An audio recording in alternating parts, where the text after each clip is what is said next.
Is it about that time? I think it is. Who's ready for more content from the creator preview? Welcome back, one and all. It feels good to be able to finally talk about all that stuff. It was good fun yesterday going on with some of the games. Hopefully you guys enjoyed a mixture of the 1v1s as well as the Crucibles. I think today, there are a few things I need to actually keep an eye out for now that I think about it. I just remembered I forgot to do this. But I think we're probably going to use... Maybe we don't use the chat bar. Yeah, so we'll leave the chat bar off for another day or two. Just so, my thought is with the new content, you guys are going to want to see the bars all the time and wondering what the hell's going on. We can get access to things. So, sorry to be antisocial there. It doesn't mean when we're casting, like, the chatter will not be shown. In fact, I have to make sure I hide the chat compact temporarily. Yeah. Okay, fantastic. But, whoopsie, let's switch over there. So, mainly we've got Louis MT games at the moment. I'm really hoping we get some more people opening their data and being less selfish. I don't know how that was to call it. Like, I get it I at least get it if you're like streaming your games and in the moment, like you want to hide it and whatever. But like after the fact, man, like let people see the stuff. Let it be free. But we're going to be kicking off with Magic versus Crackety. I thought would be a good one to start with. Going to have the Sangoku Daimyo going up against the Golden Horde. And then we'll see how the day goes. Like, I'm hoping there's enough here. We really need to probably figure out some show matches is the really big challenge here. Because I don't know how else we're going to get data. Part of me wants to focus on rewarding those that were already making their data public anyway, though. Maybe that's counterintuitive, doesn't make more money. But I want to reward people for actually, like, being part of the system to improve the player base of the game, not those that just don't. So we'll see how it goes, though. 1 second. Just double checking everything is live and correct. I think so. It shouldn't be possible to hide their data in test server. Agreed. And this is what I've been saying, like a broken record. But I'll be honest with you, you kind of get to a point where it's completely and utterly demoralizing. Like, you just go through it again and again, pointing out a very fair point that, like, you should not be allowed to hide your data. I think once upon a time I heard the argument like, oh, we don't want to be casting like a bad light because like we're testing builds and we don't know like what's happening. We don't want people to just think we're idiots. I'm like, no one's gonna think that. That's an internal projecting. And like I'm thoughtful of that when I cast. Like, oh well, it looks like we're clowning around with this type of stuff. Oh, he thought it worked this way, it doesn't work that way. Blah blah blah, whatever. I mean, dude, like if your mentality is that easily damaged, then you probably shouldn't even like basically stream, compete, or anything, because then like. Someone can say that of you in literally like anything, in any game situation at all.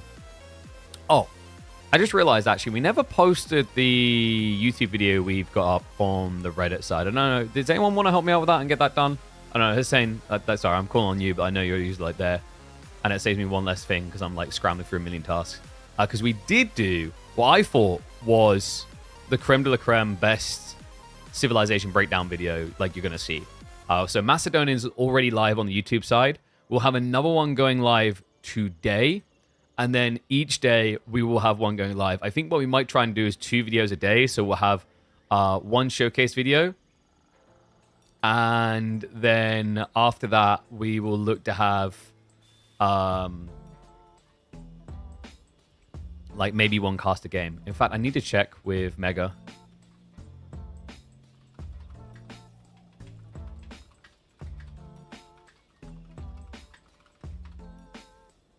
Because we need those to come out. Aren't they all just variants? Not really. They might be called variants, but it's just like, it's kind of like, it's the marketing team playing it safe instead of having you guys try and flag that they're variants after the fact. Yes, they're variants, but they are incredibly different. So like they are basically their own civs, their original civs. And they play very differently. Like, you know, the Golden Horde is literally not a nomadic tribe. Like, like if you ask people to list things that define Mongols, nomadic is going to come up straight away. So the fact that Golden Horde aren't even nomadic is already taking it in a completely different direction. And the actual release will be on the 4th, Johan, as you well should know, because it's literally the same time as Europa Universalis 4. Oops. Thank you, Hussein. Appreciate you. How would you rate each new civ in tier list? I think Sengoku's like solidly A tier right now. Golden Horde to me is probably like the weak. So I think A tier for Sengoku. I think low A tier, high B tier for Macedonians. But this is like based on what people figured out. And then Golden Horde, I think I put just a little bit below Macedonians. I think Tughlaq has some problems with scaling. Well, not scaling, but tempo. The issue with Tughlaq is they take too long to get online currently. They are very slow to start civ. And historically, that type of thing has been punished in the later ages of Age of Empires 4. Like in the early days, you get away with boom civs way too easily. You know, like Abbasis might have even seemed viable. But nowadays, not so much. So like tier list, like in terms of power levels from the new civs, Sangoku, Macedonian, Golden Horde, Tughlaq. But I think what you're going to see is as the meta develops, Sangoku is going to be eclipsed by Macedonians.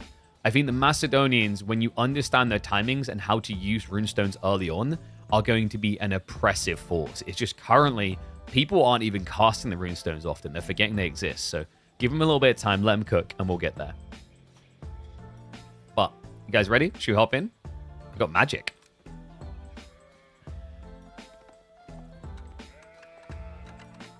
Okay, we've got first looks at the DLC ahead of the expansion's release in early November, and we've got a fun one here, folks. Magic has returned to Age of Empires 4, going up against Krakeny on the other side, playing as Golden Horde. Less of a multi-TC civ than the Mongols used to play a lot, but the Sengoku has got a little bit of controversy around them at the moment. There's a lot of people kind of feeling like they might just be the OP civ and the best civ, and they definitely seemed like the most obvious one to succeed. But I think in some ways that's because although their economy seems complex, it's kind of easy to get to grips with early on and scale. But as the dust settles, I think we'll see the power shift a little bit, more in favor of the Angry Vikings. Golden Horde is in a weird place themselves, though. I think Golden Horde has decent mid-late game economy. The early game economy is a little bit funky, though, because of the slow production rate on villagers. Like, they come out a little bit quicker in batches of 2, sure, but you're still waiting a longer time. And I think that really contradicts what Golden Horde players need to do at the moment, because it seems like they need to be aggressive early on to survive into the later phase of the game. Okay, so Magic going to be opening up with that Matsuri. Remember, this is the heart, the backbone of your economy. Think of it like an Aachen Chapel, because as you scale this thing up with tiers of its Matsuri aura, everyone in range will get a better gathering rate. And you do so by building into the Yatai. Yatai's already coming out. Remember, they will give 20 food base by default, and they will generate additional food per minute based on nearby resources. That means berries, sheep, deer, fish, boar. And once you get to feudal age, you can research your tech to include farms.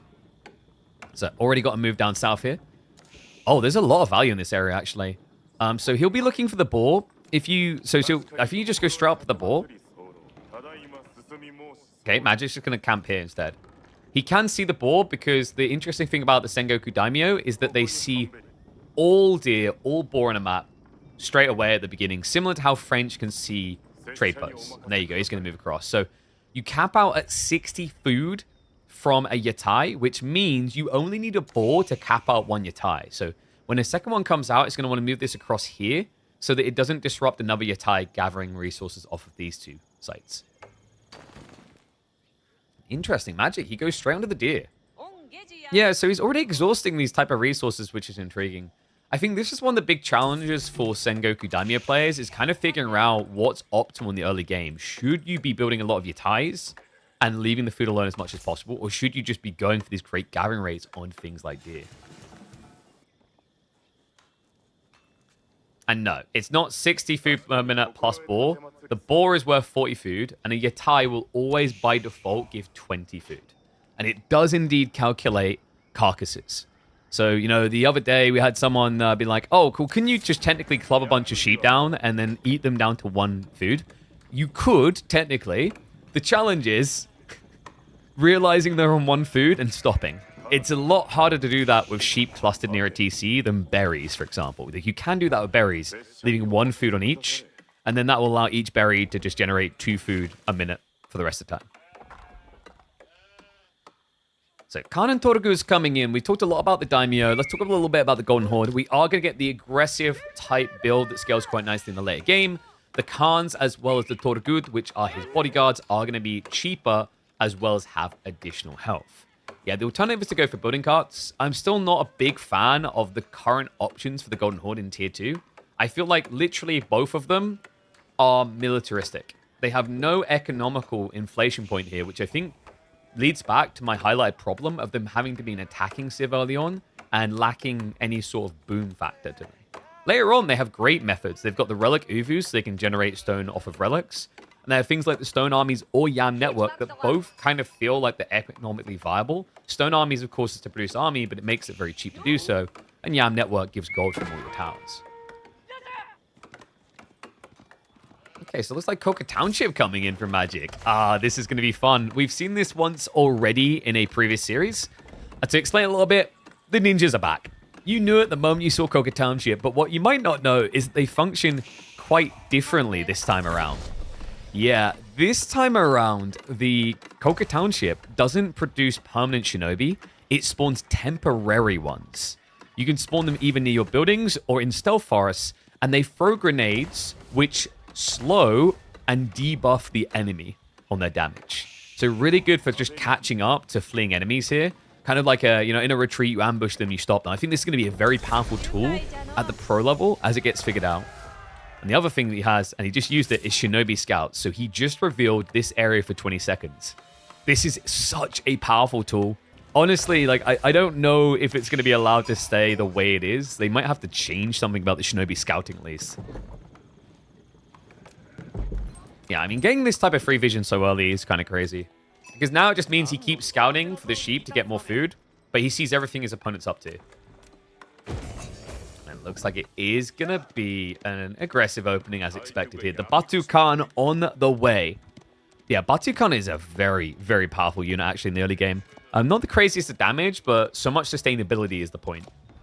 The cool thing about this guy is once you get Torguts out with him, his bodyguards, he doesn't lose health.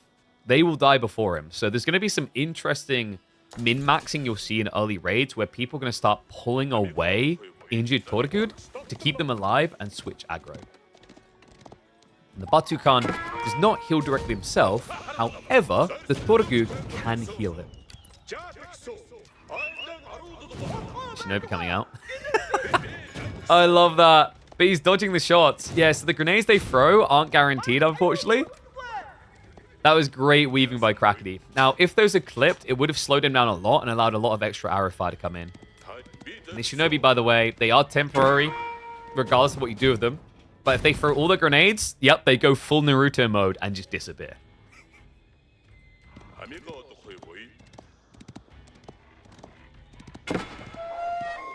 And yes, the Shinobi do scale. Their damage goes up, so the Imperial will have 10. Interesting thing about them, though, you also get more of them. So you get 4 that spawn with that ability in Feudal Age, 6 in Castle, and then 8 in Imperial. And we do have Yari Cavalry coming out. I love this from Magic. The Yari Cavalry, of course, are the light cavalry option for the Sangoku, but they specifically get bonus damage against cavalry on top of the normal roll of a horseman. You pay a little bit more for that, coming in at a price of 145. They've proven worth it recently. Oh, not worth it there, though. What?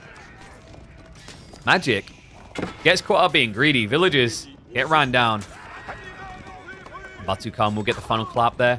It's a -2 workers. Great start for Krakti to this game. Yeah, the Yari cavalry will gradually win, but this early on they can be somewhat ignored. Can we agree they also look epic, by the way? They really do look cool. Target farm Toragud. He might as well, because basically you want to target down the injured Toragud. Otherwise, what Krakti could do is he could run away the injured one and then let this new one be marked by the Khan to take all damage.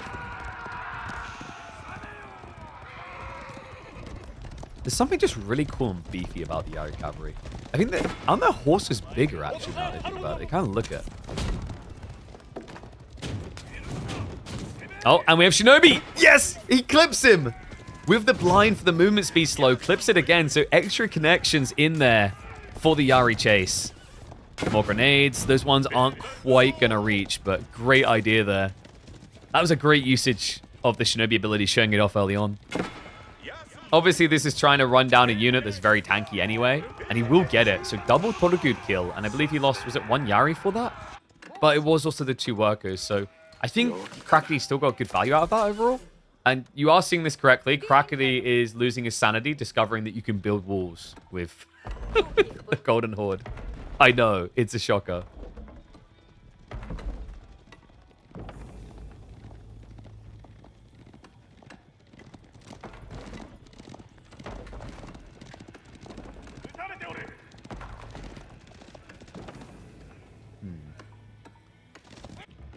Wonder, is Magic just going to go castle now? We do have the Takeda clan coming in, so that's going to allow him to buff the movement speed on his cav. Smart move here. It's allow him to chase down the cavalry quicker. I actually like the way that Krakti is playing Golden Horde. I envision them as exactly this. They are a cavalry civ. Really, it's the only way I see them functioning well here. The Karash, which is the new infantry type, is just an aura buffer. They don't get any big upside in going to normal archers, spearmen, things like that. Playing Keshiks, Toragud, and then eventually Kipchaks gives you a fully mobile comp of ranged and melee units. How big an advantage do you think it is to be able to play DLC earlier than others from a taunt perspective? It can be a decent advantage. Obviously, like, the goal here is they're meant to have these people releasing videos to kind of balance it out, so you can kind of learn through the early phases. There's definitely an advantage for sure. The problem that I've highlighted with this before, I think it's just a trade-off logic if you're a content creator. The problem is I don't think people who aren't content creators should have access. Or if they do have access, they shouldn't be hindering other people's ability to create content. And that's like my go-to take on it. Is it an advantage? Yes. Is it an insane advantage?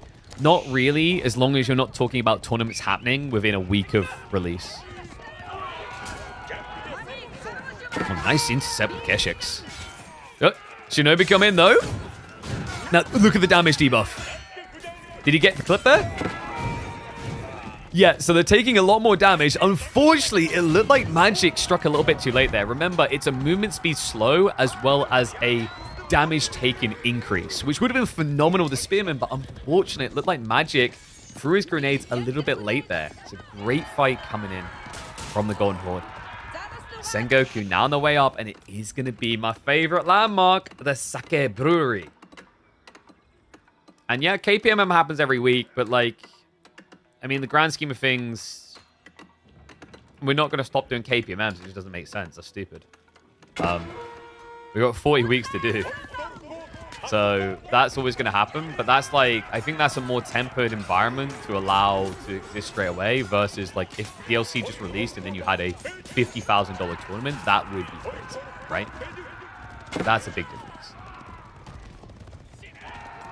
And hell no, new civs are not banned from KPMM. It's just KPMM will return on, it'll be the 7th? Yeah.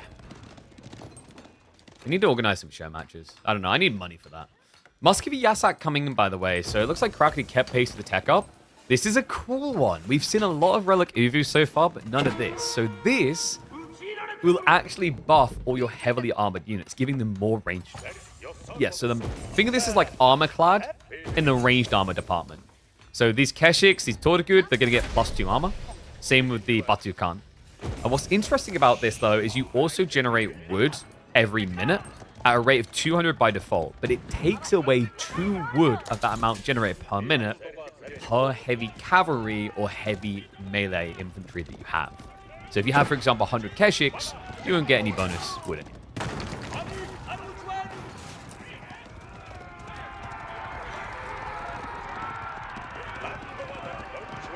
But yeah, my big advice on, like, if you want to be part of a creator preview, and this is the way it should be anyway. I'm not going to guarantee it's this way, but you increase your chances. Go and actually create content, make YouTube videos, things like that. Actually, like, contribute in that department, and then it's just a no-brainer for you to be involved in a creator preview. But, like, if people... I know what the response is going to be, but I didn't have access to this, too, so I couldn't create the content. It's like, yeah, but just create the content outside of creator previews to prove the value.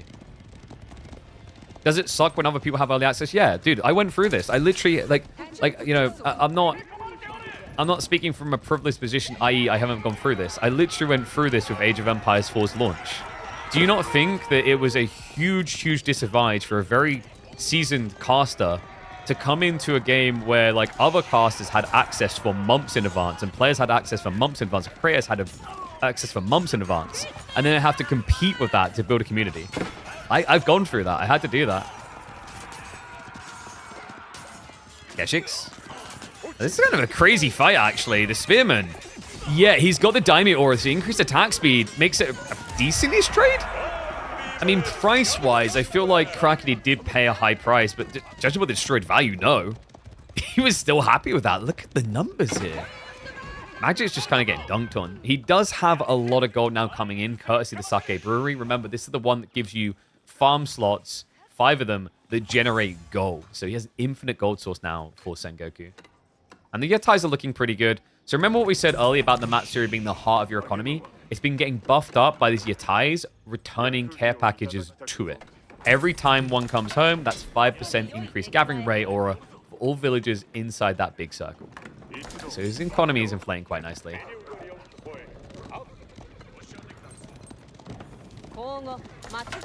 Kipchak.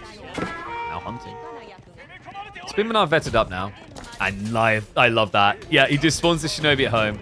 Gets the frags out. Look at the slow. It's crazy, actually. When you get hit by that, you're slower than spearmen when they're not charging. Let's scare him away. Krakeny.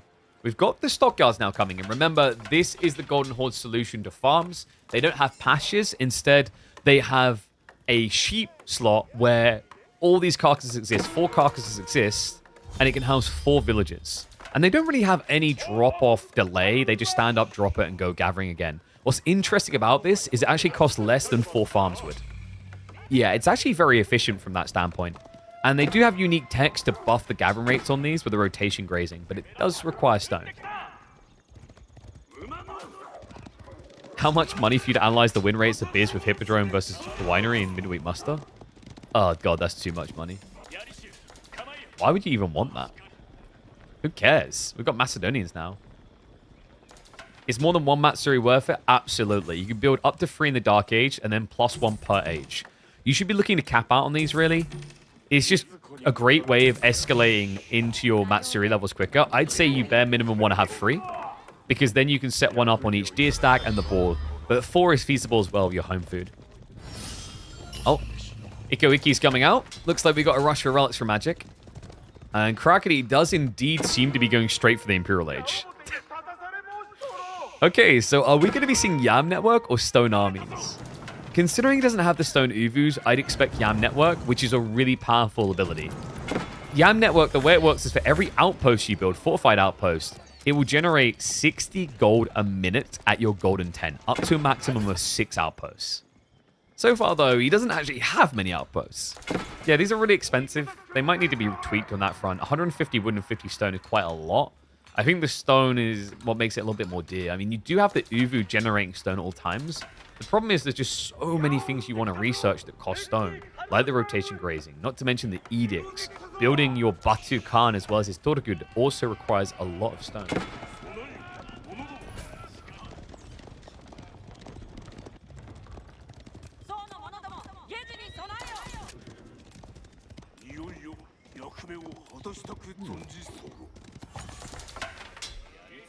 Magic. Not really leaning that much into the estate system, is he? I mean, he's got tier 1, tier 1. So he's got the Hojo effect, which is going to allow him to make his spearmen really good. Like, actually, this is a situation where I think Hojo makes a lot of sense just for tier 1. He's massing out on spearmen, and they have this ability called lightweight blades. It gives them 10% more movement speed, as well as bonus damage up against villagers. Essentially 50% more damage against villagers. Yeah, so great for raiding, and also just great for chasing onto cavalry. Yeah, Crackney just reacting to the Mad Samurai now. Alright, Magic, dude. This is a blast from the past. I feel like Magic is that guy. I remember he would always be the guy who'd be trying to full wall the map. There weren't many people that would commit this hardcore to it, but he was definitely always one of them. Yeah, now that I think about it, I think I know where Wham learned how to do this now. It all makes sense. And we do have lightweight blades on the way. Ooh, this could be really cool actually in conjunction with Shinobi. New fortified outpost coming in. Has he got enough crossbows? I don't think so. These are spears now. You're being counterplayed by spears. And, you know, also the horseman upgrades coming in. So Magic will just be able to play across into the light cav. I wonder, did he actually scout? I think Magic might have cast his scout from his Coca Township. Okay, no, he hasn't. Because it feels like he knew what he was going up against before he even saw it. Crossbows get jumped. A little garrison trick. Hopping out the other side here to try and guard on the north side. Keshik's guarding up against the veteran spearmen. Spearmen that do not have a daimyo buff. No. A little bit of a blunder there. Magic doesn't have a daimyo here to give increased attack speed to all of his units. So he is going to get deleted on this dive. Damn. Nicely played. But behind this, look at the economy of Magic. We have got the Swords Hunt statue coming in. So he is thinking about daimyos in the future. This landmark might end up getting tweaked downwards. It makes scaling the estates really easy. Because the daimyos themselves are very cheap. And the mass level estates become a lot more valuable. The big problem I have with this landmark at the moment is that it gives an increase of 20% to the attack speed from your daimyo buff. Remember that daimyo buff that you get from the boys you spawn your estates? It gives you an increased attack speed of 10% in age 2, 15% in age 3, and 20% in age 4. Which means when you go Sword Hunt Estate, or Sword Hunt Statue rather, you're going to get a 40% attack speed buff on all units anywhere near a daimyo. That is English, old English network of citadels on the move. I think it needs to be tuned down. It should probably be plus 10%, not plus 20.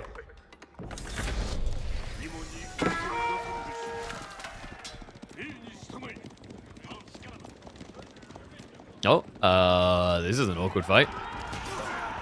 Yep, Crackety. Not paying attention straight away.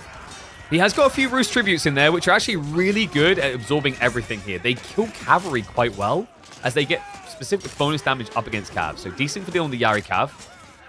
Which means the crossbow can survive a little bit longer, but there's way too many troops here. So spears will sack him. And the grenades! So there's the buff coming through. They're going to be taking 50% more damage from the hits. Yeah, seriously, this is like, I think the Shinobi, someone I really want to give a lot of praise to developers for. This change around the Coca Township, they've created a version of the Shinobi that scales well. Am I heartbroken you can't build Shinobi regularly as part of your army? Of course. But do I think that this has a lot more substance and relevance than the Japanese Shinobi? Absolutely. Like, it's just overall a big improvement. It's something that feels like it's going to be relevant throughout the course of the game. And not just... And they are bloody hard to hit with, by the way. I think they're balanced and it's difficult if your opponent's paying attention to get the frags on target, as you're seeing here. Thank goodness as well. Like, if he clipped one of those cav, all of them would be moving slower right now. In the speed of the cav. Maybe noticing those Yari cavalry a little bit fast. Yeah, it turns out when you give 10% movement speed to a horseman, it gets a bit bonkers.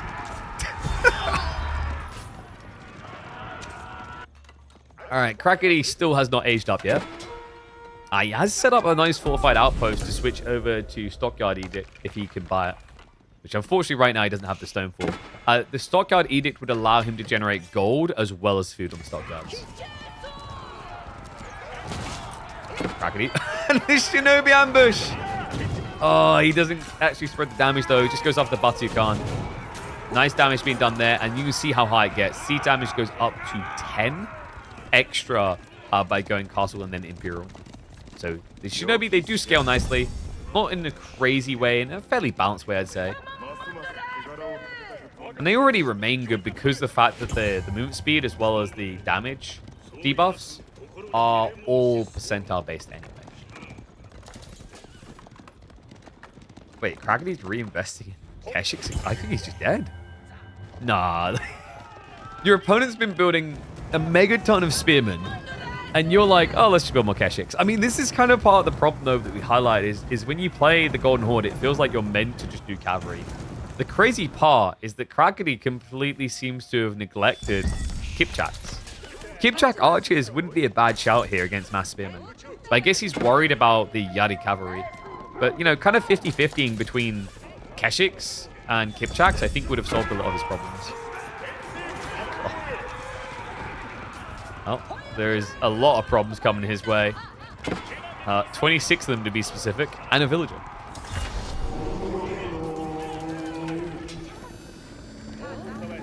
I love that we're just seeing a lot of different units already. Like, here's the classic spearman strat with the unique increased movement speed. A little bit different. Yari cavalry has been, I don't want to say prominent, at least present. Felt dominant here. And I think Crackety may be kind of presenting one of the core issues people are going to struggle to figure out the Golden Horde. Are you meant to just build Keshiks?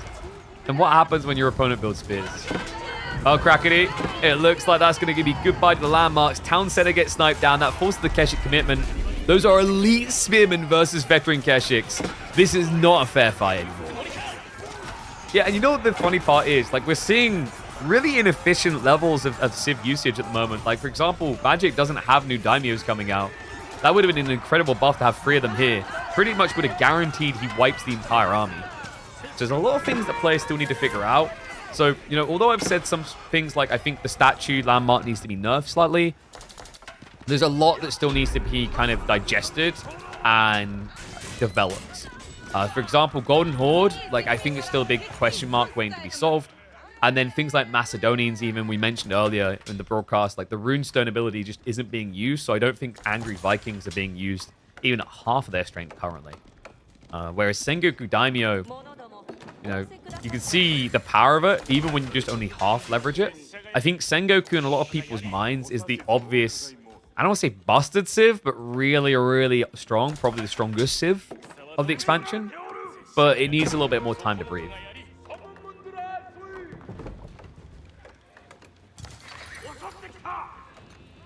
And the big thing to highlight there is, like, pros aren't infallible. They don't have all the answers. They don't know everything. Like, these boys right now are just engaging with the game and learning again. So I know a lot of people are like, oh my god, what a noob, didn't use that. Or like, oh my god, like, he's not being efficient with it. They're not aiming to be. They're in the learning process.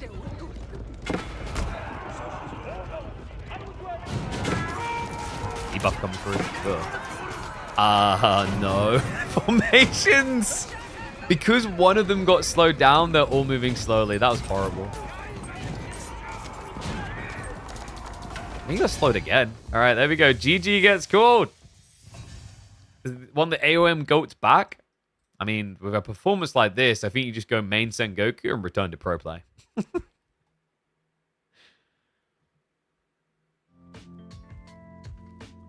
All right, that one, I don't know. That might be uploadable.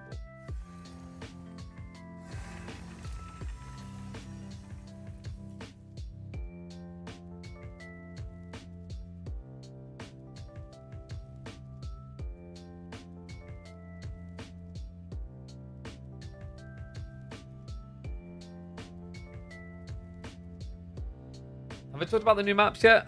Not really. We looked at 1 or 2 of them. I was hoping players would hop onto them. There was something I wanted to double check, actually.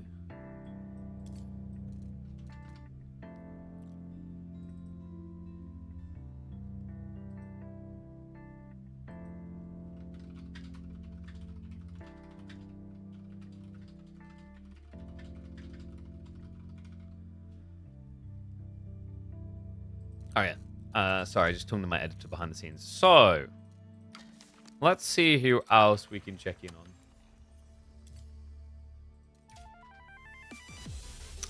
Oh, there's another player that marked the list of people who hide their data. Dude, I feel like Santa Claus keeping notes on who's naughty and who's nice.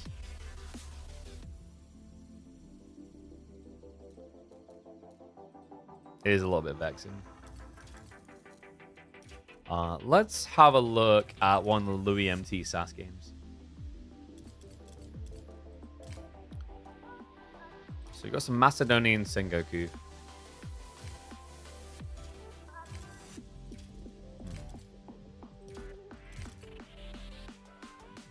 Macedonian and Tulac.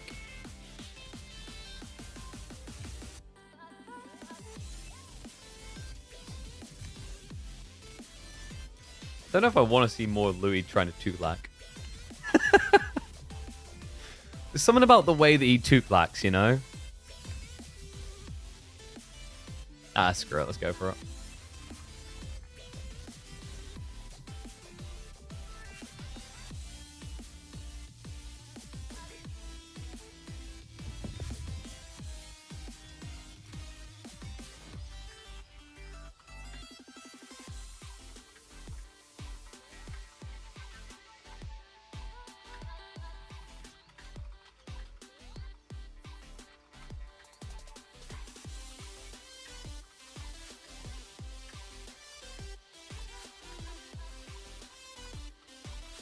Alright, there we go.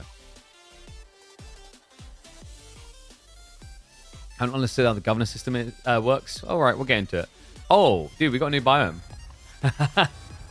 Oh, whoops. Trail's on the wrong scene. Alright, we're checking on a new biome for the upcoming DLC. This one, Tropical Rainforest, for a game between SAS and Louis MT on Dry Arabia. Oh, man. Dude, this looks so right as well. Tropical Rainforest with the elephants? I don't know. It's like, it's just hitting the right vibe.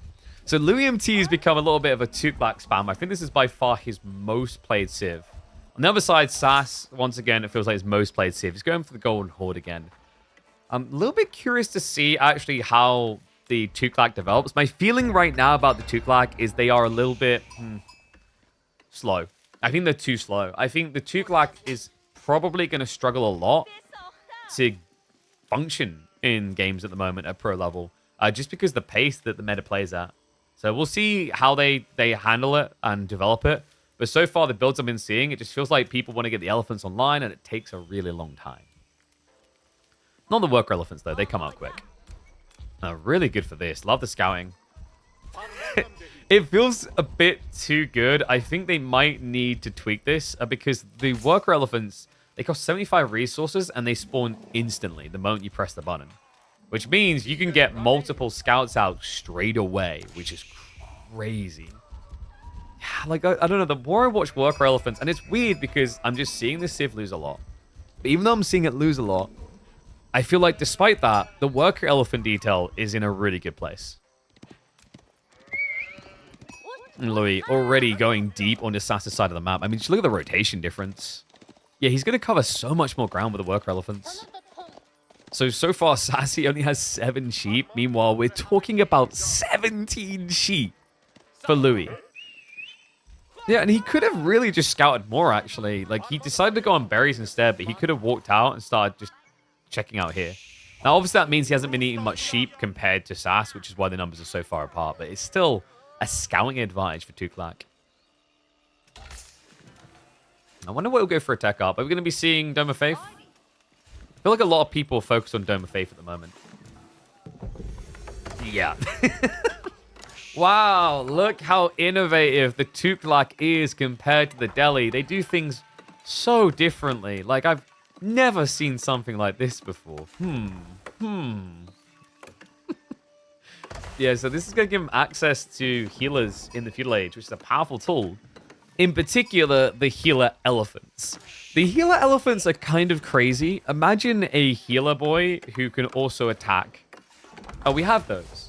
Yes, that's true. We do have a history of those in Age of Empires 4. But how many civs can build attacker healer boys in the Feudal Age? Just deep breaths. Deep breaths. Work through it. We are getting building carts on the other side. Yeah, I'm going to be a broken record on this one. Like, legit. They need to give something different here, I think. I think the problem right now for the Golden Horde is, like, maybe the building cart should be able to turn into economical buildings as well. Like, for example, make a stockyard. That might be a little bit too strong, but my thought process on this is right now, Golden Horde has no economical option in Feudal Age. It's really weird. And I argue that the two options they have fulfill similar key objectives. Wait, did Kraken not know you can build them in Feudal Age? Well, unless they changed it since I last looked, but I don't think they have. They are really, really tanky as well for someone that you can build in Feudal Age. Hello, everyone tuning in. Hope you're enjoying this content. By the way, reminder, we are going to be streaming a lot around the expansion. We're probably going to be looking to go live on the weekends as well. But we'll always be live Mondays, Tuesdays, Thursdays, and Fridays. So always be sure to check in. Here you go. You ready? Hey, look at that. Crackety just threw the keyboard out the window. And by the way, you do get the discount on gold cost on them as well. So yeah, like imams are definitely a lot more cost efficient in this environment. 85 gold versus paying 305. But for how tanky the heal elephants are and how well self-sustained they are, it might be worth investing in the mid-feudal for. It's a little bit of a weird one though. Because like the odd thing here about the Dome of Faith is like it's very obvious why you build this as the Delhi. It's an economical advantage. But with the Tughlaq, like you're solely doing this to just fight, basically, to like heal through fights. That's the only reason you build these. It's not like you research things quicker by building imams. It's very polarizing in that way.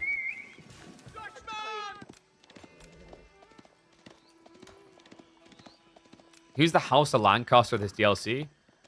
Initially, Sangoku is the one that people will come to mind for, but I think as the meta shifts, if you're looking for someone that does the Lord's build, I think the closest thing will be Macedonians. Okay, so Louis just been doing this constantly, by the way. He keeps going fast castle. Just doesn't see any value in the Raider Elephants. And Sass? Interesting change here, actually. Not going to be a cavalry focus. He goes for the Karash. The Karash, of course, are a support unit. They're not really intended to be good fighters. Their damage is low, their health is low, but they do provide armor to all nearby units. +1.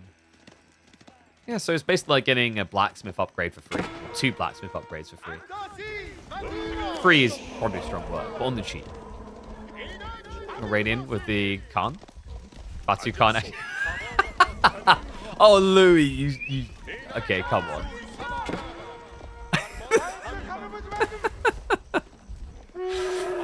Yeah, I think worker elephants are going to have to be changed slightly. I have heard Sass molding about this, and when you realize how many practice games he's been having against Louis MT, you start to understand why. Like, this has been... I think for Sass, 50% of his game experiences has been Louis MT cheesing him with worker elephants. The scouting, the body blocking, the muddying of the fights, like it all feels a little bit too good. And that's weird because we just highlight that I think Tughlaq is weak. I think they do have big scale problems, but like if they do reach the later phase of the game, they can be a little bit silly, is my instinct. And we'll have to see if China and Shushi are going to still be top dogs. I'm not sure about it right now. The nerfs are noteworthy. I think in some areas they probably could have nerfed them a little bit harder, but it's definitely a good start. Do I think Worker Elephant should have a small attack? Absolutely not.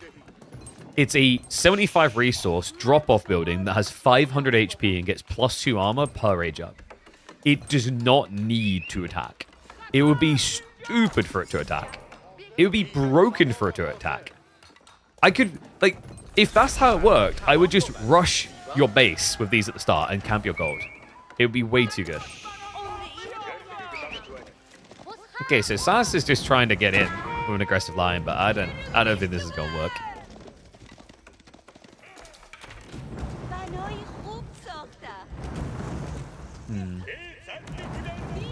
I mean, Torta goods are at least healing up.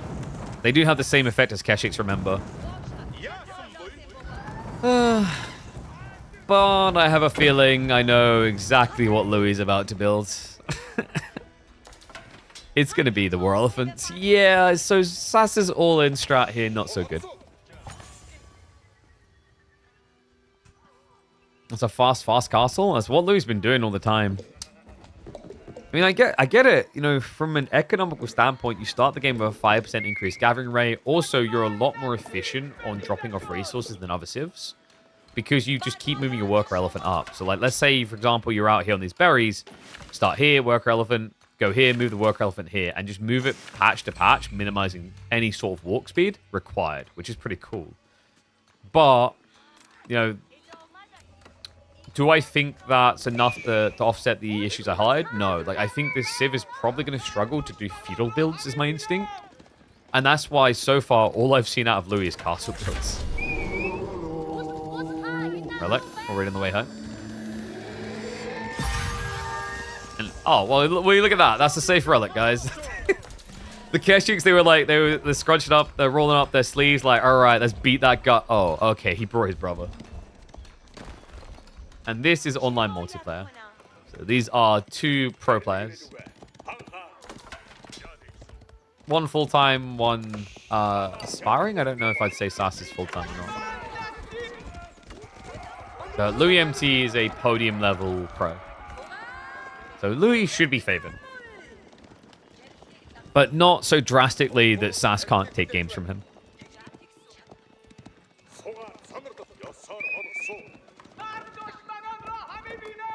There's a lot of attack from Sass.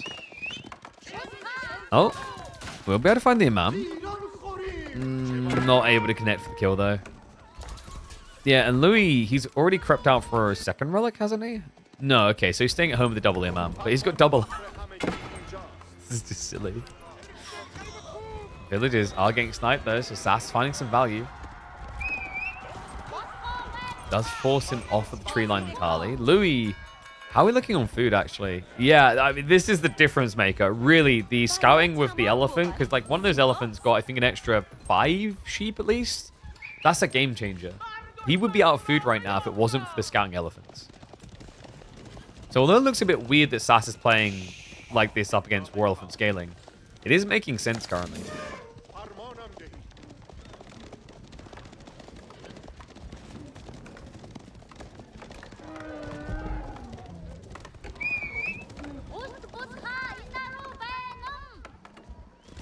Looks like Sass isn't too far for an age up. This is a pretty good game for Relic Uvu, actually. He's done a great job of denying relics. Like, previously when I've watched Sass try and deal with these type of strategies, we've seen him Relic Uvu before, and there's already 4 relics picked up by Tughlaq by the time he's ready to get them himself. Relic Uvu is a huge deal here, guys. It will allow him to generate a boatload of stone, which is useful for scaling your Turgud, or even going into things like the batch production increases, where you can increase the amount of units produced per round from 2 to 3. And I believe the biomes come with the expansion, if I'm not mistaken. In terms of your experience on the ladder, biomes are limited to 1 of 3, and they're randomly rolled when you queue into a pub game.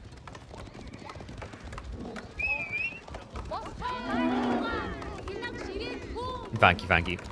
Glad everyone's enjoying what we're pumping out here. Relic Uvus is going to be the choice for Sass. And this is great. Like, it just kind of feels like Louis is just not getting value out of Dome of Faith because of this. He's managed to bank 1 relic for all that effort. At this point, you probably just wish you'd gone for the Tower of Victory, because the Tower of Victory would have buffed the attack speed of his War Elephants by 15%.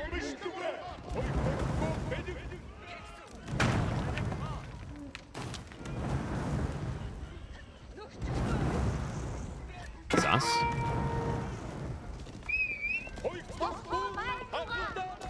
I mean, it tops off his bars. My concern, though, is like all this focus on the front, and the berries are being gained. So Louis MT is gradually getting an army together. And we're even seeing him now going into the springald elephants, i.e. the ballista elephants. Makes sense. He's up against 27 spearmen. This is a clean answer. I haven't been entirely convinced of ballista elephants viability yet. The problem with them is compared to a standard Springald, you're paying over double the price, but your DPS is going to be the same. The only upside is that you move a bit quicker and you are tankier, which is great. But, you know, for example, in these type of situations, when the spearmen are trying to come into you, you'd much rather have, at this point, 5 Springalds than have 2 Ballistic Elephants.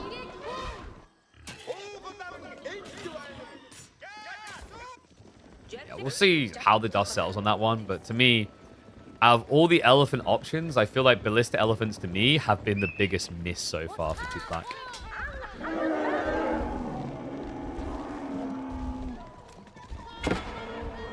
Oh, Sass. Oh, I love this. He's like, wait a second, you left the base? Goes hunting. They're not as broken as an AoE 2, where you get 2 bolts from Kema? Yeah, that's kind of crazy. I mean, that would make them pretty good, though. They also are very weird to counter. You don't counter them the standard way. Like, for example, archers spam wouldn't counter Springald elephants. You could kill them, but it'd be slow. Your better choice is actually to go for crossbows or spearmen. That's another weird thing here in my eyes, is like Springalds. Sure, spearmen could technically kill them, but it's very hard. A lot of them would die to do so. Whereas you run a bunch of spearmen onto a Ballistic Elephant, it's just going to melt.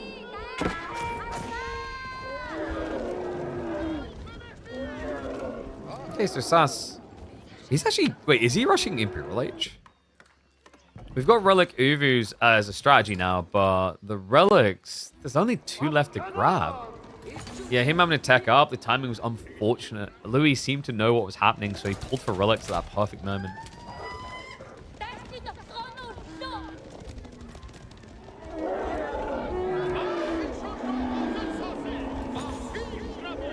I think Louis is going to get another Relic. Oh, come on, what? This game was looking so good for Sass, and then he goes Relic Uvus to get nothing. Oh my god, he'll get maybe 1 Relic if he's lucky at this rate. Which means Relic Uvus is a landmark choice, done nothing. I mean, it increased his standard Uvus by 20% on the gathering rate, great, but you really wanted the Infinite Stone. Looks like he's going to try to intercept. We'll deny the Imam for the time being. Do we have any Tughlaq forts yet? No. So no fortress play yet out of Louis MT. He's not going into his governorships. So we won't talk about them yet. Sass. We'll realize what's happening. Too late. Oh, he gets one. Nicely played. He also got the first stab, so that means his spin is going to win. So Sass will peel off a Kipchak to go hunt that down. This biome is nuts. Oh, guys, there are better biomes than this. I'll tell you that much. This one's pretty cool, but there's a much better one. The Greek coast might be my favorite. And stone gathering now. So Louis, he's switching into the Tughlaq forts. So these Tughlaq forts, they're how you get access to your governors. And governors provide different buffs. Some of them militaristic in nature, other ones economical. And the way it works, you build a castle, and then you'll select a governor to go inside. And then, depending on the governor you select, you'll have to either build things near this to get the effect, or it'll be a global effect. What's interesting is you can keep upgrading a fort after you complete it to get a better buff rate on your governor's perk. Not to mention also make the fort a lot tankier.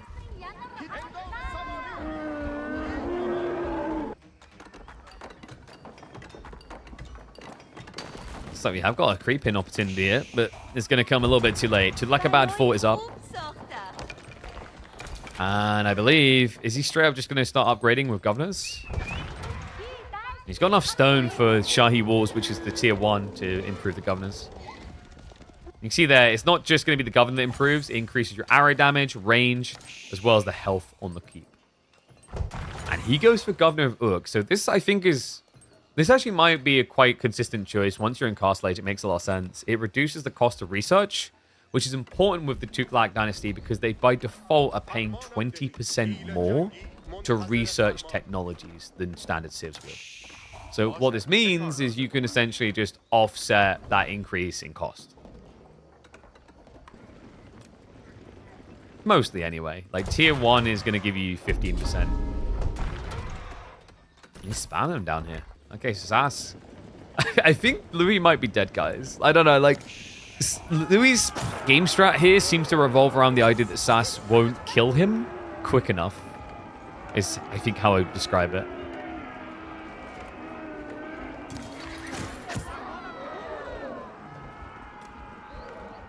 I mean, maybe he won't kill him quick enough?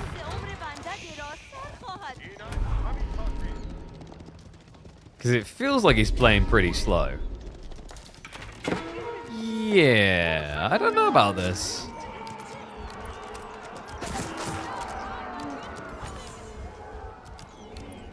I mean, he's starving off some resources temporarily.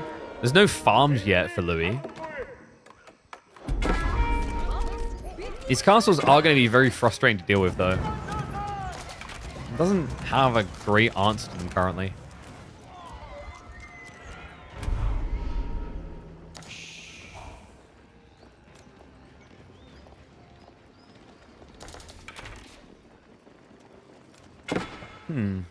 Plus for Sass. So we have got the Roost tributaries coming in. They spawn for free over time, or you can force spawn them by paying stone. And the amount of stone required decreases the longer you wait. So Roost tributes are nice. They're just kind of men-at-arms. I say kind of men-at-arms because they're tankier. They have about 200 HP. And in this situation, I think they're going to be pretty nice, considering that they are up against cavalry, so they'll get their bonus damage into all these units. Can GH still build tents in the fields? I believe so. Actually, I haven't seen anyone utilize it. Oh, actually, maybe not. No, they lost that ability. Yeah, my bad. That's a good question, actually. I hadn't thought about that one so far. No, they do not have the ability to build trebs, springalds, mangoes in the field. Ooh, now that's interesting. Has he got the tech I think he has? There's a tech on your outpost that's really powerful here. He has not. Glorious Charge would have been phenomenal here. So Glorious Charge, I think, should really be what Sass is going for. If he gets this technology, it's going to provide him a 50% increase in movement speed, as well as reduce the damage he takes for 30 seconds. That is insane with Spearmen versus War Elephants and Ballista Elephants. It will give him the gap close he needs to kill them straight away. He knows. There we go. Glorious Charge coming in. Oh, this is going to be sick. Shouldn't the army value difference be way larger? Someone could do the maths here. It's a little bit funky because Ballista Elephants are 650 each. So they're providing like 4K. Then War Elephants at 750, so that's another 3K. And then where's the rest of this come from? Imam and Archers, I guess? It does look a little bit weird, I'll agree. This is awkward though. Sass, we're moving away. So interesting thing about the ability just unlocked, the Glorious Charge will ping you on the map when you activate it. So your opponent will know it's coming and where it's coming from. It looks like it's just going to clash without it. Spearman, oh, he gets in! He's got the extra armor. He also, if the Batu just attacks a little bit here, it's going to start buffing the damage of all these units. So far, he's been struggling though. Yeah, he just keeps getting body blocked out, so he isn't buffing. And there we go. It just came through. So he's got the aura now, increasing the damage of all these units. It's going to be an erase of the entire elephant army. I stand by it, man. I mean, you can talk about the way Louis played this, but I feel like if he tried to play it feudal aggro, it would be just as hard. Tughlaq have got some weird tempo issues. Golden Horde, though, if you scale for combat, you'll be a happy chappy.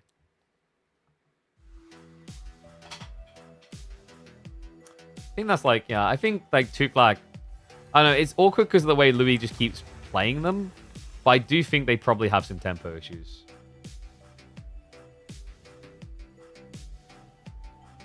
Oh, perfect time for him to turn up. I got music on. Whoops. Thank you, FabLap. What's up, Winston? How's the games going? Oh, not too bad. It would definitely go a lot better if we had, like, players actually not hiding their data.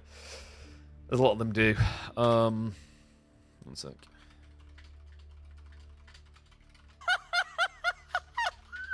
Yo, what's up, Macabre? Thank you very much. Appreciate the sub, buddy.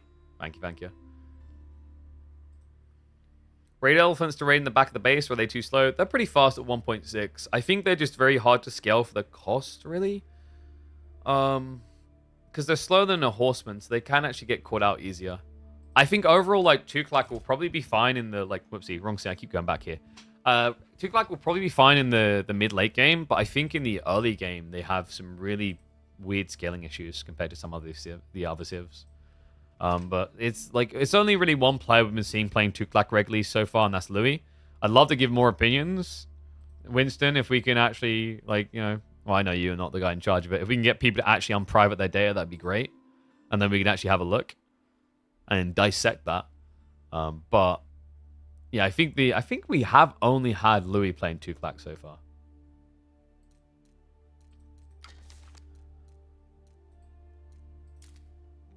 All right, let's see. What else we got? Ooh. Oh, this is a good one. We got Crackety versus Myriad. That's a really cool balanced matchup. And that's live. We can do predictions, guys. Very good.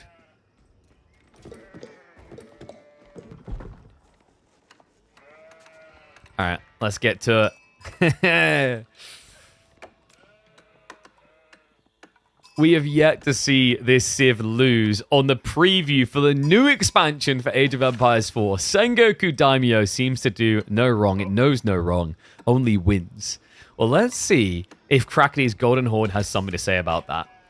Welcome back to the channel, folks. This, of course, is the creator preview ahead of the full release of Dynasties of the East. This will be a place to get your first look in on the new civs added Age of Empires 4. And by the way, every day in the build-up to the DLC, we will be releasing not only casted game footage like this, but showcase videos of all the new civs, high-quality, well-edited ones. I think the message I just got from my editor was, I didn't think it was going to take this much editing. And that's a good sign, though. It means you're getting some premium. The quality, the quality. So, Myriad, opening up with the Matsuri coming on the back here. The Matsuri is going to be the centerpiece of your economy as the Sangoku Daimyo. You're going to leverage the yatais to gather food passively based on nearby resources. That could be sheep, berries, deer, boar, fish.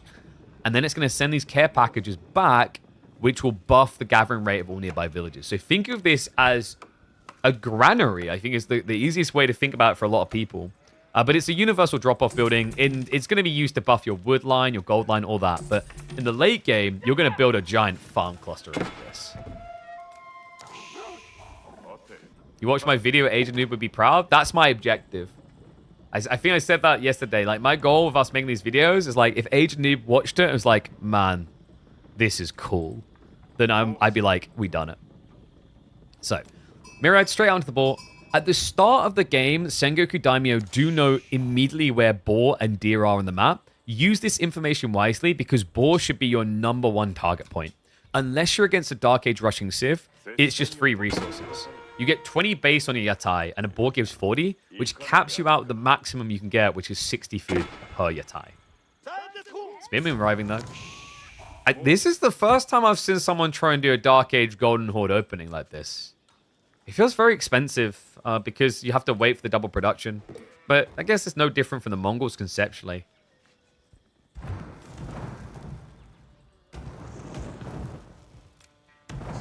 So just a little bit of harassment to get him off of the farmhouse. The Golden Horde sadly do not get the bounty system. So burning down buildings isn't going to be pay dirt here. But it's at least denying Myriad a good gathering rate. He didn't go to Wada, which is the surprising part to me. Like, he went on berries with, was it 2 workers, but didn't have the Wada.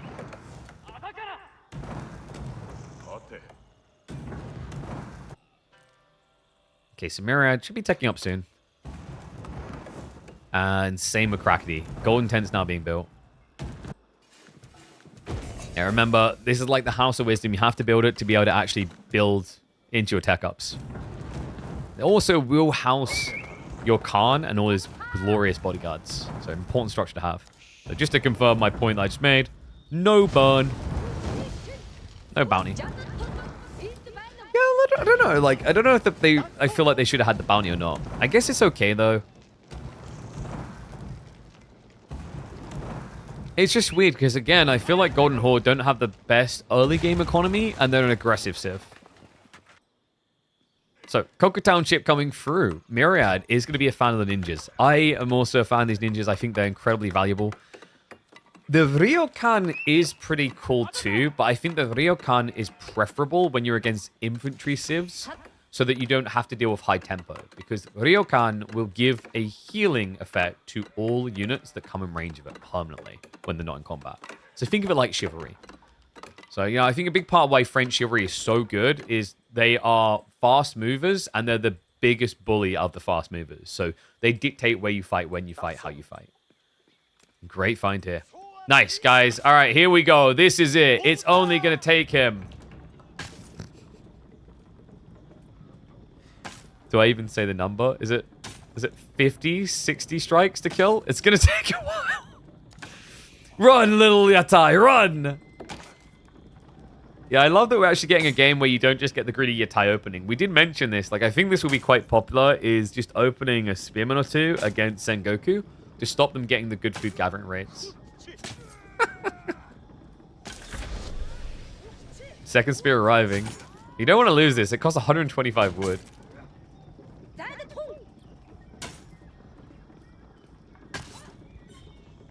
And yes, Krakatay is double producing villagers because you always double produce with Golden Horde. So all your bio units will double produce except for the Shaman, and then Siege doesn't double produce. But, you know, and the Khan himself comes out as one. But the Toragud will come out in twos, villagers come out in twos. Scout, weirdly enough, doesn't from the TC, but I'm pretty sure it did from stables. Alright, Yatsai gets home. Safe! And what's this small thing above the health bar? That is the care package that's waiting to be sent back. So when that bar fills, whichever Matsuri has been marked as home, Matsuri being the trade post, it will send a package back there. And once that arrives, you get a little bit of food as well as increasing the gathering rate of all nearby villages. So yeah, you want to make sure that you do not have your Yatai in a compromised position when that bar fills. Otherwise, you're just going to miss out on getting a permanent 5% gathering speed on anyone near this building. I say permanent. Don't let it die. That's the other thing that's going to be very interesting. I think the Matsuri is going to become prime targets in the late game in Sangoku matchups. And if you lose it, it's going to be a GG feeling. Because trying to then scale back up to your 30% gathering rate that you would have been at that point is going to take a lot of time.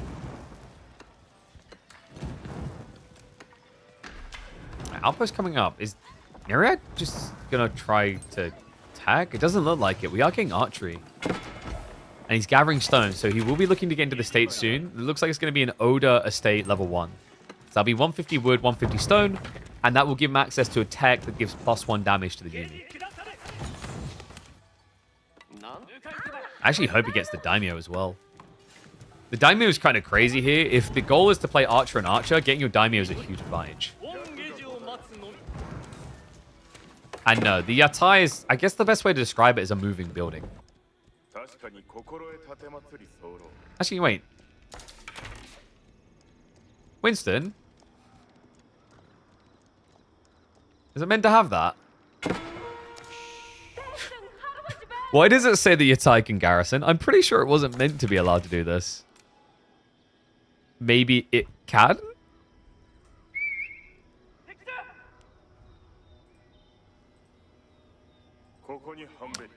Click on deer. The deer don't have it.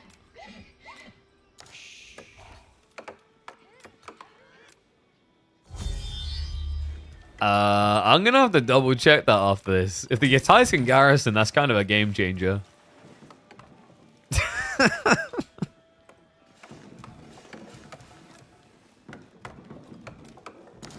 Alright, so Myriad, we are heavy on wood.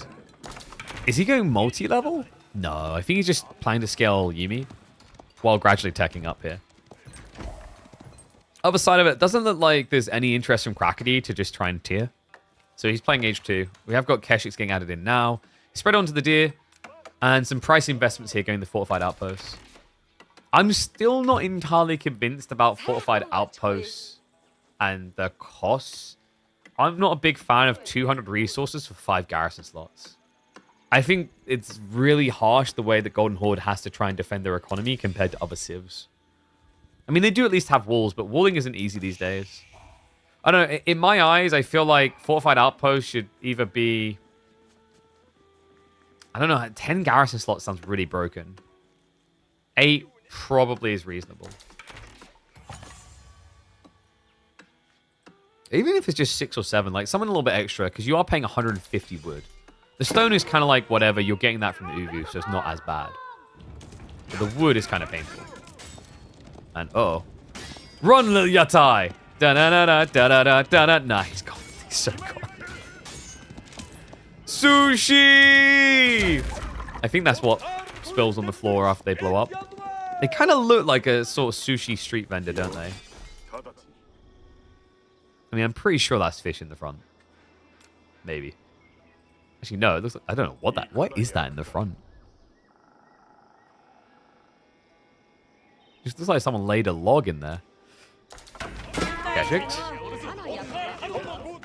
Won't quite be able to connect for a kill. Myriad's almost ready for castle, but actually, Krakedy's mirroring it. Ah, this is a decent game for relic Uvus.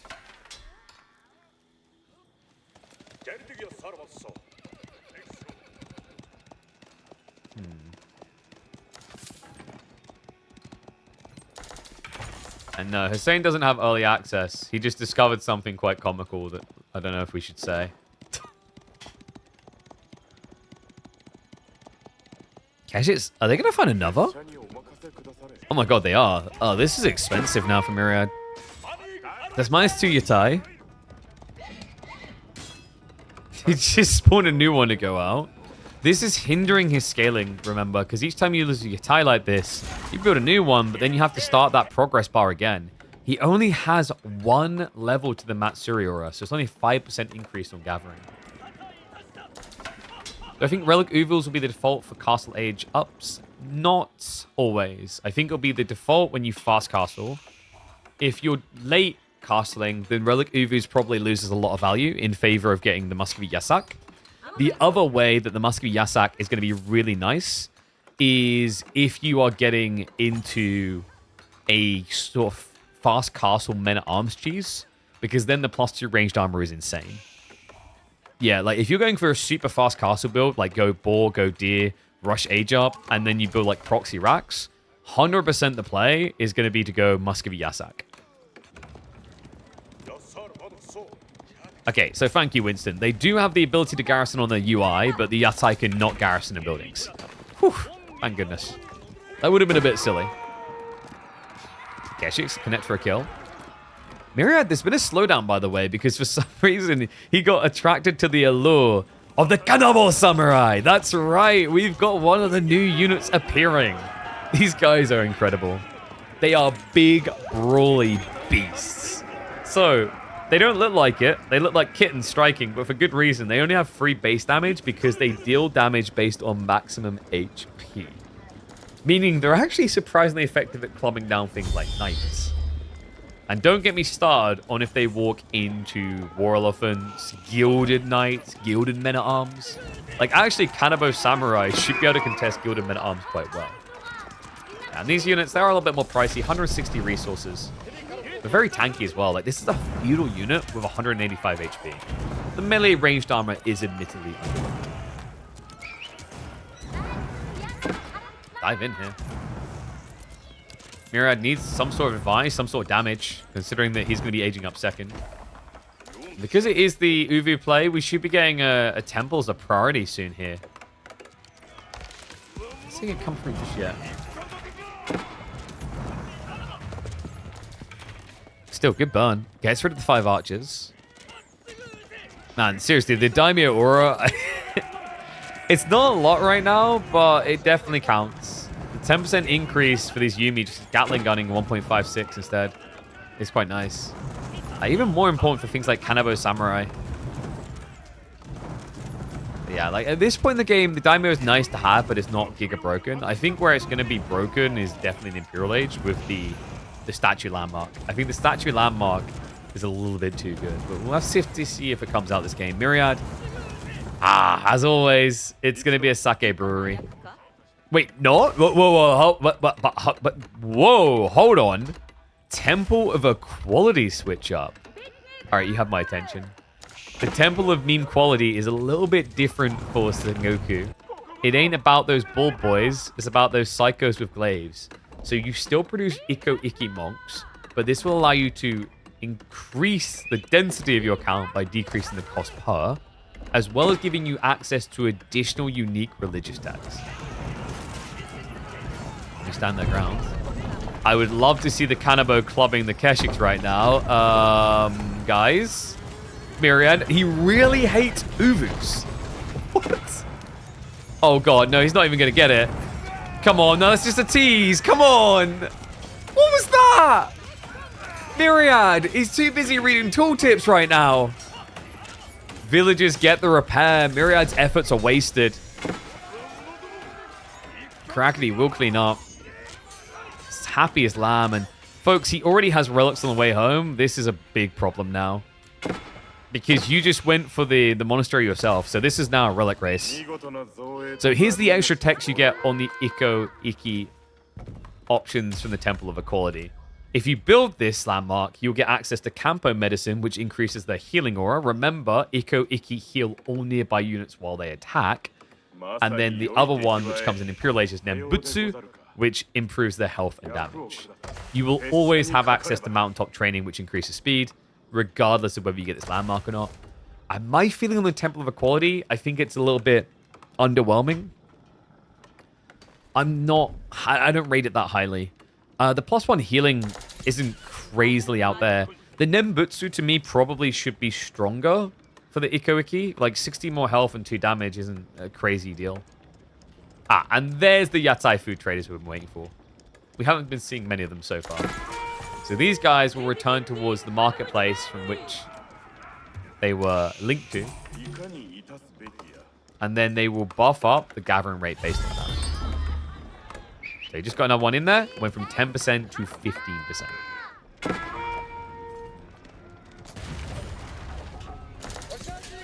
Raid coming in.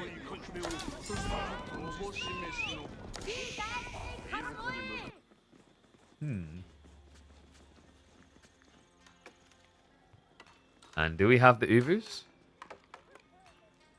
We do. Relic Uvu right here. So funny thing is, you can actually just build these wherever. I think this is probably going to have to get tweaked. It takes 2 seconds to build a Relic Uvu. You can build it wherever, and it will then generate stone. It will generate 72 stone a minute. What's kind of crazy about this is that means you can walk out to a relic, and similar to when Atria used to place outposts on these early on, you can just deposit it. Walk out, drop Uvu. Walk out, drop Uvu. Walk out, drop Uvu. In fast castle builds, I think this is going to be a bit too strong, because in fast castle builds, people don't have many units to burn through buildings with. Little clash coming out here, the Mount Samurai. We'll eventually clear out the archers, though. Yeah, I mean, I think Myriad's fairly happy with this type of trade. And even the Shinobi! Buffs up the damage now being received by all these guys. Make sure they can't run away at all. Always good to see some Koga Township usage. Yeah, I'm telling you guys, if you want to cheese with Relic Uvus, legit, just build them the moment you pick them up. Because the idea there is like, is it a safe relic if you do that? No. But you've then immediately got 72 stone gen each minute straight away. So then you can start spamming out things like Torguds and Khans, and then come and secure the relics later.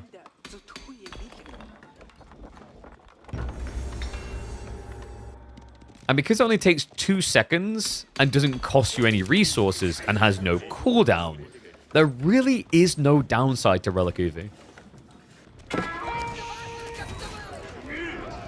I think what might make more sense with Relic Uvu is if it has like this scaling health thing. If you deploy it and then it starts at 400 HP and then every minute gets an extra 100 HP or something, up to 1500. But you know what? Let them cook. They can leave it that way, and then we can do my Road to Conk challenge, just basically cheesing people with Relic Uvu. And yes, if you choose to turn them into Uvus, you miss out on gold.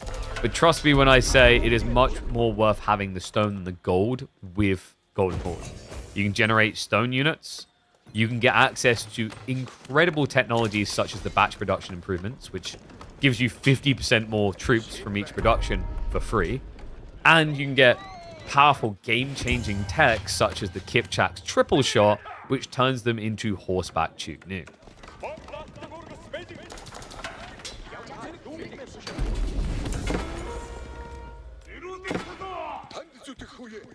Myriad, is he trying to go Imperial? We've got a lot of food, not so much gold. Yeah, I think he's maybe starting to regret the Temple of Quality a little bit. The final split, by the way, is going to be free too. The Capture Age really needs an update to track relic issues. Because right now, this is going to get confusing for people. He has free relics. They're just stone generating instead. Okay, so ball being gathered up. We have got... How many Yatai's out now? He's up to the full 5, which is the maximum he can have at this stage. And we do have farms getting added in now. So remember, you always want to build them around here because this is your central aura area.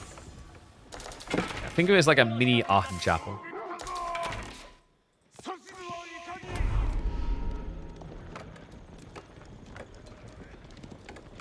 Crackety. What are we up to here? I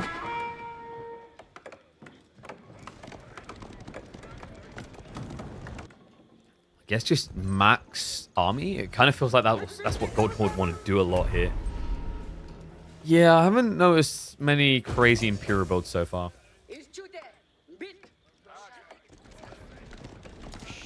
If you destroy Relic Ubus, does the Relic reappear? Yes. But it is really hard to kill it. Like we said, 1500 HP. Not so bad when you've got armies 50, 60, 70 large, but when you're at like, 10, 15 units, it's pretty bad.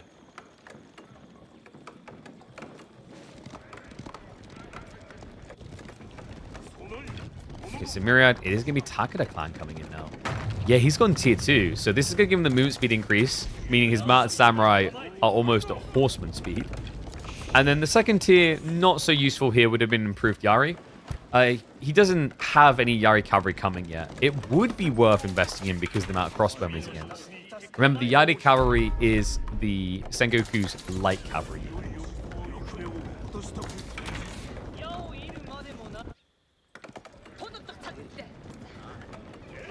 Pulse Archers from Golden Horde also do area damage? No, they don't.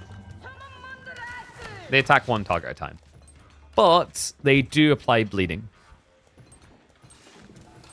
Yeah, they're kind of interesting, actually. I wonder if they'll come out as a pseudo-counter to things like elephants. Because they can't really be caught by them, and they just kind of whittle away at them. Ah, we do have increased supplies on the way. Yeah, so getting great use out of that stone, that's going to ramp up his production speed. It's basically military academy for the Golden Horde. But better.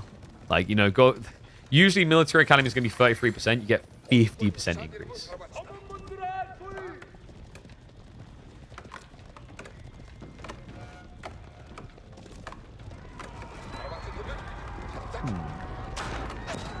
We've got a lot of mounted samurai here. I mean, he saw this and chose Kipchak as the kind of weirder part, though. My only concern here, really, right now for Krakeny is not a solid front line. Like, would it not have been nice here to have Keshik's crossbows, for example? Because you've got a handful of spears up against Yumi. That's not a recipe for success. And by the way, remember, based on the tiering, not only are these mounted samurai now faster from that tech he got in the Takeda estate, he's also getting 10% more HP because he got tier 2. Ah, and we do finally have a switchover now coming through into the Yatai farm gatherers. So he's going to start spamming farms out a lot in the coming minutes. If he can be quick enough. Kipchaks. Hey, they're pretty good at taking out Yatais. No bleed effect, though. Yeah, which pretty much confirms the Yatai gets categorized as a building.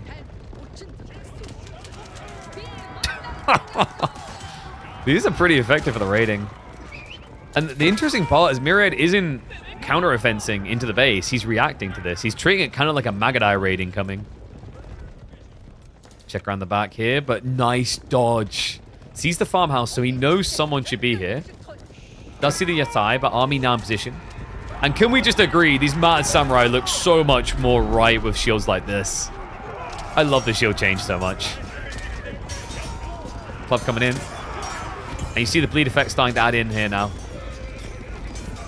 So whittle away at the health a little bit. He's not really getting that much value, though. Instead, he gets caught off. Oh, the full cut off from behind there. Myriad, a fantastic sweep and a wipeout of, what was that about? Was that 20 Kipchaks?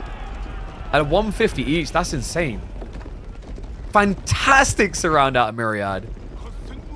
Yeah, not the Magadai threat by comparison. No, Kipchak have a different role to fulfill. And they're going to have to get back in order quickly. Stone Armies is on the way. Age 4 coming for the Golden Horde. And he has prioritized triple shot. So he will be ramping up their damage. But my god, is this going to be a hard defense now. Myriad, he's got the daimyos listed in there, which means he's also getting the better attack speed. You're seeing that correctly. They attack with their katana every 1.24 seconds. What a 6 around, man. I was in chill mode. I'm like, we're still kind of showcasing the civs. And then Myriad just comes in like a badass. We have got Glorious Charge being prepped. This will give increased movement speed as well as damage reduct to all units in range of the tower that activates it. And he's going to need every ounce of damage reduction he can get.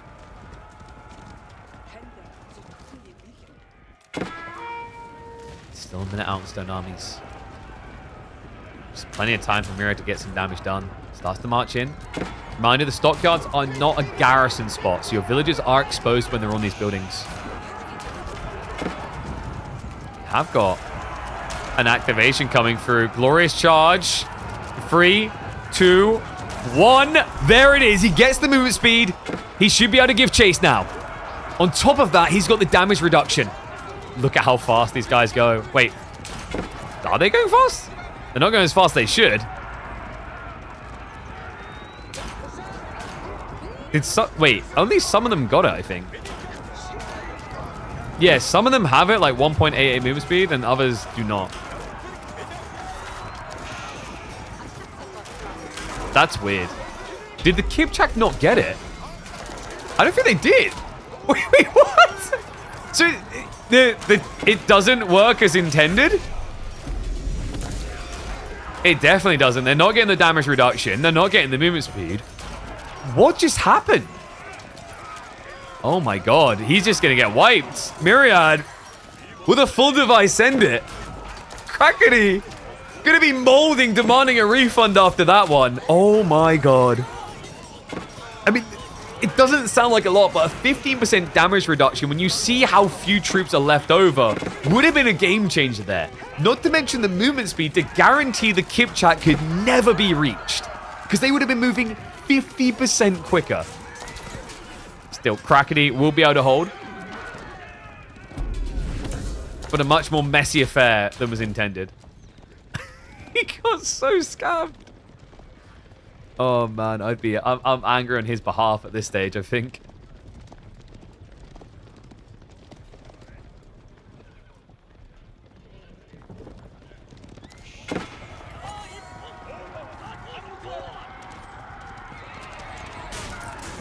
Is it a bug? I think so. I don't know if we've still got Winston here to kind of like log that one, have a look, but I mean, if someone clips, we'll have a look back on the replay afterwards, but it looked like everything was good. He was in range. The range is quite generous. It's like this wide in a circular motion, so it should buff everything in range of that.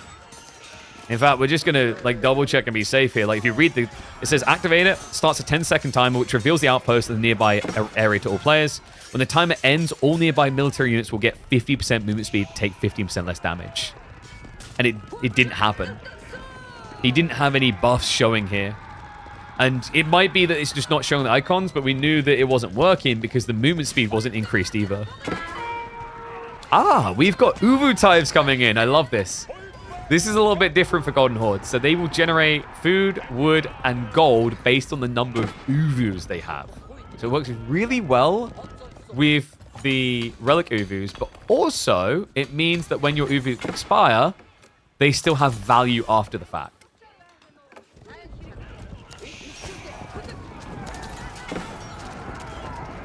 I think Krakeny's actually turning this quite well. Yeah, the Kipchaks is a really big problem, actually.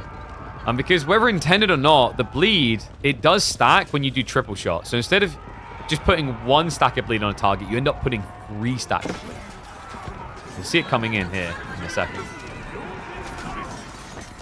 Yeah, do you see it? Sorry, they're kind of dying a little bit too fast. Boom, right there. So you do get whittled away a lot quicker than intended. I don't know if that is meant to be the way triple shot works, but it's what definitely makes it worth the 850 stone investment. Great fight.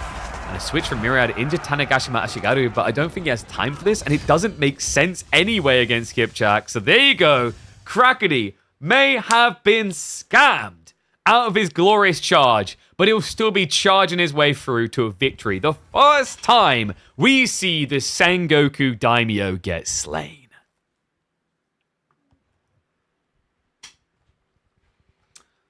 Winston, did you see the glorious charge? And the bug. That was a pretty big bug. Does someone have the clip? It didn't apply at all. He had a whole army in range, I'm pretty sure. Should we go double check our replay on it? Couldn't quite follow if it was a bug. Let's have a look. It looked... My instinct is it looked like a bug. But give me a sec.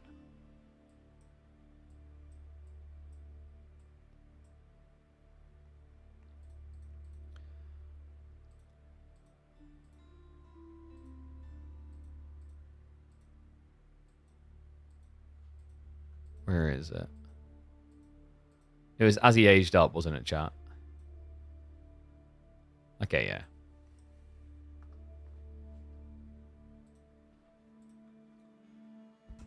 So...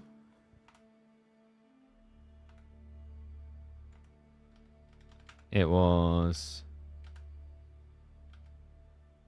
Here we go. So it activates now. And then at the end, it's going to fire an arrow. But what we noticed, his army's in range. It very clearly should get buffed. Arrow gets fired, but like there's no movement speed increase on like Kipchak's. I think the Roost tributaries aren't meant to get a buff. But like the spearmen have a buff, I think. I think the spearmen, the spearmen have movement speed buff. Archers don't. Kipchak don't. I'm pretty. Is it not all units? Is it only melee? And I misread. It's meant to be all units, no?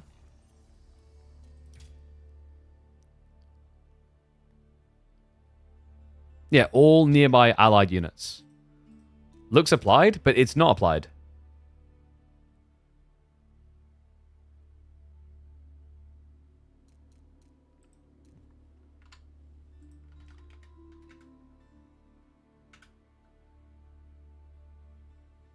So wait for it. Like the archers, the spearman is moving at 1.88, but the archers aren't. Maybe it's a UI bug? Are they moving quicker? I don't think they're moving quicker. And also it's meant to last 30 seconds, so... It might be a UI bug. One of the problems here is the Roost tributaries do not get their movement speed buffed, so they would be slowing the formation. But there's at least a UI bug here then, because like the movement speed isn't increasing on the bar.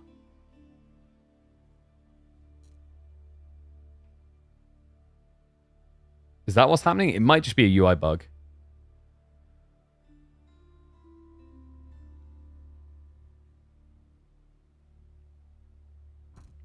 I wonder if that game's uploadable actually.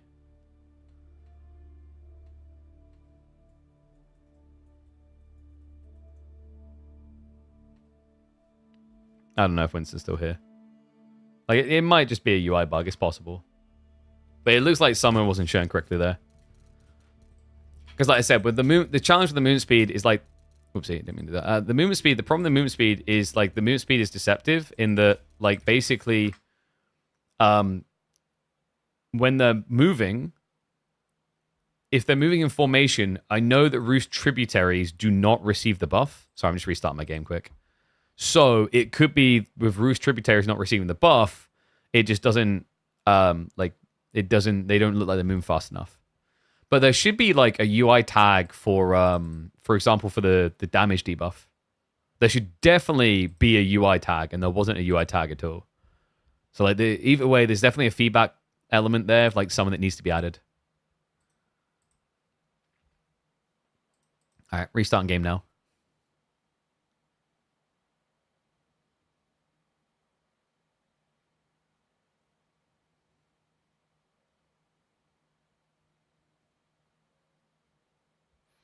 Woman had an interview with Dev, and the stack is intended on triple shot. Well, it's a bloody good buff then.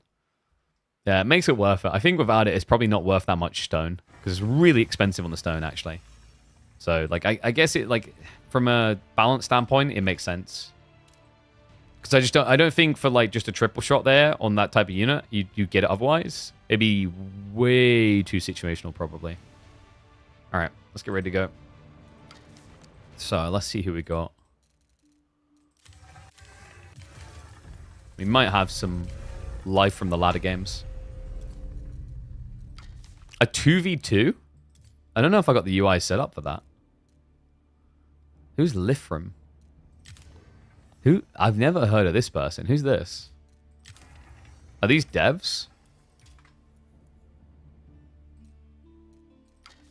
It might be devs. One sec. Myriad with hidden data? That's a shameful display, sir.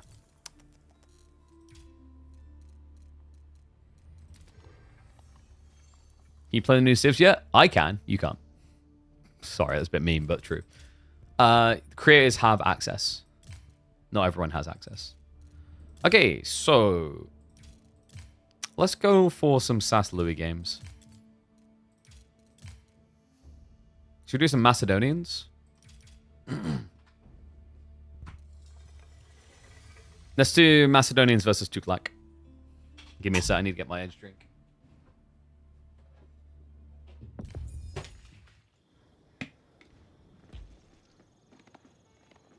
Wrong Kiro Farm, man. That one has 2 R's in it. What does it mean to be a creator? That's a good question. I got laid twice and had 2 kids. Your move. All right.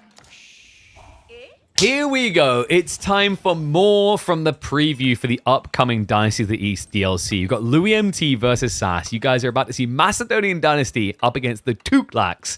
Let's get into it. Welcome back to the channel, folks, for your early glimpse at the upcoming civs for Age of Empires 4. We've been watching a lot of Louis MT on the Tughlaqs. Suddenly, the shoe's on the other foot. Sass has been like, you know what? I'm sick of this. You've been beating me with this civ constantly, Louis. It's my turn. Louis' response? Me, angry man with Viking. It is the Varangian time. This is the civ that I think when all the dust settles will prove to be probably the most bullyish civ in the game. Seriously, with some of their options in the Feudal Age and early Castle Age, I'm getting slight House of Lancaster, Lords of Lancaster build vibes. Not on the same ridiculous scale, but there's a lot of potential here, and I hope we get to see it, because so far, we've watched Louis play Macedonians once, and he basically just played French Knights. Which is possible with their unique Redari. But hopefully we get a little bit more unit diversity this time. You may be noticing the glorious mixture of sheep. That's right. Here in Age of Empires 4, we don't see color. No, you can get sheep of all kinds of colors. Brown sheep, black sheep, white sheep, pink sheep. I don't think we have any pink sheep today. I, for one, am looking forward to the green sheep. Yeah, okay, so, like, while we got Winston here, like, big feedback. So, pink sheep makes sense everywhere. White sheep doesn't really make sense to have on, like, the snowy maps, because they blend in. But what you should have instead on the snowy maps is green sheep, right? Because green sheep would blend in here, but not there. There you go. New biome. I think this is just Temperate Fall. I can't remember if Temperate Fall was here already. If this is one of the new ones, one of the more tame ones. Remind me after this one to show you guys the Greek biome. The Greek biome is probably my favorite. All right, so we have got a Ford Varangian stronghold coming in here. Interesting, actually. Did he not scout that? I think he just saw it for the first time. Yeah, okay, so he now knows what's coming. We asked for different unit types. We're getting out of Louis. It is going to be Agamafa, the spearman of the Macedonians coming through. Yeah, these guys are pretty interesting, actually. They have an ability called Stronger Together. Ape Stronger Together. The way it works is based on the amount of Varangian units nearby, the attack speed will increase. So kind of a snowball unit, an interesting role, mainly useful in the late game. Yeah, and it's a very small radius, so it doesn't get ridiculous fast. But when you're in big balls of spearmen in the late game, it can essentially change your attack speed from 1.88 down to about like 1.4, 1.3. So pretty decent. Looks like Sass, he already gathered a lot of gold. Yeah, enough to do this. He's got Dome of Faith coming in, so probably going to be seeing... Is he going for an elephant opening? A healer elephant seems like the play with this amount of gold. You think Pro Scout sucks now? I think it's been appropriately tuned. I don't think Pro Scout uber sucks.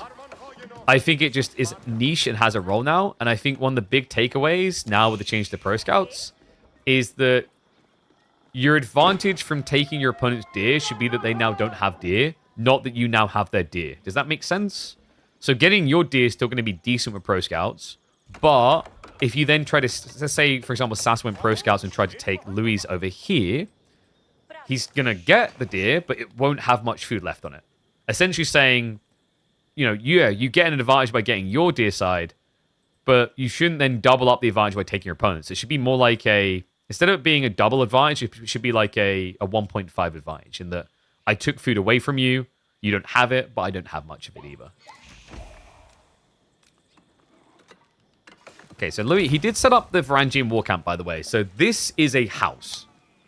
I know, what kind of psycho would want to live in a tent? But it's Vikings, you know, they like the idea of the wind being only one tent flap away from their beard. It's important to them. So this functions as a house. So you can pay 50 wood for a house or pay 50 wood for the war camp. It's better to build the war camp straight away.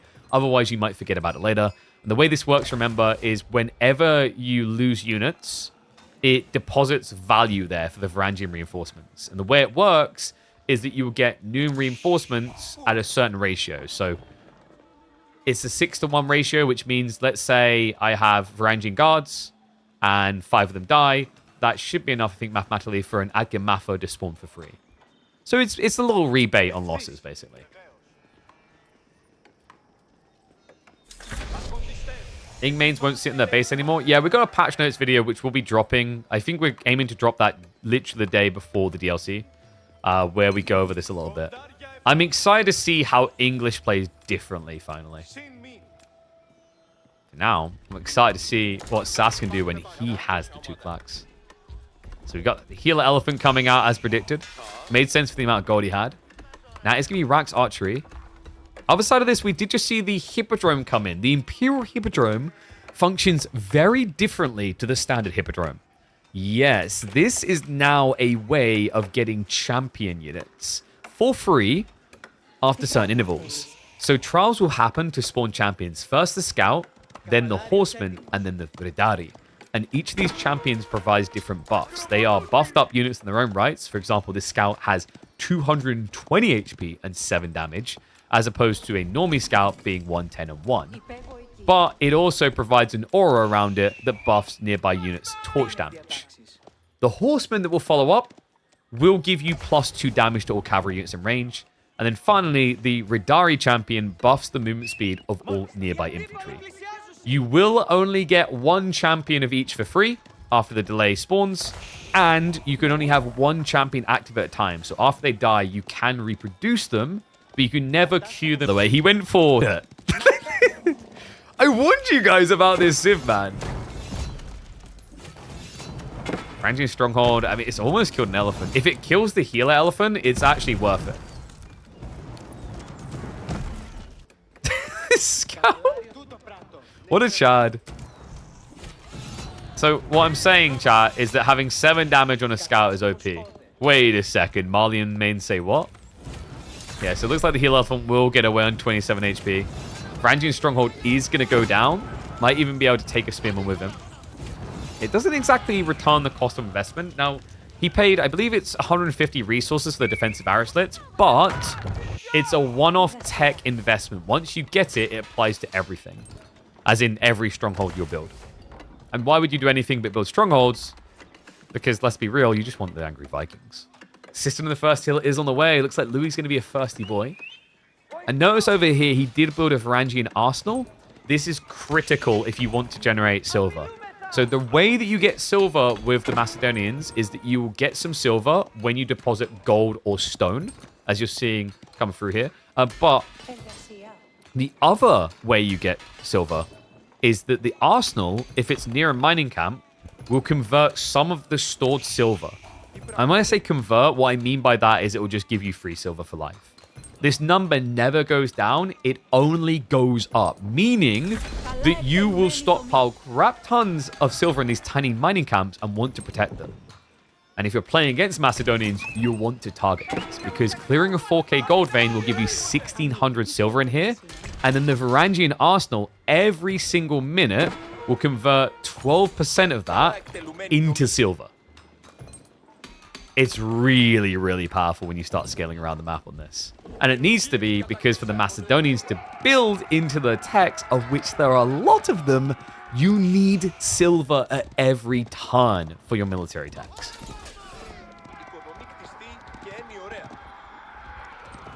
And yes, it goes up until they stop mining there. So technically, if you had a mining camp that had like 2 golds next to each other, like let's say you were crazy and you decided you're going to have 1 mining camp here, you could get it up to 3200 silver in one. Realistically, you just build 2 mining camps and an arsenal between it. It would have the same effect, mathematically. And good eyeballs. Louis, he did get the tech, didn't he? Yeah, okay, so we have some bugs in the UI. I wouldn't be capture rate without it. So, Louis, he did scale his cavalry technology by increasing the armor and health of his cav by 1 tier. Reminder, the way that the arsenals work, you have to scale based on unit type, not ranged armor or ranged damage like standard civs. So that means, for example, you can get damage increases for cavalry, ranged units, or melee. And then the other tech type is that you get both of their armor types as well as health. So that'll give melee armor +1 ranged and melee armor and health, or same for ranged and same for cavalry. It's a very different system, with a lot of potential, actually. Looks like we got gulps coming in. So remember, the system of the first heal for the Varangian Civ gives resources when you glug on these buildings. So that's now going to generate 160 gold over the next minute. If he uses the glugs on production buildings like here, he can increase his production rates on units being spawned. And it looks like he has been doing that. We've got Radari coming out already. So the Radari, remember, are the horseback Viking. Really effective unit, actually. Does not have a charge, but is pretty fluid in its movement speed. It moves at 1.75, quicker than standard cavalry units. Yeah, I think Radari are going to be really strong, because they also do have a hybridized attack mode, where temporarily they can throw axes from range. And no, Macedonians do not have a university, because Vikings, when they see books, all they can think to do is wipe their asses with them. Hey man, paper make good toilet paper. Louis, he has been going for relics. And Sassa's army's pretty big though, I'm impressed. He could get killed slowly by Radari. Especially if Louis remembers to start using runestones. Throwing axes. Yeah, fun thing, by the way. Throwing axes do melee damage. So we've returned to this again. That's why the ram just almost died to it. It's actually a pretty disgusting way of defending your base. Okay, so mining camp going down is going to be a big loss if this happens, by the way. He might try and defend before that. The cooldown ratio, by the way, once the throwing axes run out, they take 30 seconds to come back. So it's a 3-to-1 uptime. So, no, up for 10 seconds, down for 30. Let's club in. It's got axes coming in again, so he will keep the mining camp alive. Wait. No. I had to open my mouth. He should have kept the mining camp alive, but he didn't actually activate the axes. And no, the axes aren't a toggle, they're just inactivatable. Flash coming in. Archers were body blocking the spears there. And we do have the Bogmather coming through. So this is the archer of the Macedonians. And because he has the Radari champion, look at the movement speed. Guys, I can do you one better. If he just drops a runestone, it scales. And look at it!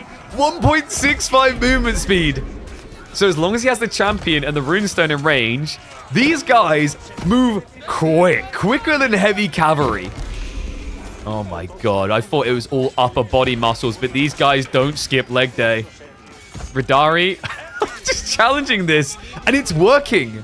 Yeah, he lost all the spearmen, so the heel elephants, they scale their damage with nearby melee infantry with the elephant formations. They're all dead, so they have no damage to challenge with. Archers are gonna get cleaned up. The Radari are slapping right now. Oh man, these guys are so good. I live by them. I swear by them. I think the Radari, I think Louis onto something. Like, these are going to be the backbone of a lot of strats incoming. To make matters worse. Oh, well, look at that. We have access too.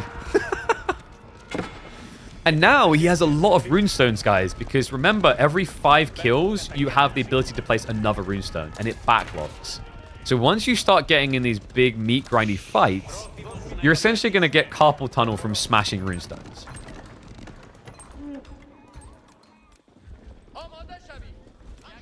More elephants coming through. And look at the buff. You see what I mean? All these spearmen in range. He went from 15 damage to plus 18. He doubled his damage by having spears nearby. There is no splash damage on these elephants' tusks, by the way. So before anyone's like, that's imba, don't worry, it's not crazy.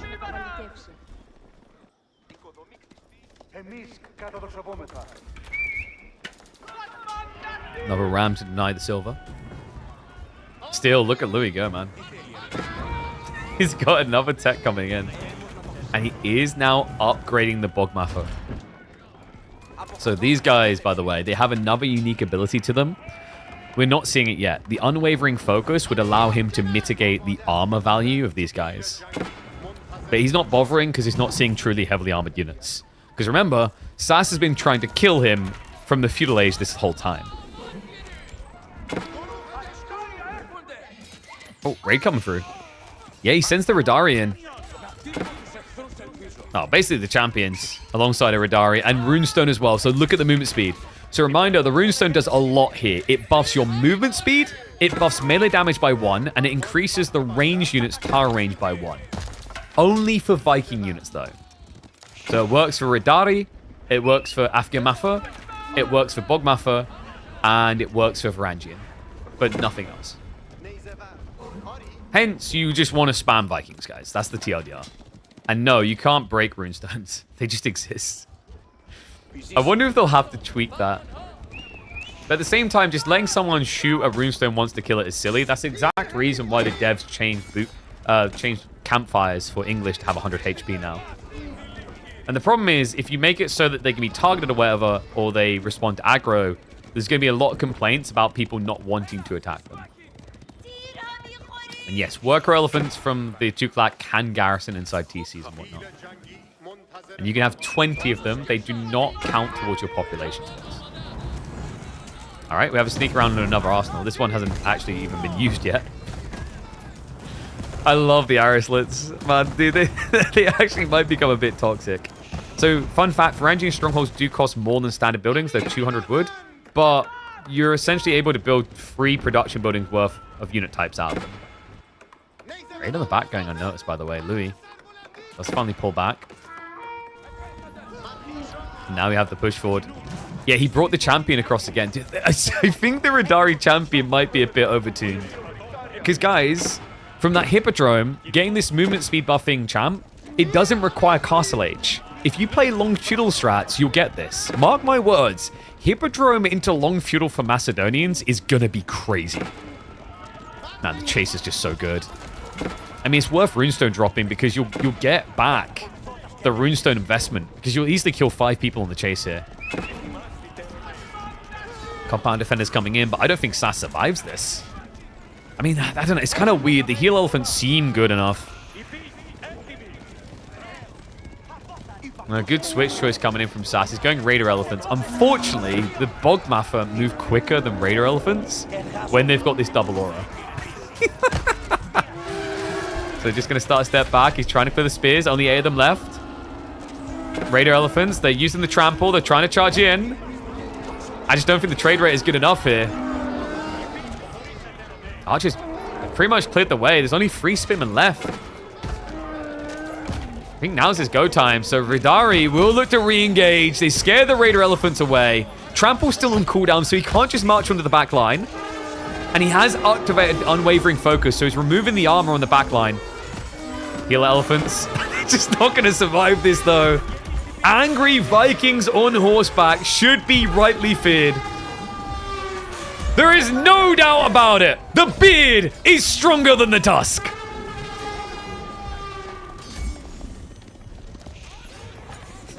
I don't know why they always wave. They wave like they're cheering, like they're happy.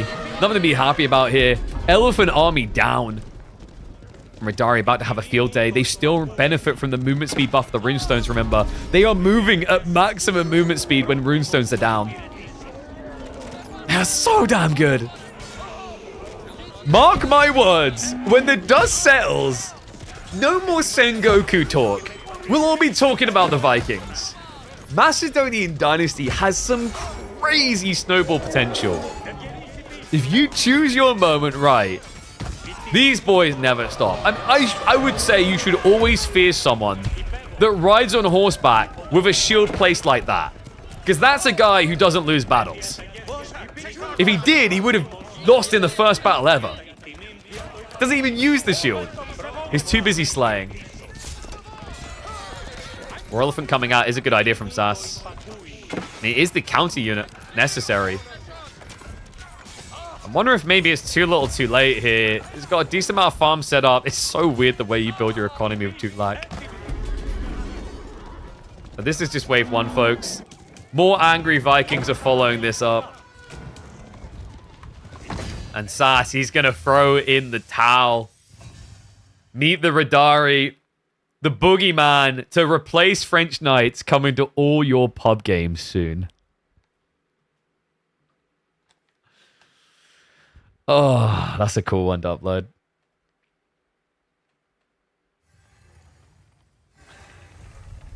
There is a new S tier knight incoming. And he has a beard.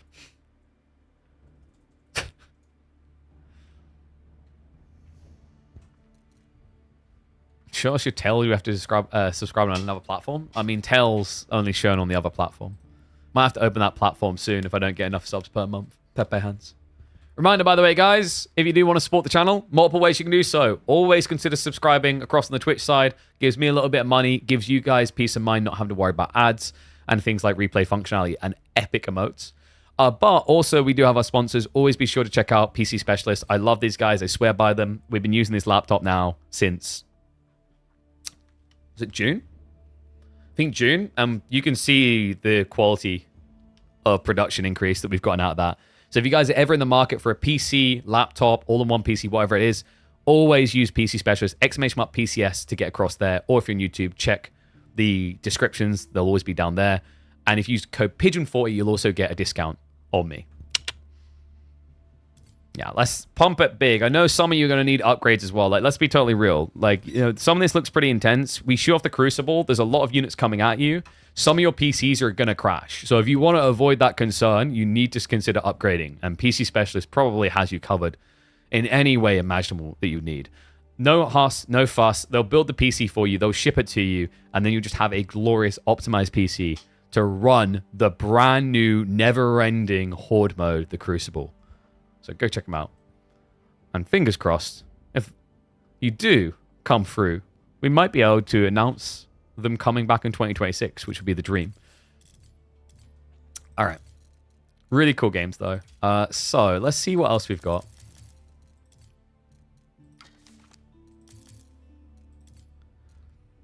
We could do a 2v2 game.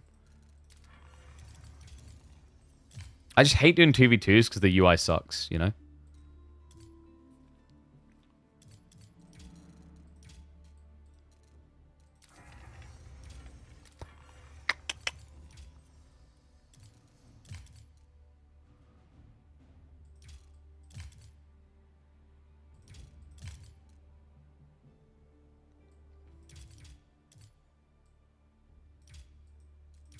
Ooh, we got a Lucifer on Vortex game. Age of Empires 4 just ran out of memory, which is pretty impressive on my PC, considering I got 64 gigs of RAM. Winston! You here, buddy? Memory leaks?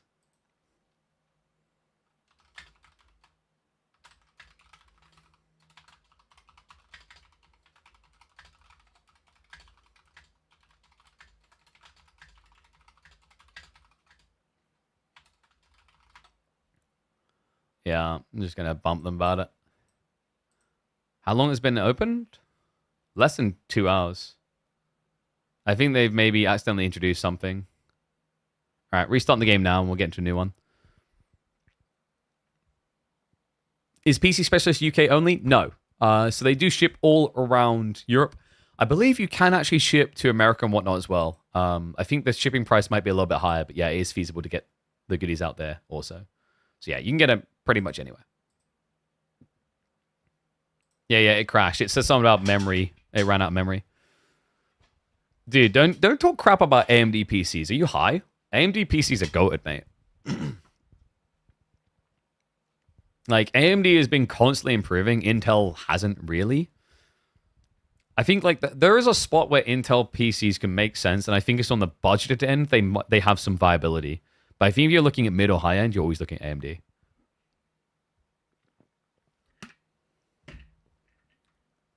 Even on the graphics card side, actually.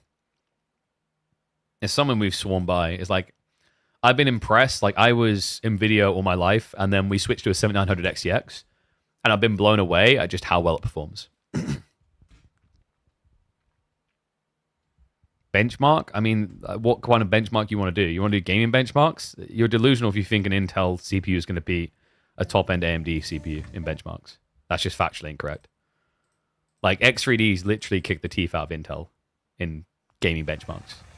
If you're talking sheer production benchmarks, then they can basically be pretty much neck and neck in like rendering softwares, which doesn't attribute a use case for 90% of the PC use base.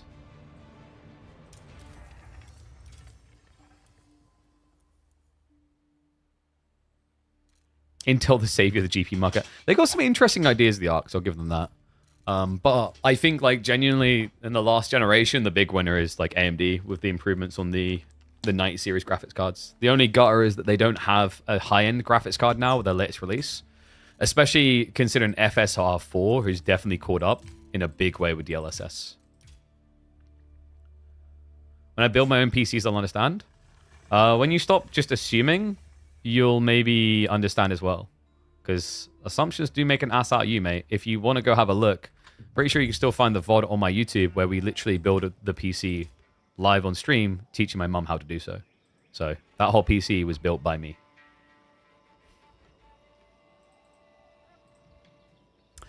All right. If that's everyone done looking for a fight, let's get ready for a big, big brawl. All right. This is going to be a fun one. The Spanish bros going at it. Golden Horde up against Macedonian Dynasty. What better way to check in on the newest Civ additions to Age of Empires 4? Welcome back to the channel, folks. Lucifron with the Macedonian Dynasty and Vortex with the Golden Horde.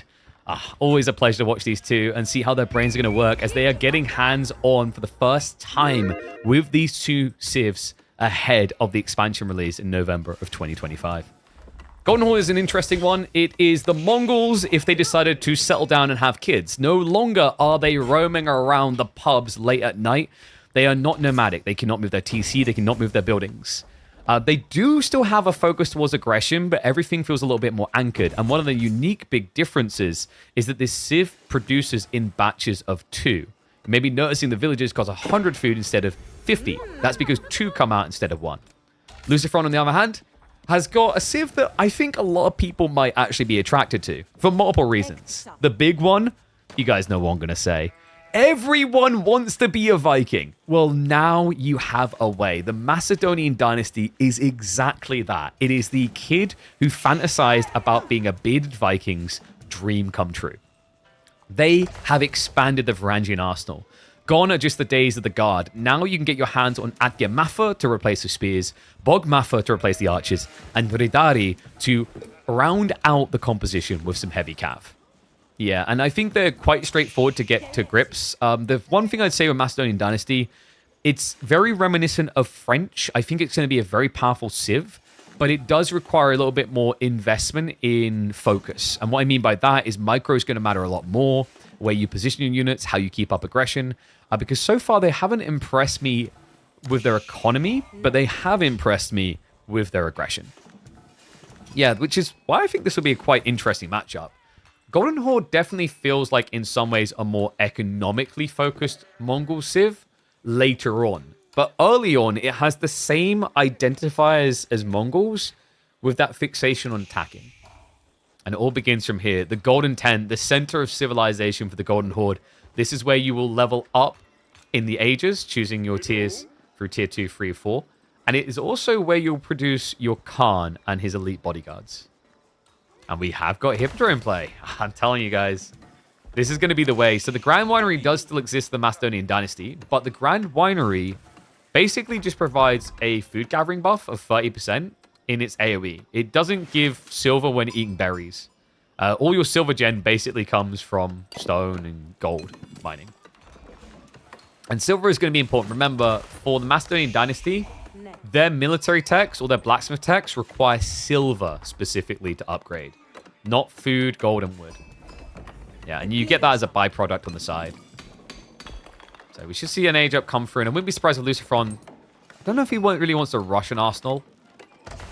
With this type of build, it might be worth doing. So if you get an Arsenal down sooner, you'll start generating passive silver sooner, because the way the Arsenals work is it generates based on the amount of stone that's been, or silver rather, that's been deposited in the mining camp so far. And we are getting Khan and Thorgoods, so it is going to be some aggression. Then again, both options for the Golden Horde feel like they're aggressive ones anyway. You either make it cheaper and make your Khan and Thorgoods better with more health, or you get building carts, which allows you to deploy them into military buildings. The cool thing, at least, about building carts is it does offer some scaling as the game goes on, as you'll get additional carts per age. But overall, like I'm not surprised to see most people going for Khan and Thorgoods.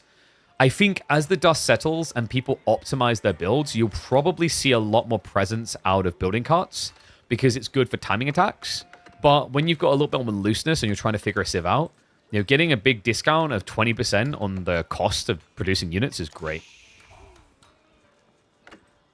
The Viking boat in the middle of nowhere makes sense. Of course it does.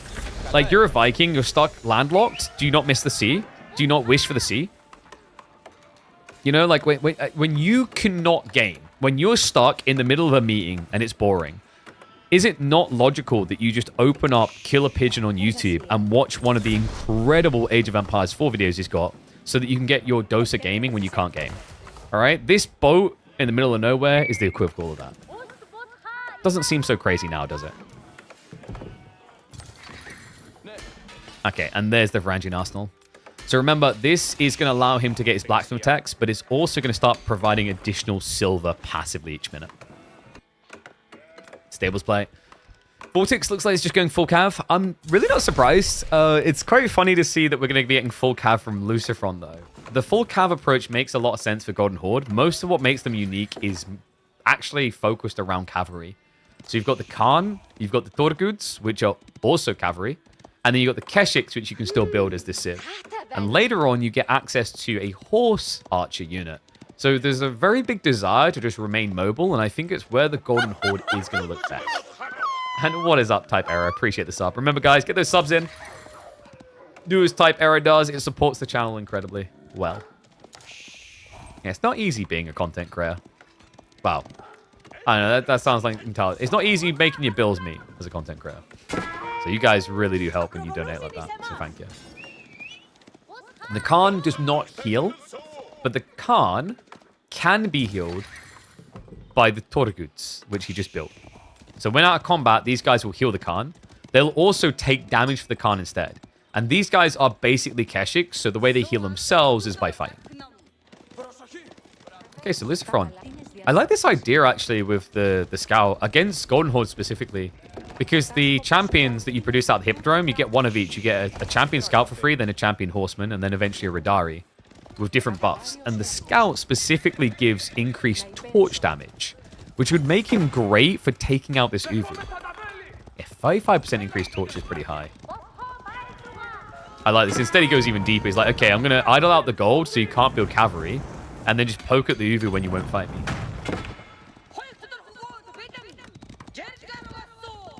We already have silver mining in the caster overlay. I can't believe it. We do, yeah. But unfortunately, we just discovered that the capture age is not tracking the blacksmith upgrades yet, because it should be showing tier 1 researched on the armor and health for cavalry. Yeah, I think this is like the Varangian arsenal is very finicky, but also has some really scary scale points when used correctly.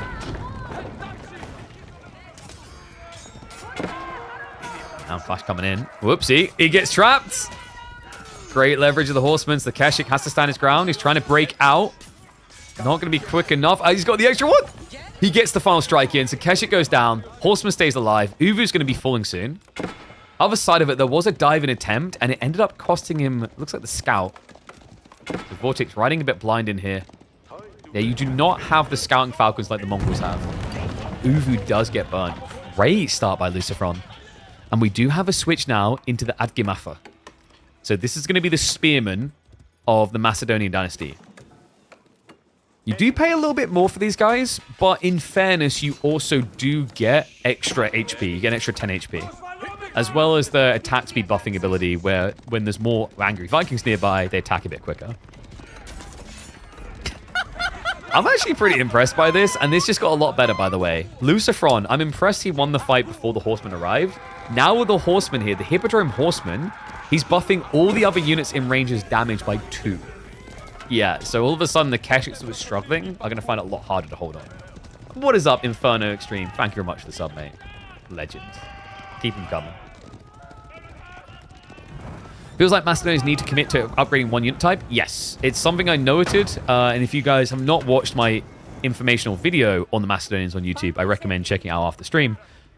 They feel like the type of civ that is going to struggle with unit transitions regularly. So when you're playing against Macedonians, I think it's going to be easier than against most civs to get cheesed. But when you start realizing that you need to unit switch, that's when Macedonians are probably going to get caught off guard quite easily. Overall, though, doesn't seem to be playing out that way. He's got Spearman prepping behind this. Yeah, and Vortex is just playing full heavy cav. Nightmare fuel coming his way. Because he doesn't have an answer to Spearman yet. Yeah, and the answer is going to be archers, and your opponent already has a decent number of horsemen. To make matters worse, Lucifron is about to get the Ridari champion in just 45 seconds. The Ridari champion is going to give him access to a heavy cav unit an age early, but it will also increase the movement speed of spears. And hold on a second, look at this grab. The Batu Khan, he gets caught on the backside, so he's redirecting damage. This isn't hacking right now. Vortex is not illegit. But what was happening there is because Torguds were in range, all damage being done to him was being shifted over to the Torgud instead. Very dicey up against Spearman, though, because you can end up losing your cavalry quickly because of that. But you've done a good job, minimized any losses, shifts out the other side. And you did just see his health healing. So this is the effect of the Torgud being nearby. They're going to start rejuvenating him when you're not in combat.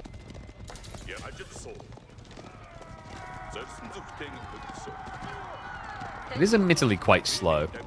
Kind of slower than I would have ever expected, but I think the logic is meant to be you should never really be that damaged anyway because of the Torgud.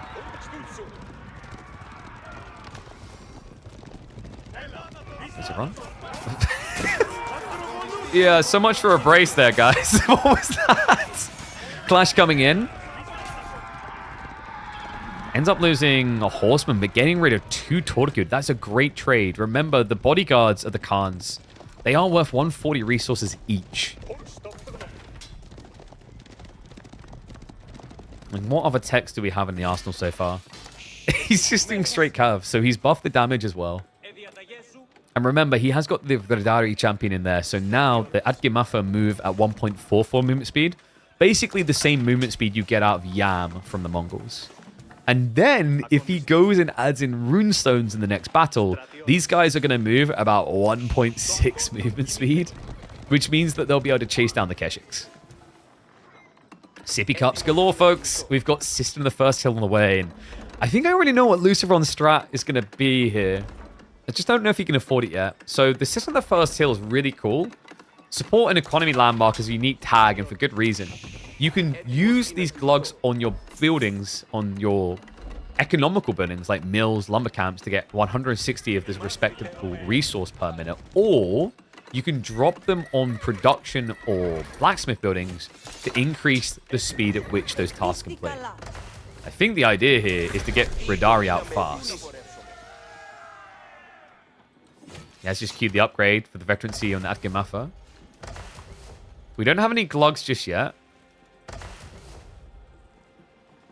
What's he thinking about?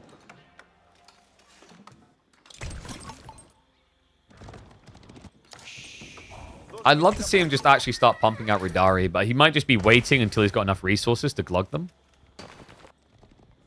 We've got 4 deer gathering as well. Other side of this vortex, no stockyards yet. So stockyards are the replacement for pastures for the Golden Horde, and they can support 4 villagers gathering sheep. At 250 wood, that actually makes them quite cost efficient compared to farms. Okay, looks like we have a switch into the melee infantry side. So Adgamafa now getting their damage upgraded.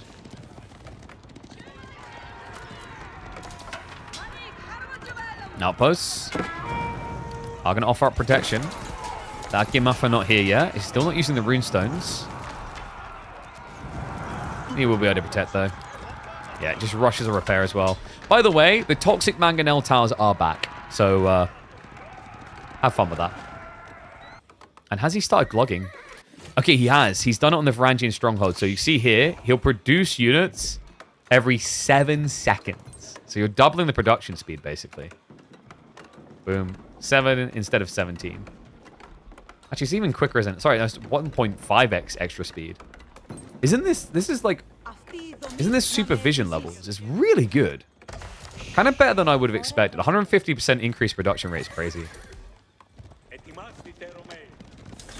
Is there a guide for new civs anywhere yet? Yep, we've got you covered. By the time the game launches the expansion pack, we should have a guide, or an overview anyway, to get you familiar with every single one of the new civs, as well as the new Crucible mode. We got you covered.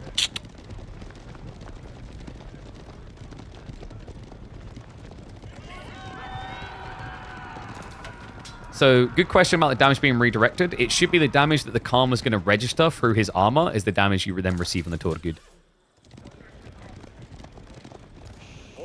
So, that means you have to be really careful against spears.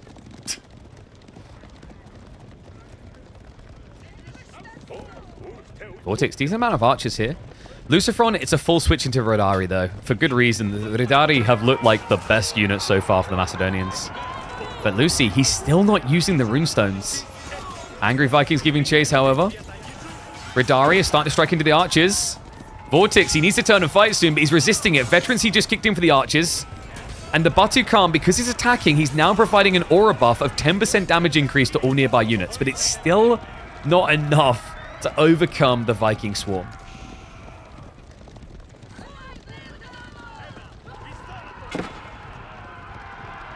Luciferon. Still no runestones, man. I've been seeing this a lot as people get into grips with it. It's just so easy to forget to do. When you click on the unit, you want to press LBT for people by default. The runestone would give him the movement speed to chase this so much easier. Not to mention +1 melee damage on everything he's currently building.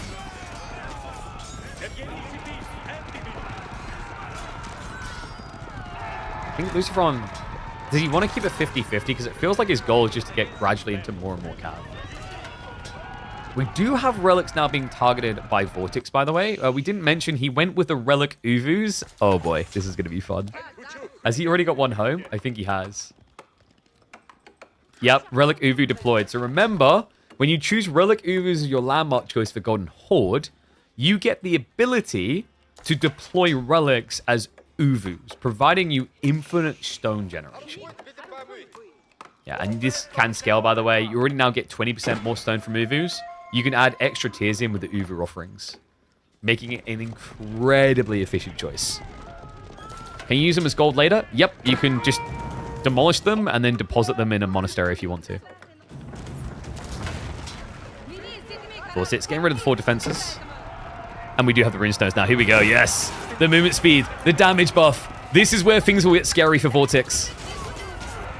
Gap close is just so quick. And he's got axe thrower mode, so he's just trying to target fire down the archers. By the way, the plus melee damage does also apply to those axe being thrown. Wrap around the back. Vikings clubbing from the side now. Lucifron, though, I think he's losing a lot of steam here. Vortex found the perfect moment to turn and fight. Kipchak numbers look good for the moment. We're getting to the tail end of the fight, though, and it's pretty much equal count of heavy cav in the engagement, but it looks like the archers are going to be the turn point. Able to overwhelm. Vortex will take the win in the direct clash. Lucifron, this is a troublesome moment in the game. He's been playing pocket resources with a lot of tower defense.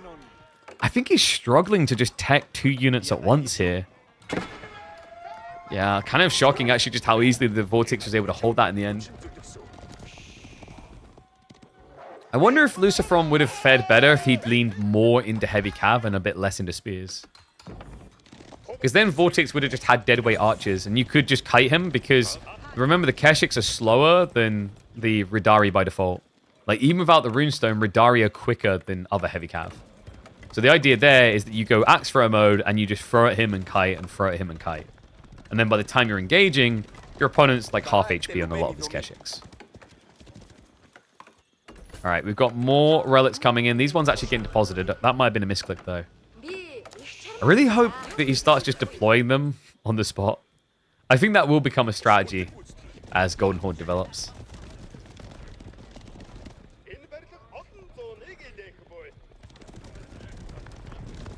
Do I think these new civs are a power level higher than non-DLC civs? Not necessarily. Definitely not all of them as well. Like, Tughlaq and Golden Horde, I think, are weaker. Macedonians and Daimyo, I think, are on par with some of the existing. Axe throwers again. It's not a bad way of sniping out that backline. 15 damage per axe. Still, it feels like he's losing spears too fast here. The Ridari champion is being spawned again soon. And Ridari continue the clash. A good body blocks to the Kipchaks. Vortex has to cut and run. His archer count now down to just 5. Still, tail end of the fight. In theory, should be pretty good for him, but wait, he's not finishing the spearman off quick enough. Yeah, a few of them left alive. That's going to be good enough. Lucifron able to beat him down. Oh, wow. Talk about a remax into a victory there. Lucifron. Considering how the last fight went, I think what mattered most was at the tail end, a lot of these Kipchaks were looming around half HP. So Lucifron with a remax, able to get that death push going. I think he might have been glugging with assist on occasion to pump out the Ridari quickly. They've got some fortified outposts up from Vortex, so very hard to breach these at this point with a small army. But it looks like the goal is denial of gold. And the relic split is actually evening up a little bit, so Vortex will take the advantage 3-2. But Lucifron has got a leg in that game. Wouldn't Lucifron's archers be better? And they're not bad against the Kipchaks in theory, but you've already seen a priority on ranged armor here, weirdly enough, from Vortex, even though there's no ranged units. It's actually quite funny. For Vortex, getting melee armor would have been a game changer for him, I think. But yeah, going archers, going for the Bogmatha makes no sense because your opponent already has ranged armor.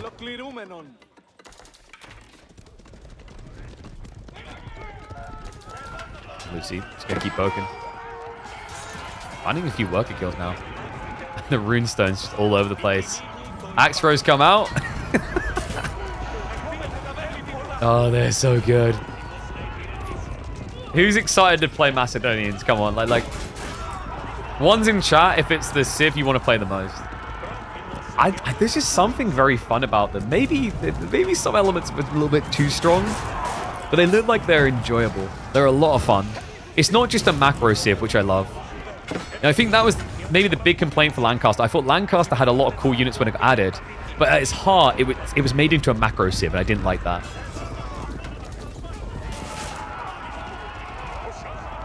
Angry Vikings gaining more ground. I think Vortex needs to get some big upgrades in soon. He's got the stone necessary for it. This would make a lot of sense now to go for the stable reinforcements, which would increase the amount of Kipchaks he's producing by 50% without any additional cost. He just needs to stockpile 10 more stone, then queue it, and then survive long enough. but it would be a huge boon to his defense.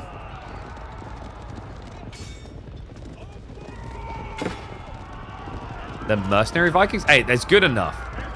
You get Vikings, you still complain about a technicality.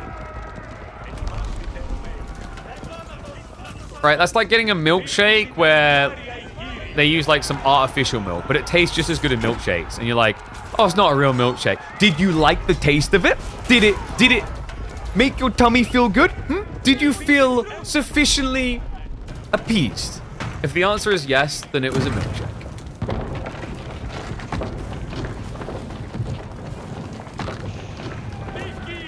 Right now, the Vikings milkshake is bringing all the boys to the yard. There's a lot of them. Almost 20 Radari. Is Vortex maybe considering an edict switch instead? What did he go for? Wait, what did he spend his stone on? Oh my god, he used it to reproduce Tughlaq. So he put all that stone into additional heavy cav instead of just going for more Keshiks with the stables reinforcement. I'm a little bit surprised actually. He stockpiled so much stone originally. I think maybe he chose one tier of overgrazing as well, so he just buffed the gathering rate by 10% on these. The next step for him actually might be to start prepping the stockyard edict, which allows him to generate gold with all of the stockyards in range. Ah, no, that's what he got. There we go. Nice. Minds think alike. So he has now got the ability to generate gold. This generates gold at the same rate as enclosures for English. It's pretty damn good to buff him up there.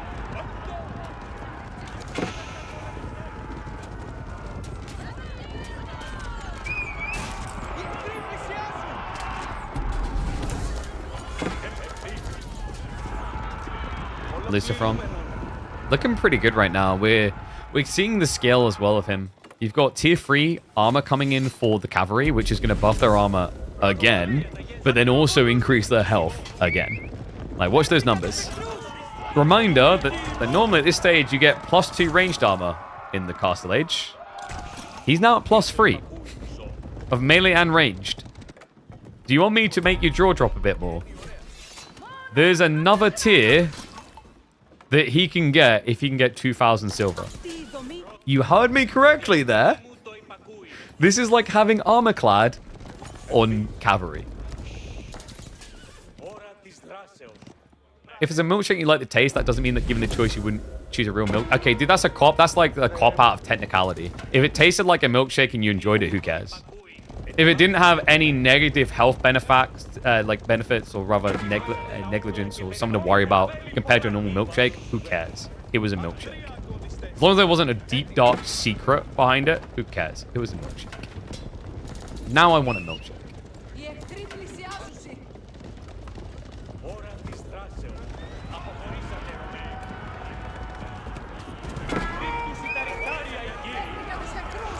Max throws again. Is Lucifron? I don't think he's big enough to break in here, by the way. That's just as much heavy cav. Let's see, though. Remember, the longer the Batu Khan attacks for, the higher this tier of damage buff you're seeing come out gets. So I think it's about every 6 seconds of attacking gets another tier. So he's now at tier 2. Look at the damage coming in the Keshiks. They're now up to 25 damage. The archers are now up to 11. There's one more tier to complete. It's working out. That is such a strong buff in long fights, if you can sustain it. Difficult to do so for sure, but if you're able to keep walloping, worth it. Khan's going to go back in. Clubs a few more times. You should get that final tier coming through soon. The crown means he's got no more Tughlaq to protect him. Khan is going to go down. Lucifron, for a second there, it looked shaky, but he's left with so many heavy cav units. The Vikings are very angry. And very uncounted here. Vortex now trying to switch into Spearman, but it's looking a little late for that. Great death push coming in from Lucifron, and I think he's got plenty of farms coming in behind this. He's now up to 28 farms and scaling. And the worker kills are starting to leak in. Army's still just being kept down on count. We're not getting much in the way of additional runestones, just the ones from the big death push, though. So at the tail end, Lucifron's economy in a lot better place. You know, he's set up the farms now.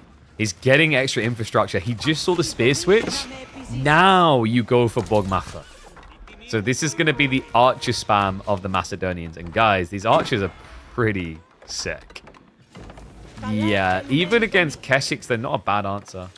And runestones, to answer that, they have a duration of 150 seconds, and then they disappear. They cannot be destroyed.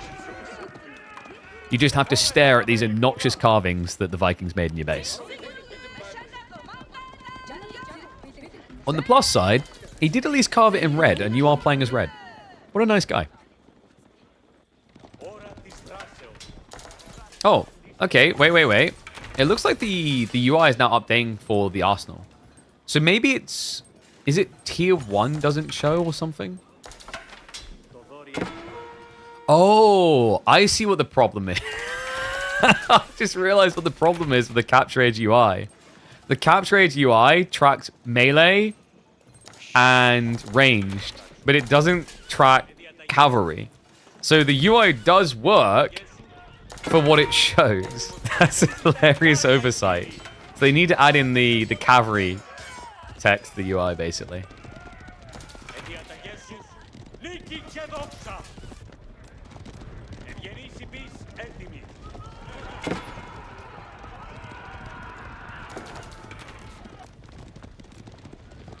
Alright, Vortex.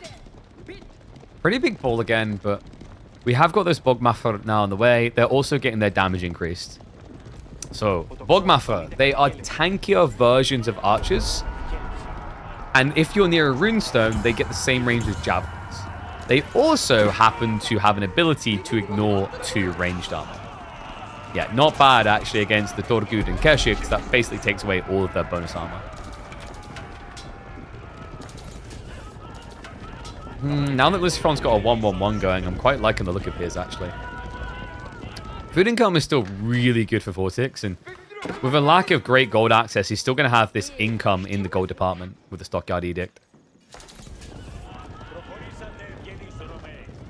Would it be a good idea to leave your infantry in the middle and raid? I think for Lucifron, he's just kind of in a death push mode, because he feels that his army is stronger, and he's right to feel that way. But the runestones, most definitely. Baits the clash, pulls back slightly. Radari Champion is going to be on the way to provide that movement speed buff soon, but the main clash looking good here. I'd love to see him start using the unwavering focus. It's a static fight, which means the archers would just get more damage. Not that they need it. I mean, it's just absolutely demolishing. Batsu Khan just taking too long here. In the ultra late game, when you can afford a meat grinder, I think that's when you're going to see this Batsu Khan buff be really good. But in skirmishes like this, or fights that end too fast rather, it just doesn't get the percentile damage buff quick enough. Once again, into the breach. We've been here before. Vortex, last time barely held on. This time, it looks like there might not be anything left to hold on to. The only upside for him is that there is no additional runestones. There's no usage of the minus armor from Unwavering Focus. Or rather, the armor ignore. He's going to be a retreat safely towards the runestones. And re-engage. Vortex with only a handful of Keshiks left over. Looks like this game is over. What a fun game, actually. Maybe, like, this is the thing. You see new civs like this, the back and forth tug of war. Maybe you eventually get bored of it because you've seen it a lot.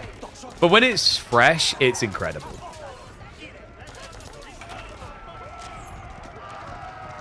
Yeah, I don't think you're going to get imp out of these two. Which is a shame. I think Golden Horde really starts to come into their own at that stage. Macedonians are kind of intriguing. I think there's value, but their value is like on a bigger trigger delay because of how expensive the silver investments get. Like we already talked about tier 4 barding costing you 2,000 silver.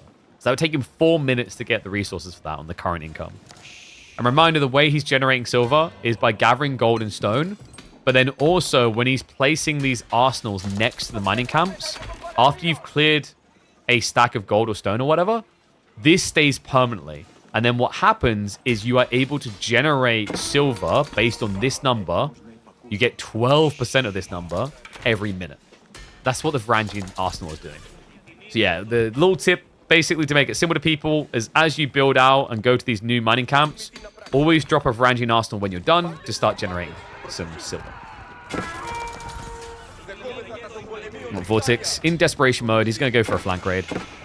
Radari are going to start reacting. We do have Yam Network queued up, but oh yeesh, that's going to take a while. It's actually kind of crazy how long you have to wait for a tech up with the Golden Horde. 2 minutes and 20 seconds to get Imperial Rage. I don't know why they made it longer for them compared to the Abbasids. Luciferon now in prime position. He's got the 6 tower range. It's like, I mean, Vortex can't even step up. Fortified Outpost now in trouble. More workers going down. That also means that a lot of his food income is getting idled out. This is like the worst possible situation for him, teching up and being dove like this. Because Luciferon's not stopping. No, he's queuing up more. He knows. He can see it. You know, I don't know if you guys have noticed, but it's not so subtle with the Golden 10. There's something about it that lets you know someone is teching. I can't quite put my finger on it, but there's definitely something that suggests age up is occurring. And I think Luciferon noticed. He's like, he's building siege. It must be siege. He's building siege. Wait a second. Damn, this has been a long game. I just realized, looking up, 32 minutes now. Yeah, with these farms getting shut down, his food income is starting to plummet a bit. Luciferon has a clear lead in that department. He could age up as well if he wants to, or just keep pushing. Another cool thing about this for Luciferon is because he went for Yam Network trade, that's the tech choice that generates 60 gold per outpost up to a maximum of 6 outposts. So you just removed 120 gold that you would have got at the start of the age up per minute, as well as all the food alongside it. Look at the runestones. I don't think this is quite enough headstones for all the corpses that just dropped here, but we'll take it.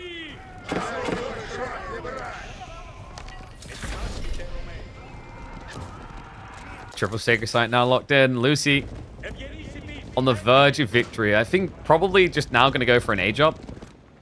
I mean, he's capped out an army, so he's going to stockpile now anyway. And he's done a good job, actually, of getting a lot of his techs up. You can see it here. You know, achieving the tier 3s, tier 2s, tier 3s, and some tier 4s. Oh, what else did we get? Ah, we have got Ruinous Blinding coming in. This is a really cool ability. So it allows your Bog Maffer to reduce the damage done by units they're attacking by 20%. He also took, I think it's called the Rumfi, which is the improved damage for your Radari. It gives them +3 damage with the Rumfair. And then also this affects Varangian. Varangian will get bonus against light, I believe. A Palatine School coming in. So we are going to be treated to Cataphracts. It's so difficult to justify, though, when you want to get the Arsenal upgrades. Because the Cataphracts, they are going to be expensive. You can see right there, you get 3 of them for 750 silver.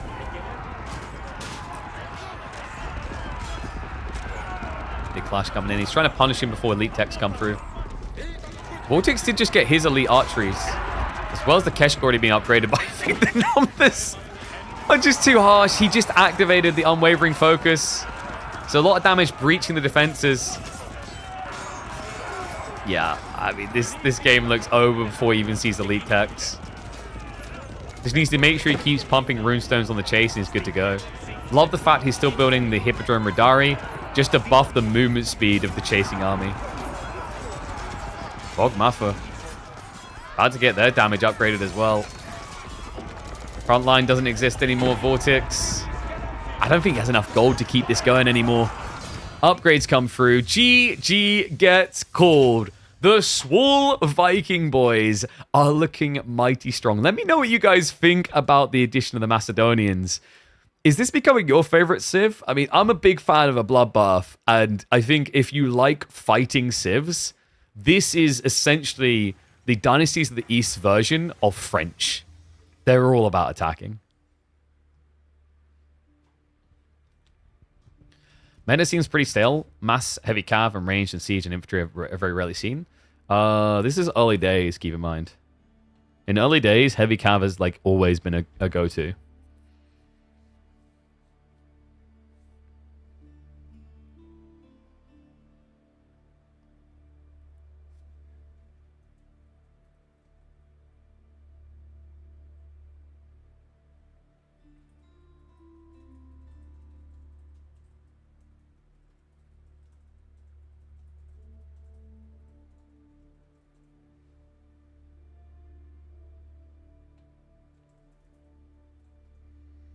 Just label that one. Vikings might be the best new Civ in Age of Empires 4. I mean, they feel really good. All right. Let's see what else we've got that we can check in on. Really cool game between Lucy and Vortex. You got any more Crackney games? Doesn't look like it. I think he's maybe playing some of the Crucible. How about Louis? What do you think is the strongest out of all the new civs? So, at first glance, most people are going to say the Sangoku Daimyo, but for me, it's going to be the Macedonians. Although the Sangoku Dynasty has some very clear upsides and they're quite smooth and easy to transition through, I think once you get into an aggressive meta and people understand their attack timings, the Macedonian Dynasty, with their timings around Varangian pushes and Radari pushes, are going to be a lot more impactful because people are going to get a lot better at utilizing their runestones for the policy of early game attacks. Once they've done that, mark my words, the Vikings will be on top.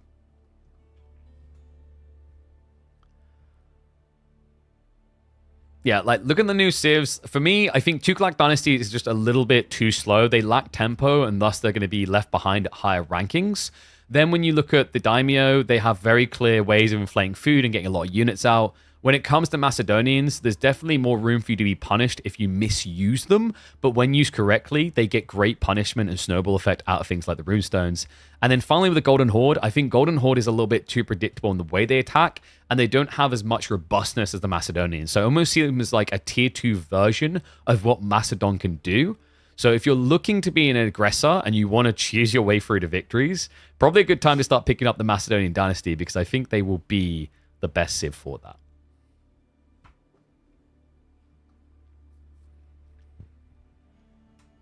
I now realize you're actually a really good observer. Whoa, thank you.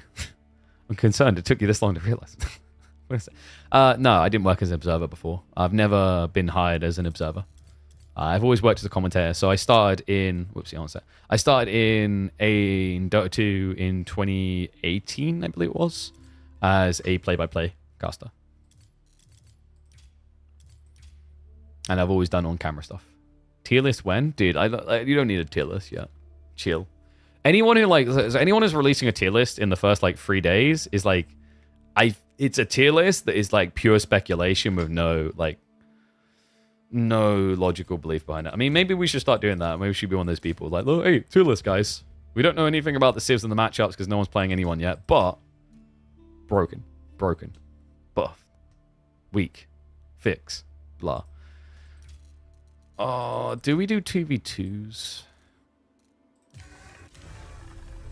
There is an option to check in on some 2v2s.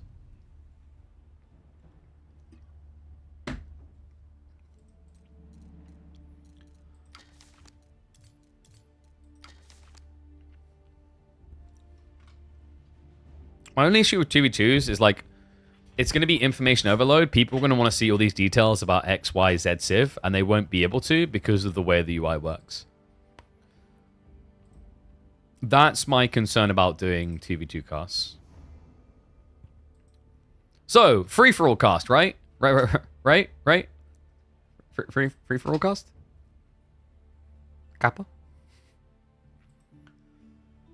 Can you tell me what is that control panel in front of you where you change scenes? This is a stream deck. You can get them across on Elgato's website. They are great for people that stream, but they're also very useful for people that do other things outside of just streaming. So I know a lot of people that do things in production like video editing, Photoshop, etc. Just general things, spreadsheets. There's a lot of different hotkey bindings you can set up to link through to a stream deck so that you can essentially treat this like a bunch of shortcuts for your PC setup on a nice little device in front of you.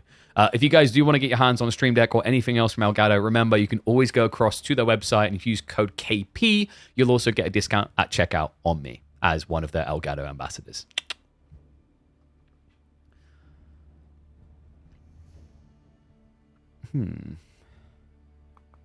Sorry, I forget. I gotta keep switch. I need to relink my scenes for TikTok because sometimes they get left on the wrong scene. Just think about what we cast next. So maybe has Recon been on? Boo! What a pussy. Okay. Where's my boy Recon? Can I share the link in chat, please? I believe you can go. Does Elgato work? Yeah, you can go across there. And if you just type in Stream Deck, rather. Oh my god, Emma. If you just type in Stream Deck, it'll come up. Sag. I just clicked on Mr. Merlin's account as if I was going to see anything. I'm like, oh no. Where are you now? Pepper hands.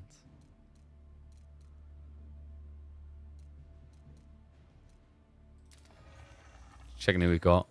It's so tedious to find someone who's not match history hidden. Ugh. Why didn't they let my boy kill Yardi in? That guy ain't a coward. He'll show his gameplay, no fear. What was the code again? KP. 2 letters. KP. If you look down the panel, you can see it there as well. Your match history is not hidden? Yeah, but you're also not on here. So look at this coward Marine Lord hiding his data. I see you. Doesn't play KPMMs. Doesn't want me casting his super secret strategies he discovered with the Sangoku Daimyo. We already know what it is, Marine Lord. It's spam out loads of your ties and then rush Imperial Age and build loads of the attack speed boys so that you can just run people through Mount Samurai. Everyone's doing it. It's not unique. You're not different. Just because you use your fancy accent to make it sound like you're doing something different doesn't mean you are. Such a short code? I know, right? It's great. Usually I have to settle for code pigeon. But if I can get a code KP, I'll take that.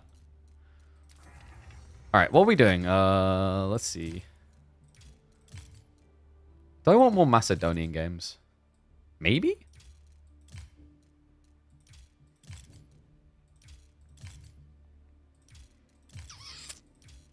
Although I can't find them, which is sad. We do have some more Louis games. Louis is always a go. Do we just say screw it and do a 2v2? What do you think, chat? Do we just say screw it? Have I got the scene set up right? Oh, I have. Oh, I've still got it set up from the free-for-all tournament because it says stiff in the top for reasons. If I can find. Maybe we could get rid of that. Oh, actually, no, that's going to be useful because we can do map name. Because I was looking at. Should we just do a 2v2? Let's do a 2v2. So the map that they're going to play as well is going to be Ocean Gateway. This is a new one. Yes, that'd be good. Okay, I guess Gateway is close enough.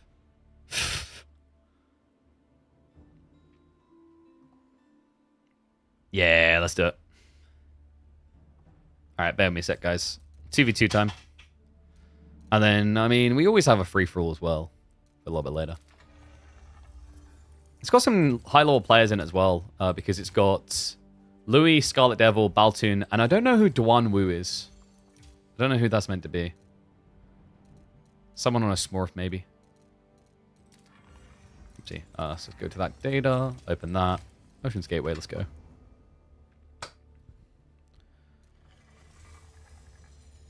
Let's go. Who's ready for some 2v2? When are you going to see you play AoE yourself? Check the stream from yesterday. We literally played some Crucible runs. So I gave you guys your first look at the Crucible run. Probably with a lot more commentary than most. Because okay, now it sounds like I'm doing shade of her. I'm not. I remember like I was watching Worm a little bit earlier and she was trying to do the Crucible. And she's like, wow, it's actually really hard to like concentrate on this and talk. I was like, yeah, it is. All right, we'll take the glasses off. We're going to hop into game now. We've been between games too long. Your push-ups will have to wait. You're meant to want content, not me doing push-ups. Bro.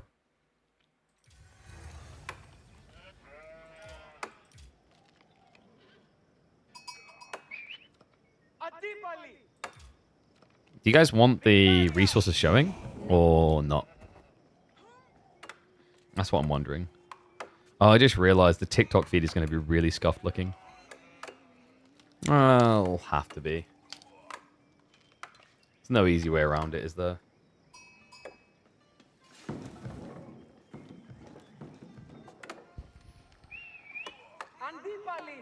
Alright, let's get ready to go. Welcome, one and all, back to the channel for something special. A preview from the upcoming expansion of Age of Empires 4 on a brand new map. Welcome to Ocean's Gateway for a 2v2 clash between Louis MT and Scarlet Devil teaming up against Baltoon and a guy called Duan Wu. I don't know who this is. I am curious to find out. But what I am looking forward to is the new civs. We've got an interesting matchup here, actually. It's mirrored new civs, Macedon for Louis MT and Duan Wu, but then traditional civs for the other two players, with Baltoon being on Jean, and then Scarlet Devil playing as the Rus. Map is going to be Ocean's Gateway. I've left it at the top there for you guys. I don't know if that looks cluttered or not. Usually the idea is we hide this for free-for-alls. But I guess you guys might want to see the current resources. But yeah, double Macedonian is going to be intriguing, actually. I think this is like a nice way to approach seeing new civs in a mirror without it being like an obnoxious mirror. So you are going to get the Varangian War Camp to open up with. This makes a lot of sense. Remember, the Varangian War Camp, it is simply a way of getting a house at the start of the game, and then later on, it's going to be a way that you can get units for free for losing units. Oh, and we do have a Dark Age rush coming in here. Yeah, it's going to be a Horde Varangian stronghold out of Louis, as he looks to aggress onto Baltoon's gold. That's a smart idea here for two reasons. One, you know that the Jean faction is going to want a lot of gold to produce knights. And two, doing this, building Spearmen early isn't a bad thing because there will eventually be knights. So, cool thing about Ocean's Gateway, you can fish on this map, but you may be noticing a bit of a funky shape. You can't access the shoreline unless you go towards these kind of central points between player locations. So a little bit of a different design, a little bit easier to reach onto pond play when you play in a standard 1v1, because there's 4 access points. My personal feedback to the devs, I think 1v1 should probably be only 2 access points, one here, and a player spawning here and spawning here. But you can see how it has pretty cool implications in 2v2s. There is a safe area which you can share for fishing, or there is the contested sites, which are a lot harder to get to. Okay, so it looks like we have got age up starting to come in, at least from a few players. Yeah, Duan Wu just going for an age up as well. Now, he has gone for the Grand Winery here. So that's going to give him access to 30% increased gathering rate on food in range. Later on, if he gets any relics back here, it's a way that he can generate silver so he can get those Viking upgrades.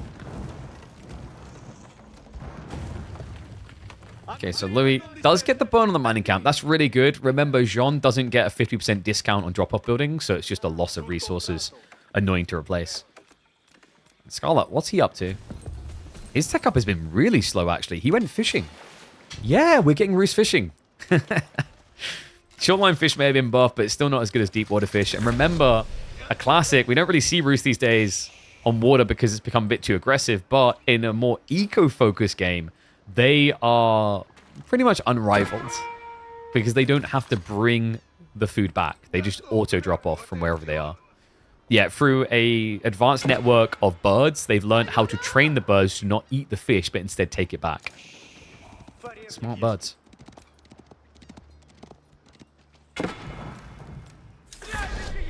Oh, okay, that's actually cool from Louis. Do you guys see what he's done here? He built his war camp on the coast.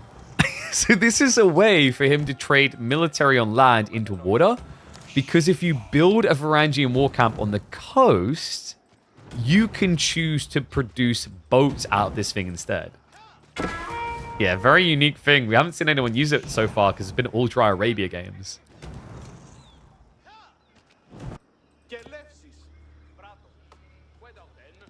Louis, it's going to be Hippodrome build. I think Hippodrome is just better than the Grand Winery, to be honest with you. I don't really see as much point in the Grand Winery choice. I mean, it's good. It's a 30% increased gathering rate on food, so you just have to think of it a little bit like Aachen.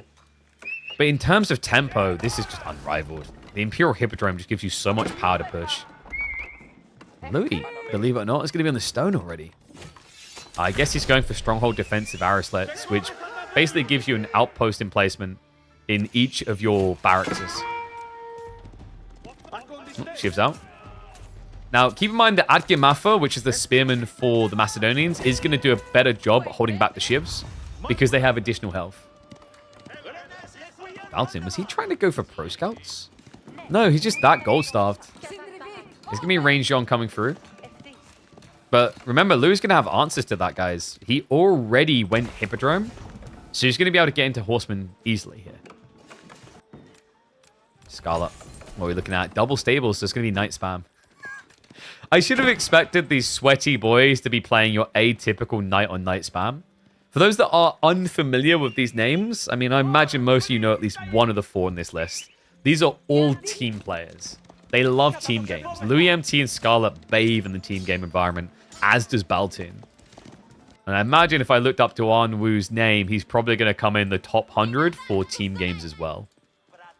Let's see if I'm right. Okay, so, yeah, he finished third. Third in team ranked for Season 11. And it's not the first time that he's been in the top 3. So very good at the team environments.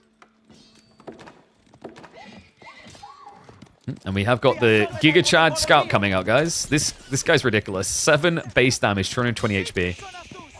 Other Scout, not as scary, so he's going to get sniped down. But the Bogmather, maybe that wasn't worth it for them? I don't know. It's a little bit awkward, actually. He's bringing Archer Knights into, what, Knight? And he assumes it's going to be Knight Spears. Louis, definitely giving value to the Jean play here. Yeah, so Duan Wu runs an Archer over. Jean plus him will be able to take them out. That's great XP gains already for Baltin in this game. And we do have Horsemen now coming in. The champion has also been spawned for Louis. Fortunately, wait, where is he? Oh no, sorry, he hasn't been spawned yet. I mistimed it. Because it was a slow tech up, I was expecting it sooner. So we'll have the champion in about 30 seconds. At which point, Jean's going to be in trouble. She might already be. Down to 115 HP. There's good pressure in here, though. Scarlet can't really come out. There's just too many knights. Archers now starting to reach in. Keep in mind, these archers are actually decent at assisting against knights because of the unwavering focus that gives them 2 penetration against ranged armor. Basically, 2/3 of your armor don't matter here. Unfortunately, they find themselves in a really bad position for that clash. Adgimafa have just been added in. The Scout is absorbing so many shots. Knight is going to peel off. Looking for the kill on Jean. Doesn't get it. No, come on. One tap. One tap. Brings her down. Still, this felt expensive. Knights are low. Scarlet Devil will look to peel them back. He has no way of healing them up. And the Hippodrome Horseman has to be feeling bad about this, man. If he had been here earlier, the damage that he would have had to take down Jean would have been huge. So it looks like Baltin and Duan Wu, the strategy is working. And it makes sense. Like, they've actually played this perfectly. They've forced double cavalry out of Louis and Scarlet because they steered into one player's base, with Duan Wu being infantry focused. That's really smart, because he can't afford to go to Louis' base. And Louis doesn't want to be trying to push infantry across the map here. It's really slow. So he's been forced into full cavalry only. So you're double calving, which leaves you quite vulnerable to what Duan Wu is doing with the Adgimafa.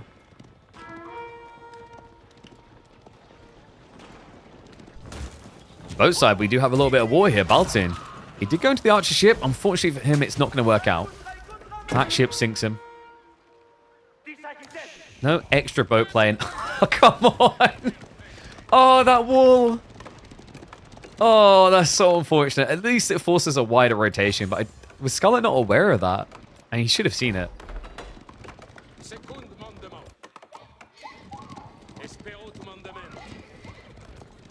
What do you guys think? Do you actually like 2v2s over 1v1s here?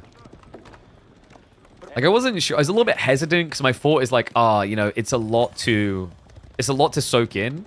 I guess in some ways it worked out nicely because we've got only one new Civ showing on both sides.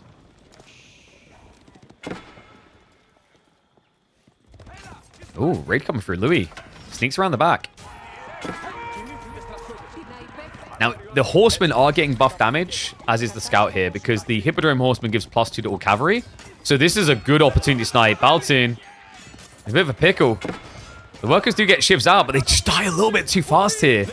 And what doesn't die quick enough is the Hippodrome champions. Look at how tanky they are. Oh my god, it's taking forever. This horseman is just not dying. He'll eventually get through him, but the cost is so high. Jean also likely to go down here. Ishiai caramba. I mean, you get some XP out of it, but you pay such a high price of entry there. So 30, I mean, he should be at what, 35 workers? So -5 from that raid. Duanwu. Starting to heat up in the kitchen, though. We've got Kira siphons coming through.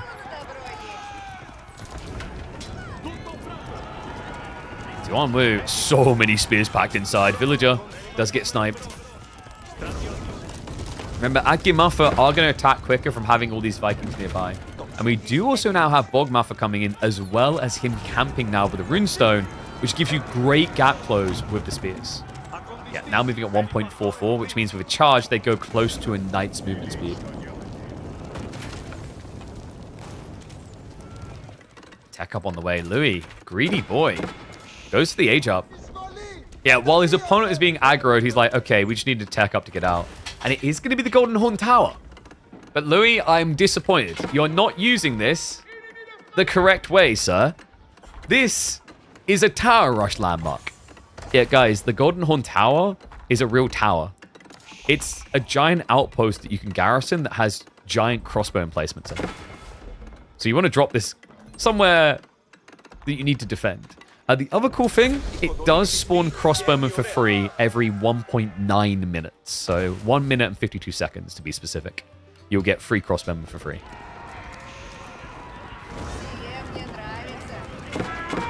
Baltin.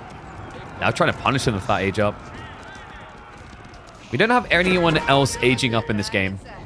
It is just Louis, and I imagine he's going Radari with this. Radari would make a lot of sense. I think they're actually pretty good even against French Knights.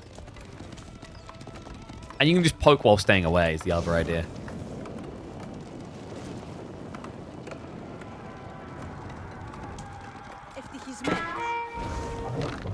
Duanwu. He has got great value out of this Kira Siphon so far. But they need a tech up on their team, really. Good intercept. Even toying with him with the horseman there. Villagers, I love that teamwork. Scarlet. He wasn't sure where he was going to get gold. Lou's like, come over here. Come. This area is safe, son. It looks like Louis is adding in additional Radari now. Yeah, slowly but surely. The question now is whether it's going to be quick enough. They'll get shut out before he can get online. Louis has been doing a really good job of raiding in this game. Might be able to club down another. Could have switched to the axe throw there, actually, for a freebie.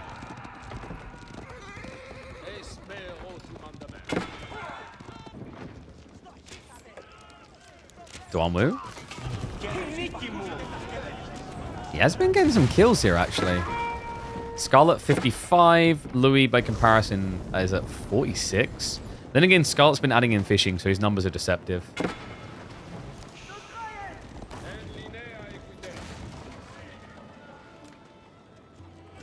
I don't know if these guys can actually get out of feudal.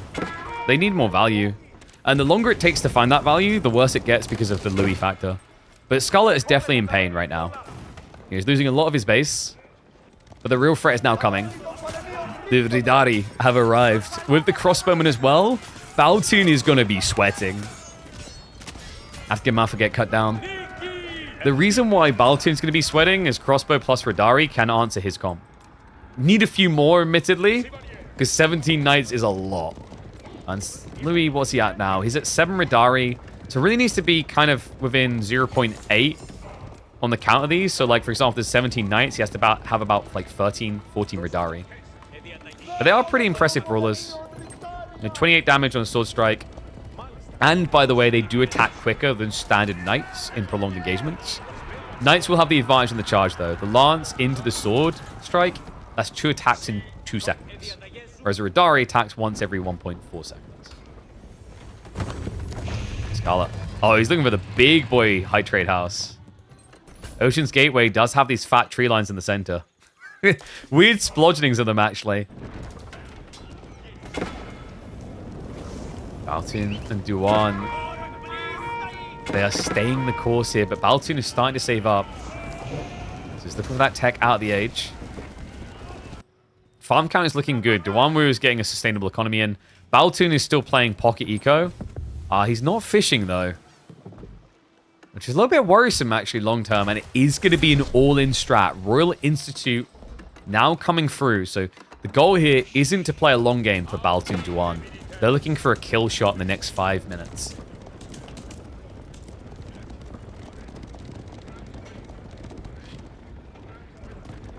And they have made some new landmark models, actually. So, for example, the Sangoku Daimyo has a few new landmarks. But others are just reusing existing landmarks. For example, the Macedonians.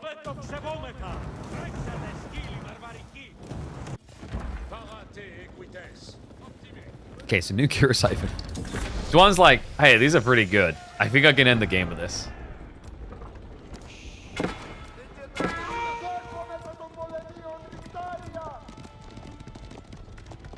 2025, are we really defending full reuse of assets and paid DLCs? Not defending, but understanding the financial budgetary constraints. I mean, you can vote for with your wallet if you want, but like, these are new civs. They do feel different. Like, are you kidding me? Yes, they have the same landmarks. Look at these units, though, and look how they function. They're very different. Same, especially with things like the Radari. So I don't know, like, it's okay to voice your criticisms that you want more original stuff. Absolutely. But acting like we didn't get any value out of this DLC is silly. That's my not so hot take. Or maybe it is hot in some people's minds. But like, for me, there's enough new content here.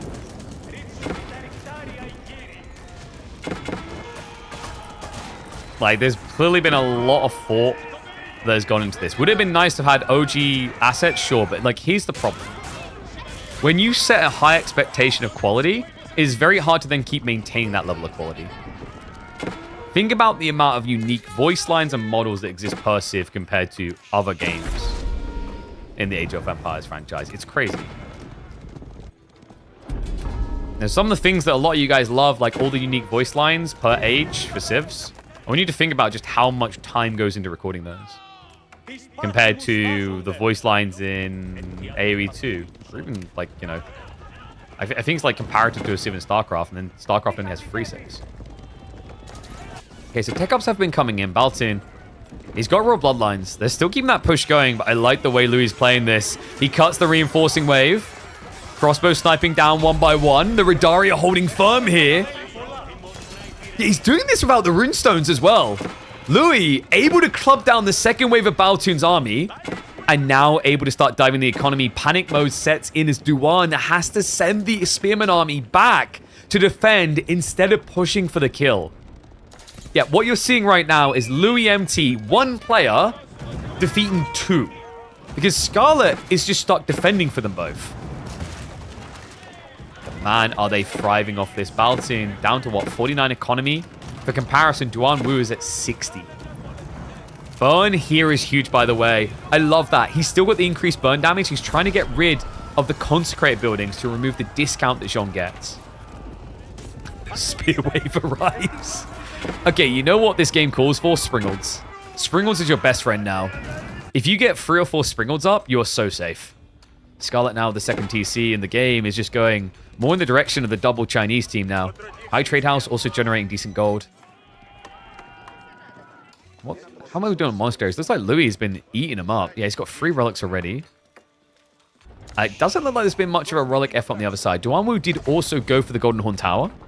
And reminder, the crossbow shots from this tower, they do not give bonus against heavy. They're just very high base damage.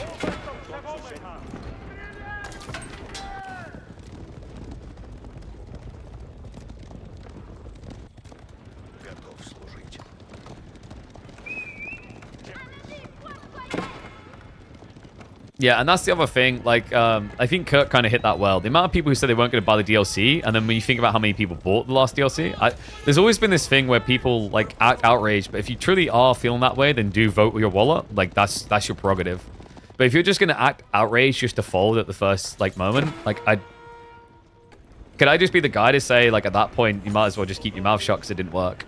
Because, like, now what you've done, like, you know, literally, like, I'll give you an example with my child of how this works. If Freya does something naughty, and I say, Freya, if you do that again, you're going on the step, you have to sit on the step, and she does it again, I now have to put her on the step. If I don't put her on the step, we have a bigger problem. A much bigger problem, because now she's called my bluff. So if you truly believe that this DLC is not worth it, and you say you're not going to buy it, and then you fold and buy it, at that point, next time when you say you're not going to buy it, no one's going to believe you. Even if you then don't buy it. Like, you've already set the belief that, like, it's a fake out, it's a bluff. It's like the guy who plays poker and keeps all-inning. You're like, well, he doesn't have aces every time. This is stupid.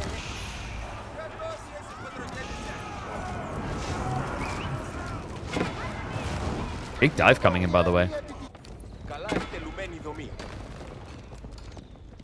Could he get the kill on the main base? I think so. Scarlet's army is quite a bit smaller, no? 54 military. Meanwhile, Duanwu sitting up 101! It's the Dalmatians! The Viking Dalmatians! Tries to dive him here. Adgamafa getting in the way, though, and the archers is melting through him. Oh my god, this game! We thought it was trending to a Chinese victory, but not the case at all. No, no, no, no, no.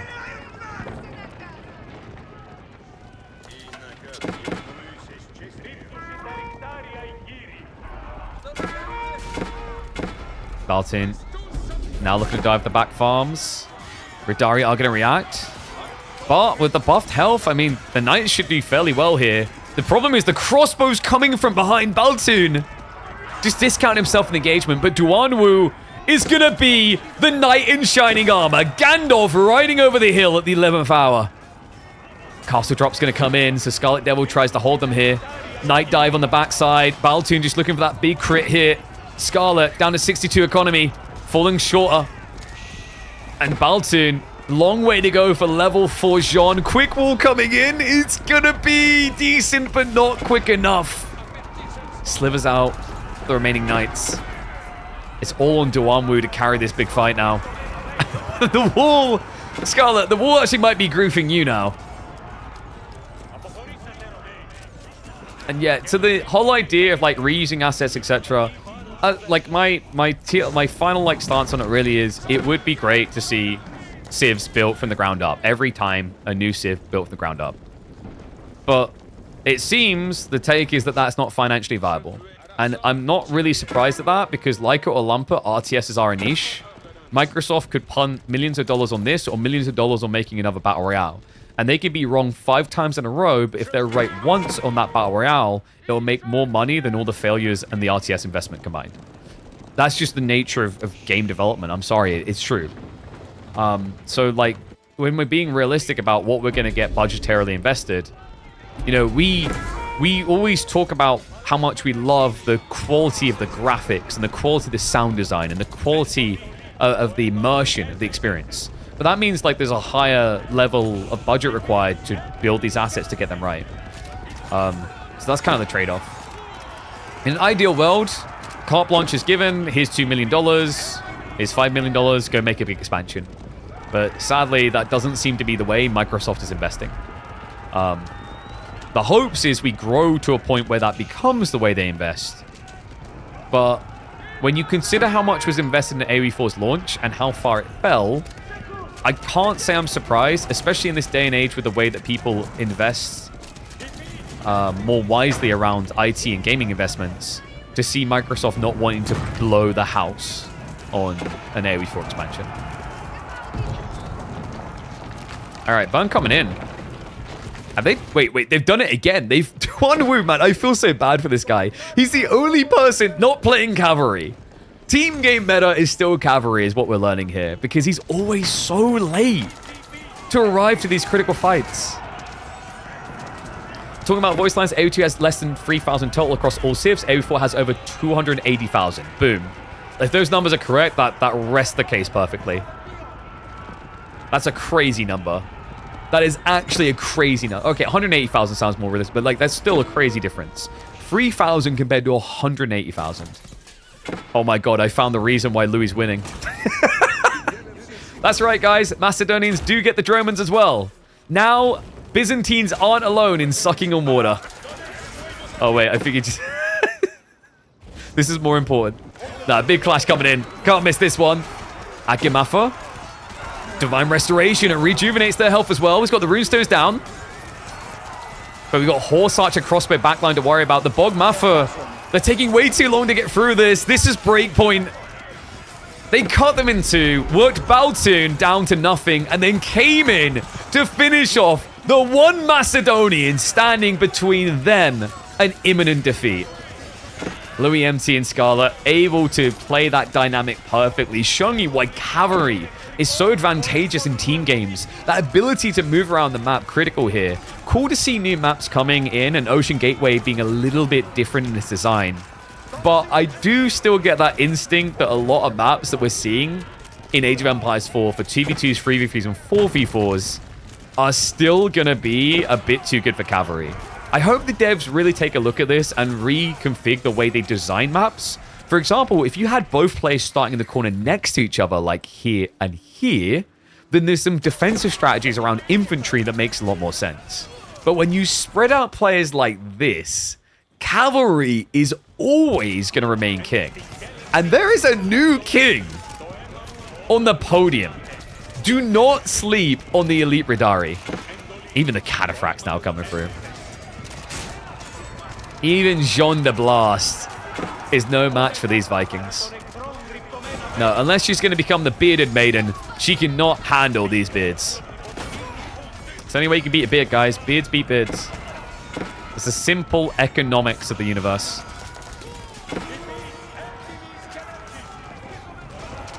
Pretty cool game, though. Hopefully you guys enjoyed it. Let me know what you think about our thoughts in between when we're talking about the different financial choices. Of course, I'm there with you. I get it. It would be cool to have an entire Civ built from the ground up. You know, everything in the Macedonian Empire having been Viking themed and having them living in Viking huts and whatever. But in a realistic world, when we come down from that dream heavenly place where budget isn't a constraint and we can have whatever we want for dinner, like we can have ice cream for breakfast, lunch, and dinner, we realize, like we would in real life, we've done that in real life, that's going to lead to diabetes. We have to temper ourselves. And the reality is, I think if you look at this DLC for what it is cost-wise and what you're getting 4 civs, at least 3 of which feel very unique and the whole entire different self, and a new game mode that, by the way, has a lot of replayability. Take it from someone who's already sunk several hours into it. I think we got good bang for buck here. Let me know what you guys think, though. Let me know if you guys enjoyed the team content. A little bit rare. We don't often do this. And I'll catch you all in the next chapter.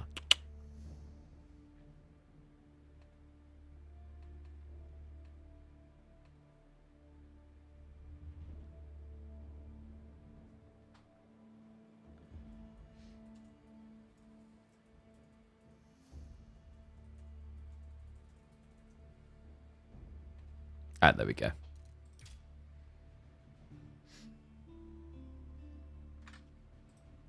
Look at what Age of Wonders 4 is pushing out with their DLCs, and they're a smaller company. Every single content release is absolute labor of love.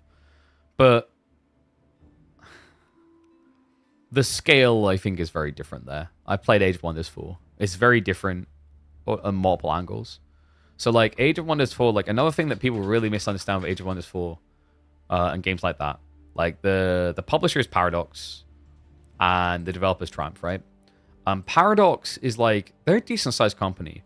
But, like, the scale of investment and where they invest is very different. And the style and dynamics in which they invest in games is very different. And that's important to keep in mind. Because, once again, like, Age of Empires 4, Microsoft owned. Microsoft tomorrow could rubber stamp approve $200 million going into a new game developed of whatever they want. Paradox isn't realistically likely to do that. It's very different. And Paradox bathes in DLCs. They have a regular regurgitation of DLCs that, like, that same model isn't necessarily proven to be successful in a series like Age of Empires. I think if we had a world in which you're getting new DLC, new DLC, new DLC, new DLC, new DLC, people would mold. Because also Paradox's games in general focus more on a single player environment with some leaning into multiplayer. But the way they lead into multiplayer is a lot more inviting than what I think you'd have to do on a payment model if you made every, like, DLC be $10 for one civ. I'm not convinced people would pay out of pocket the same way for that in AoE 4. like they would in the Paradox games. That's my thought anyway, as someone who's like experienced both, played both, etc.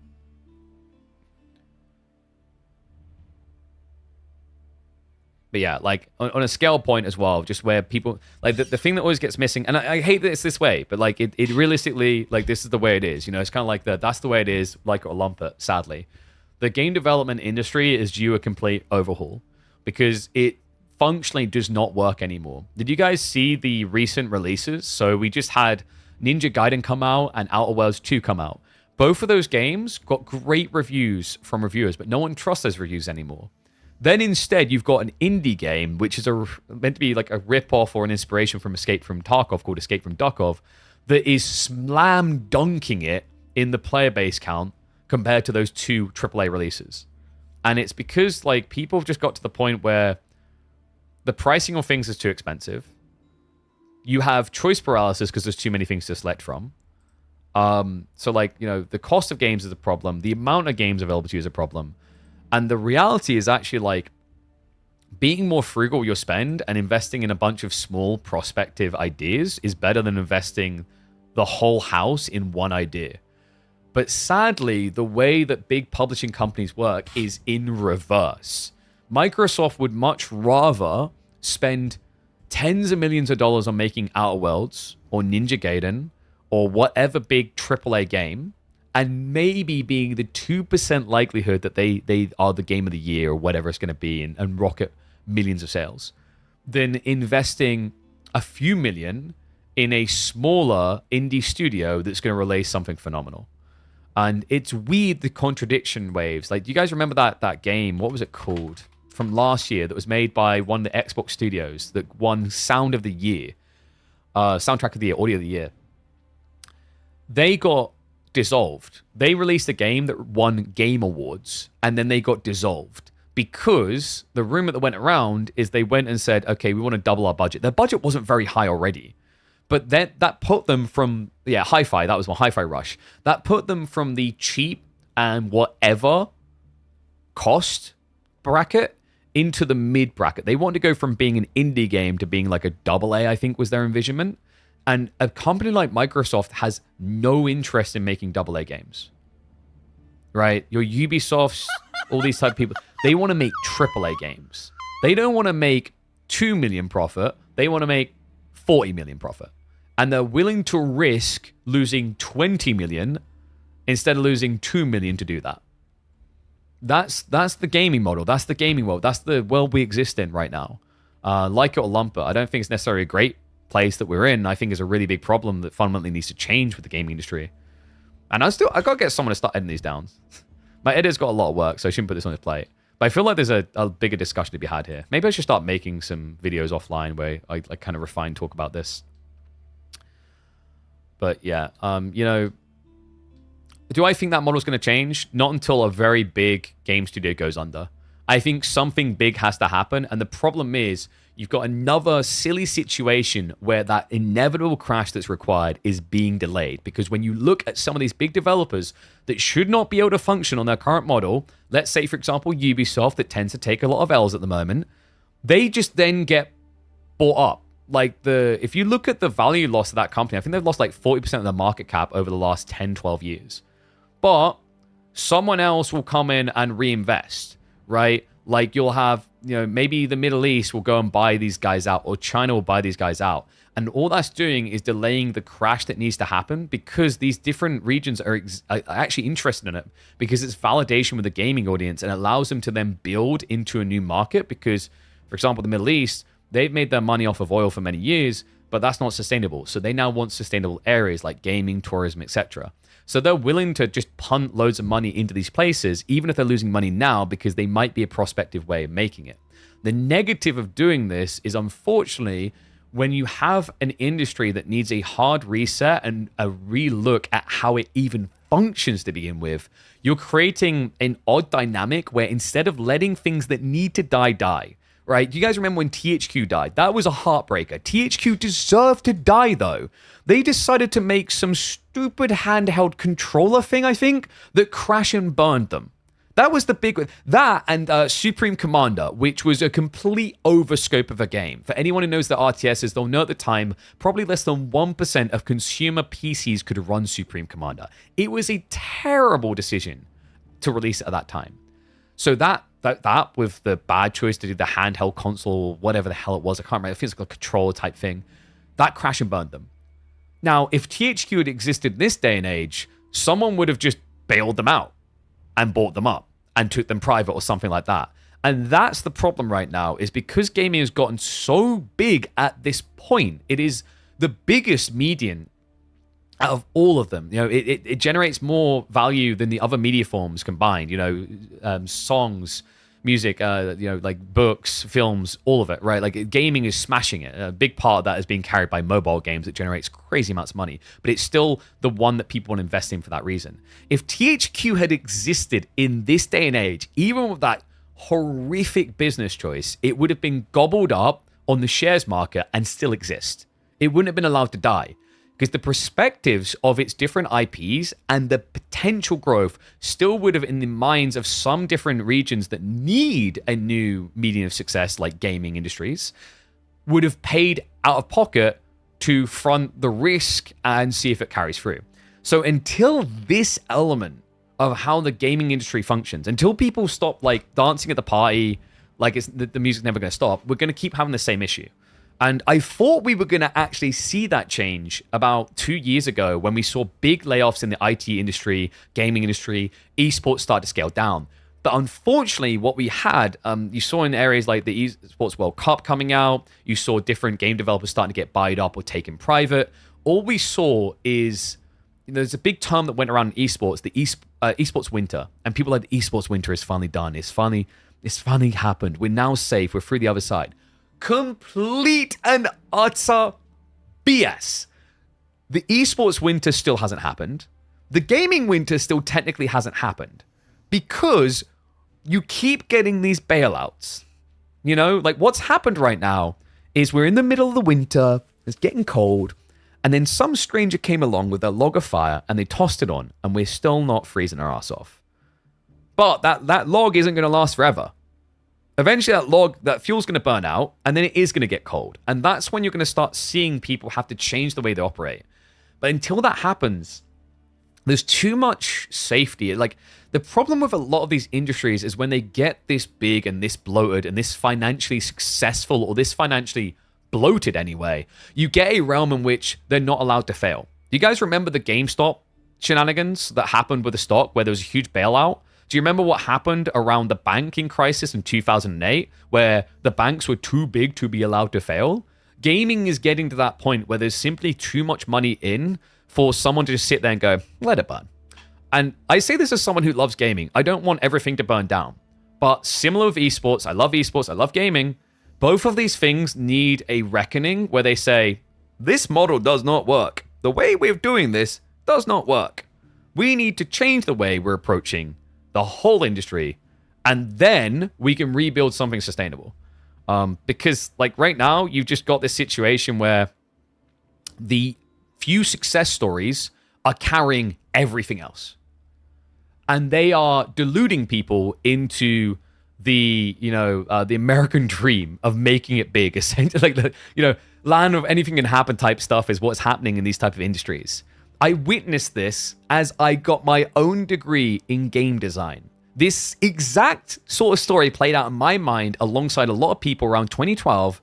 I got into game development for a deeper reason of like me wanting to create experiences and birth worlds in which people immerse themselves in, entertain people, which is why I do what I do now. But for a lot of people, they started to get into game development because they heard about Notch's story with Minecraft. Do you know what the problem with Notch's story of Minecraft is? That is the lottery. That is the equivalent of winning the lottery. One indie game that made billions. How many made nothing? Have you guys seen the recent reports on Steam?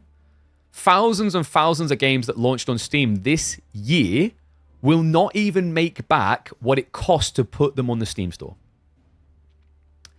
So this is like confirmation bias. If you want to believe that you can succeed, you say, oh, look at Notch in Minecraft. Look at Mana Lords. Look at Clair Obscura. But what people don't want to talk about is look at all the failures along the way. So even the indie environment has this issue where there's lots of games that don't succeed. The difference is, the indie environment doesn't have that funding, so they have to be a little bit more calculated. They can't rely on big government money bailing them out or whatever. They have to be a bit more logical. They will fail, but they will fail at a less cataclysmic level. But if tomorrow a game releases that EA's worked on for 5 years, they invested $1 billion in making, and it flops, you've got a problem. So what happens there is things get padded. And another area where this has been subsidized, I use the example of other companies buying, etc. Just look at Amazon as well. Amazon's a great example of this. They just announced that they are no longer going to be developing new content for New World. Took long enough. That game, they just kept trying to tug the rope to make that work. And that's Amazon doing Amazon things. Amazon, because they make so much money off of AWS, they're able to subsidize all their other businesses. They were burning cash in the game development industry, hoping that it would pay off. They were speculating growth. And that's what a lot of these other companies are doing, like we talked about, where, if you're trying to attract people in the Middle East or China or whatever, you're gonna take that loss for speculative growth. But what's crazy is we've accepted within a lot of industries, marketing, advertising, etc., that doesn't make sense right now. But for some reason, have you guys noticed how the game development industry still hasn't caught onto that? So that's my thoughts on that.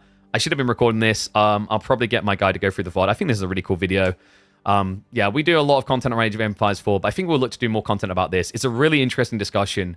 I think there's a lot that still needs to be solved in the game development industry at both the AAA and the indie level. But there are some fledgling studios that show great examples of how you can actually not have to bet the whole house and hit it big. Really, what matters to a lot of people is originality and different ideas. And another big part about why these big game development studios fail so often is they are just replicating what already exists because they're working on data.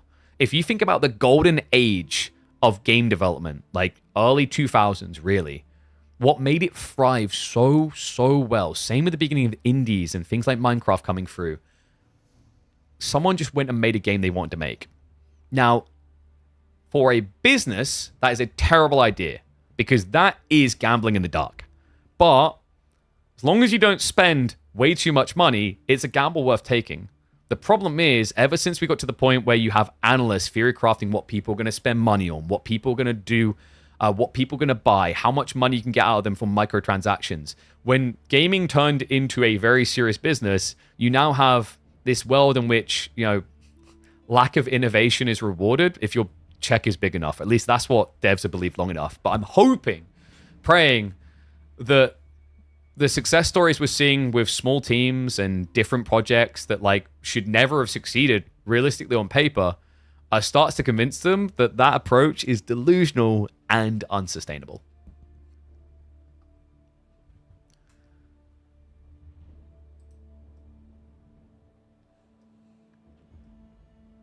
I'm going to have to remember to pull that from the recording.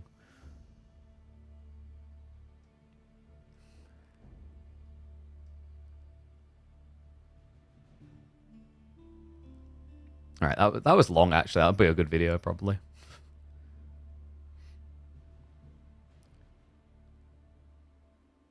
You're better off trying to appeal to a niche audience because gaming is so big now. Paradox understands that. Exactly. That's actually an interesting thing. Someone the other day, yesterday, when we were talking about new civs, they were like, oh, this is just going to alienate the newer players because they're not going to want to learn all the civs. No, but what Age of Empires 4 understands is you have two choices. You either completely diversify and rethink how you structure a game to get completely new people in, which they're trying actually with the Crucible mode, or you double down your existing audience. You know what game actually, game understood this better than any other game on the market entirely?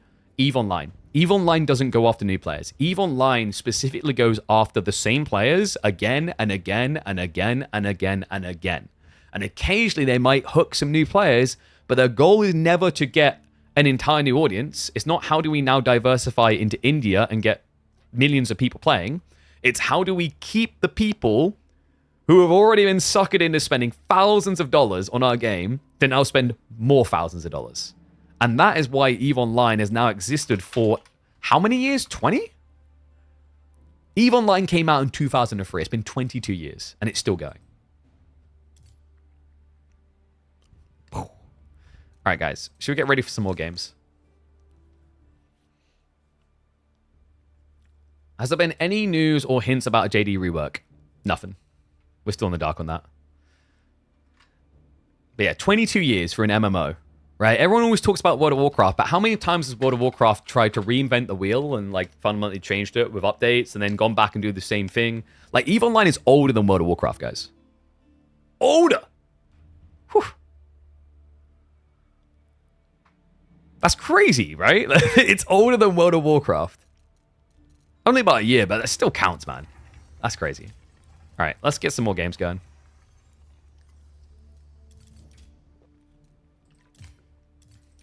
Do you want more 2v2s? Or maybe we go for more 1v1s.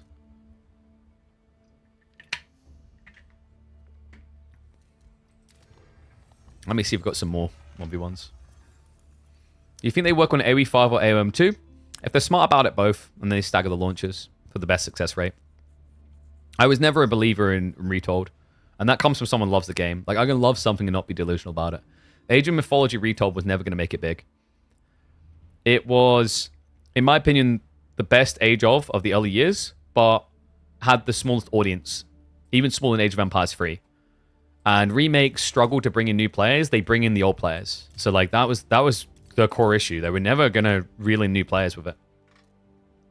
They needed a fresh take. And I think I was quite honest publicly about this, that the moment Age of Mythology Retold came out, and when we found out that like they were making new civs, I labeled that a mistake. That was a bad call from the higher ups. The correct call, you can maybe add in new civs to the existing, but your correct call, and maybe I'm wrong, maybe they're doing it. The correct call is we start making Age of Mythology 2 now. So maybe you have a team working on Retold, but you have a new team making an entirely new game. That's your play. And that is how you potentially hit a slam dunk. I wouldn't be surprised if Age of Empires 5 is in the works, considering how long 4 took to release. But I don't think 5 would take as long to release as 4.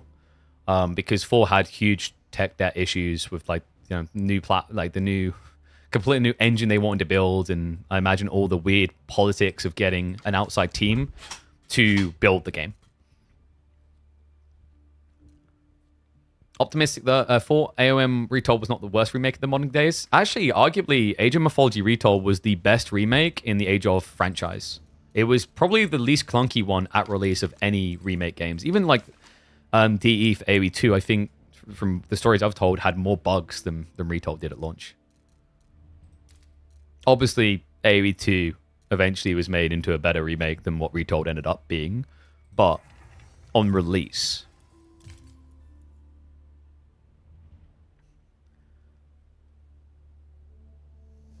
every time I want to play, I close the game for 5 minutes because of the controls. Yeah, like, well, that's like a UX type thing, and this has been an ongoing issue, really, in... Sorry, I need to switch scenes because I just realized one's on the wrong thing. There's been, like, an ongoing issue in RTS development for a long time. And sadly, the only one that I saw that really kind of grasped it, the two that I saw that really grasped it was Battle Aces and Stormgate, which is unfortunate because of all the other flaws of it. One of the things they understood is that you need to decomplexify the interface where possible. I should not, like, I mean, we have this, dude, like, look, we literally have this in Age of Empires 4. Even Age of Empires 4 is not infallible with this. What they at least done, though, they tried to minimize the confusion by, like, unit selection, building selection, whatever. But even doing that, like, this is polarizing. What you want is you want a simple and then a complex. The grid keys at least helps with a lot of this. But a lot of games like Age of Mythology had this, where it's like menu after menu after menu after menu of keybinds. And if I'm not a hardcore RTS player, this is a turn-off point straight away. This is me saying hell no and leaving.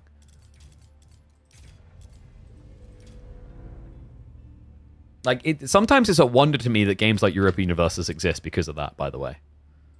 But they are like the exception, not the norm.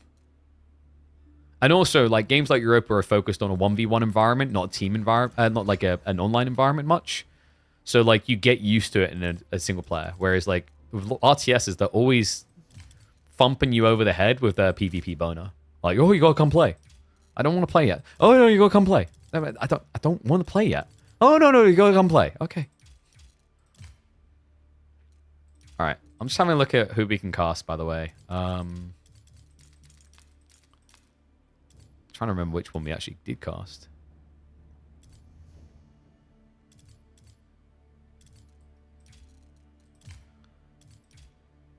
We got another Macedonian Tughlaq between Sass and Louis. Let's hop into that.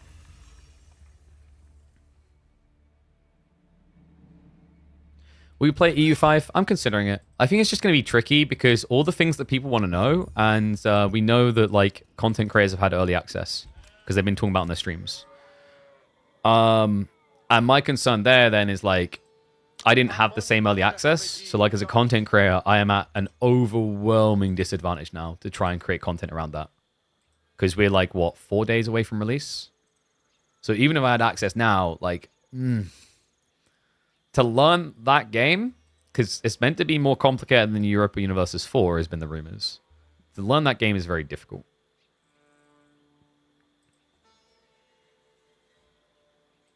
How many percentage of players hide their match history? 90% plus in the creator preview, which is just disgusting.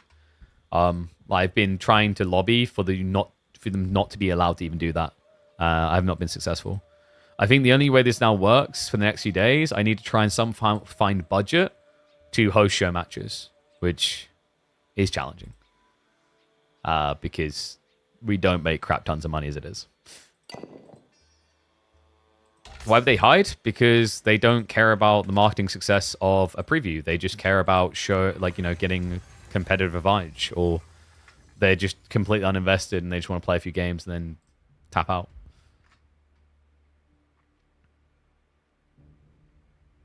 Wow, I'm streaming his games. Yeah, but his data is private, and I mean, I kind of get at least in. So like, it still sucks that it's private, because like I could broadcast that to a new audience that WAM isn't going to reach.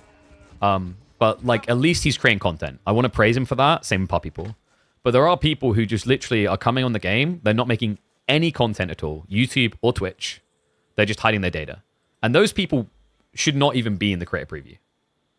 I don't think like there should be a separate preview for feedback.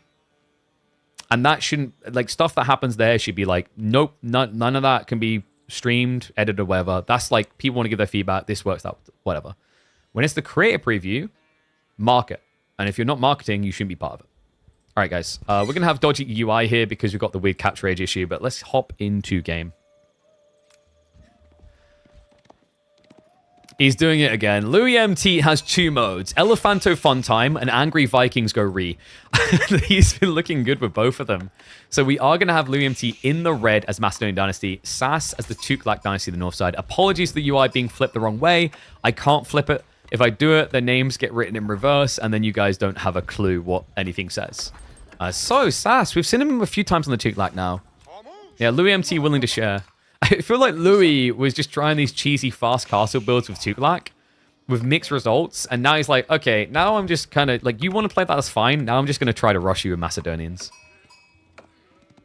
And yeah, the worker elephants are actually really fast. 1.12 movement speed. They're really good at finding sheep for you. Sass is just kind of mimicking what we were seeing Louis do earlier, but he's doing it at a less crazy scale. He went double elephant. When Louis has been playing Tughlaq, he goes triple elephant and then just rushes 2 on the flanks to find resources. And then you can bring it back to the berries afterwards, which is really nice. Mongols can harvest full stone from meteorite. Totally broke. That's kind of crazy. So there is a map. There's a new map that actually has meteorite on it. But we haven't seen anyone play it so far because these normies, oh, could you believe it? They want to play Dry Arabia to get used to the civs. So we have had a lot of Dry Arabia. Although, players, can we at least please use different biomes? That would be a nice spin, wouldn't it?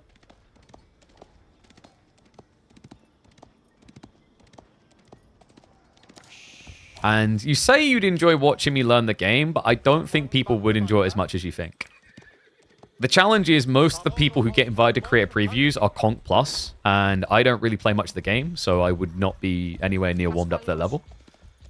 And then the other thing is, we've tried doing content that isn't just casting over people's games before, and people are like, well, this is boring, I'll just go watch Dumi play the game.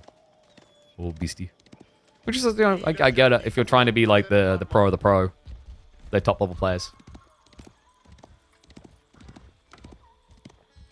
And we've talked about this before. Maybe it's my own fault. We've kind of built our content around casting games, so it is what it is.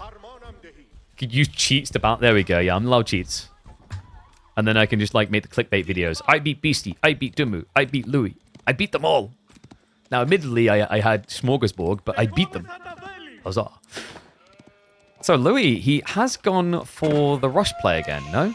Well, he attempted it a bit different. Normally, he's been dropping the Varangian stronghold closer to the enemy base. This one was built at home. Remember, this is essentially a Rax, archery range, and stables all in one for 50 wood more. But there are trade-offs. You won't be able to build crossbowmen, hand cannoneers, horsemen out of this building. You can only build your Vikings. It's still worth it, guys. Trust me. No one cares about anything else. Just get the Vikings. The Vikings are the best. Like, look at this guy. This guy's not a Viking right now. You know how I can tell? Not manly enough. Look at those arms. Look at those legs. Those are gamer muscles right there. Those are twigs. He flexes, and he'll probably break his own arm. And look at these boys, though. I just straight away, you can see the bicep density right there. Look at that. Oh, that guy could bench press your mum. That's how strong he is. Like, you see that pole? I could not carry that pole with one hand. Some people are like, I could. Yeah, you could, but it'd be waving around everywhere. They just look so stable. Oh. All right, so it looks like he's going to arrive to try and harass the berries here. Dome of Faith is going to be coming through from Sass. And Louis, I guess we see Hippodrome here. Or is he filling Grand Winery this time? Oh, it's going to be Grand Winery out on the deer. That's cool. So guys, the Grand Winery, very different. When you play as the Byzantines, you need to build it around berries to get the extra olive oil. But with the Macedonians, that's bad. You want to build it on deer, boar if you can, because it buffs your gathering speed by 30%. And you can still get survival techniques on top of it. So you can gather almost 50% quicker from deer, which is wild. Why not call them spears? Because I did not spend all the time learning to say Adgimafa to not say Adgimafa, okay? If you took some lessons learning French, would you not try and use every opportunity to use those words? Otherwise, why did you bother? That's like saying I learned to drive a car and then you don't ever bother to drive a car. What was the point? Like, yo, if you're going to spend 20 hours a day, a week for 4 weeks learning how to make the souffle, are you then not going to make any souffles? Hell no. You're going to have a whole week where you just spam the word souffle and then build them, make them. No, not holding spears. No, the weird thing is, like, it's more like a bardiche. Not a bardiche, it's longer than a bardiche. Let's just say like a halberd type thing, although it doesn't have the counterweight piece. But it's still called a spear. Okay, so A-Job's complete now from both sides. Wonder if Louis is going to go for like a fast castle build? No, we're getting aggro. It's going to be Bogmaffer coming out now. So fun thing, guys. Madr, which is Maffer, is how you pronounce it, means man. And then Bog is pretty easy. That's just bow. That's Norse for bow. So Bogmaffer just means bowman. And then Atkir, I believe, is spear.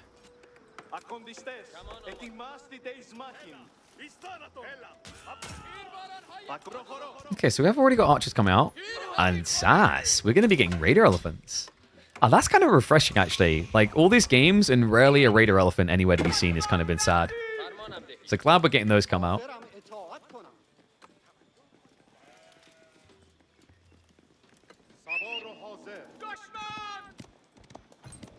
And Louis, he does look like he's saving up, doesn't he? Only temporarily, though. Looks like it's double stables. Wait, what? He hasn't... I don't think he scouted the stables play, so he doesn't know about raider elephants. Raider elephants are actually decent at contesting horsemen directly, because raider elephants actually have quite high base stats, and they're fairly fast. They're a little bit slower than horsemen, mind you. So yeah, 18 damage, which is double the base damage of a horseman, and 235 HP compared to 125. So that's not quite double health, but they're double damage. And they can choose where they fight more easily. The other thing that's really important to remember with melee units is, like, when you get melee density, having fewer units with the same amount of DPS is better the logic is meant to be like, you know, they're attacking, the other ones are spreading. Now, if we get micro level about it, that's where having more units can be advantageous, like a skilled player will pull injured away. But the cool thing about Raider Elephants is if you try and pull them away, they can just trample and chase you. Never underrate the power of trample. All right, big boy. Run! Run! Cool little detail about this matchup, by the way.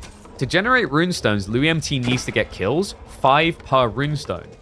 But Raider Elephants only count as 1 kill, while essentially being 2 units in 1. Number 4 is like Order the Dragon is going to be a pain in the ass for Macedonians for that reason. It's much harder to snowball runestones. Remember, you want the runestones, it gives you movement speed, it gives you damage increase and range increase.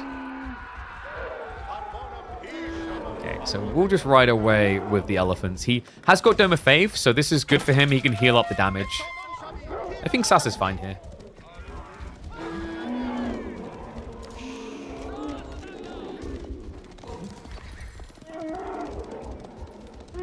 Okay, so Louis. What are we looking for next? Just a 50-50 comp, huh? So he's going to try to overwhelm with melee. So weird to see the move, right? I still can't get over it. Look at him go. The tails are kind of wacky. Like, you know you're moving fast when your tail just can't even stay down, you know? Like, whoa. It's like a spoiler holding you back for the drift. Horseman now riding across. Archers are unguarded. It's going to be a dive in. He needs to stick to his target here. He has got the armor increase now kicking, so the Horseman just got the +1. As well as more health. Perfect time for it as Saz has now got the Raider Elephants coming back around. They'll stampede across their own troops to get in position here. Actually, no, he hasn't used the trample yet. The Horseman, they need that finishing touch. Not going to be able to find it. And Saz gets the perfect defense. Healer Elephant now arriving. Drive-by healing now, Chief, guys. You're seeing that correctly. They do heal on the go. Seriously, I think Healer Elephants, they're very expensive, but the thing that's really good for them is the snowball. When you have to chase, it's a great feeling. Similar to when you play Dervish. You just keep running after your target, healing on the go. What's not to love?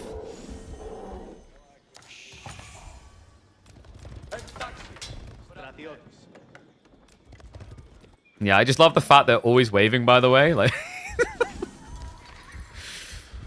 I wish they just eternally waved even when there was nothing to heal. It just looks so hilarious. It's like the ultimate BM just chasing after someone. This guy's going, hey, you're losing.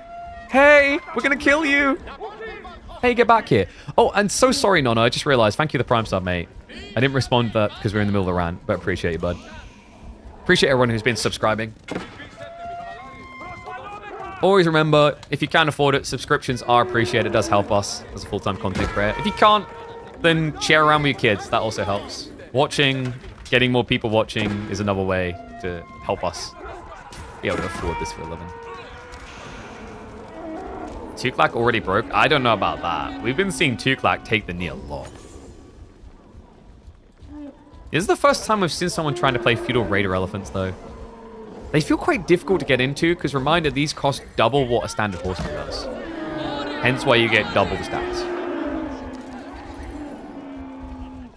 Yeah, but the trade-off is they are slower as well. 1.6 movement speed instead of the full 1.88 of the horseman. Also, horsemen just feel a lot better once you have the melee tech 1. Because then you're talking about 18 damage versus the 9 into 10, right? So that you can get yours 19, they get this to 10. So on top of that, there's also the attack speed. This is where I've noticed that Raider Elephants do feel a little bit weird sometimes. Their initial charging attack is really good, and then they have a slow recharge for the secondary attack.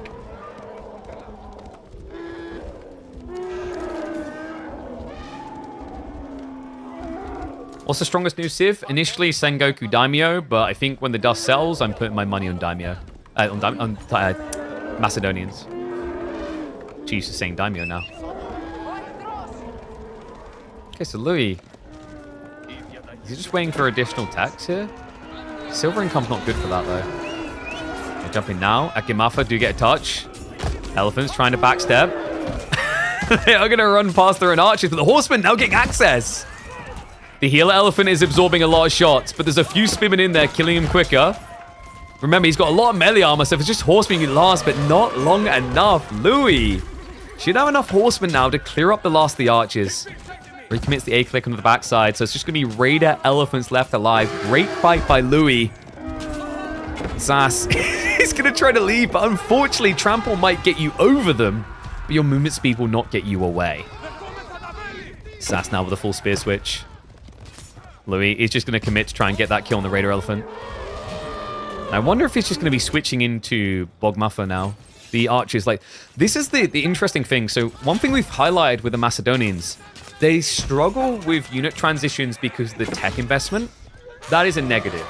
The positive is the Varangian stronghold. Because it has access to all of their Viking types, it gives you immense unit diversity. You can build spearmen, you can build men-at-arms, you can build archers, all out of a building that only costs 50 wood more. So there is this weird dynamic around unit transitions. Once you start investing heavily, they can be at a weak point when they're forced off a unit type.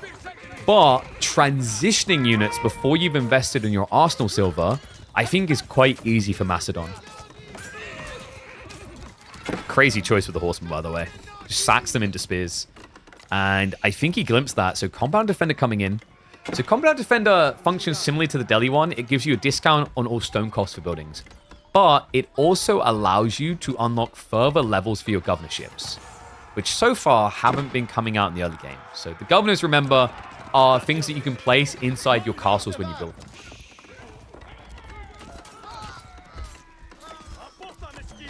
Dive in. The Akim Mafia are actually getting some worker kills here. Whoa, Sass. He's got archers coming out now, but there's still some horsemen littered in there. And the villagers, there's no textiles, there's no pull away. A little bit ugly. 3 villagers down. Does now get the age up. But look at Louis. He's stockpiling. He's not far behind. How Macedonians compare to other civs? I would put them towards the upper echelons. I think Macedonians are going to do very well when they release.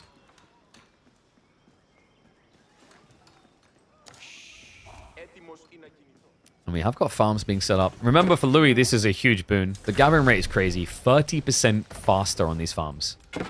Yeah, which means he's at 40% increased gathering rate because he already got the tier 1 tech.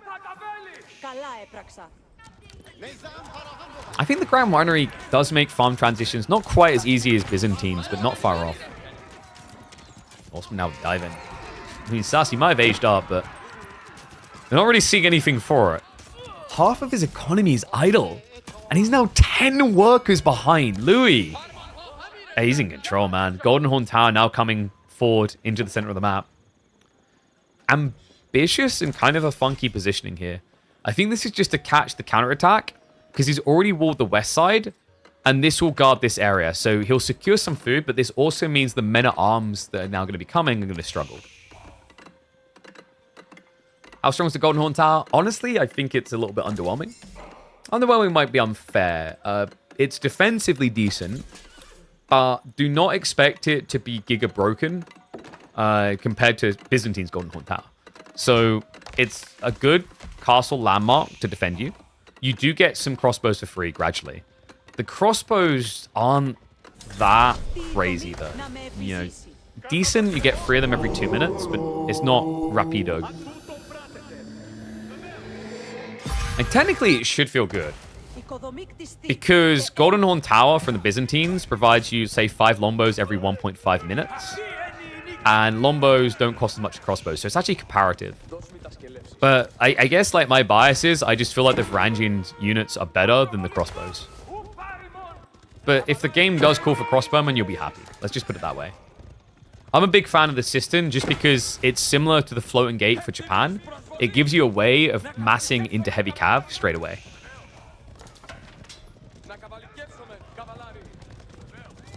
Compared with a whole white tower, sort of, yeah. But instead of getting instant value, you get gradual value constantly. Like, I don't know. It's probably not a bad landmark. I just think with the builds we're seeing Macedonian players play right now, it hasn't looked good. But that's because there's been a lot of Viking and tempo focus. Whereas this is more like slow, methodical build towards good crossbow ball. I think when the dust settles, Golden Horn Tower will have a decent success rate. Because if people are playing for less tempo and more of a strong castle timing, when you get deep into castle, you're thinking of switching crossbowmen anyway, and this will do it for you. The only negative, of course, is remember the runestones that are so good for Macedonian troops only works for Viking-type troops, which means crossbowmen, horsemen are not buffed by them.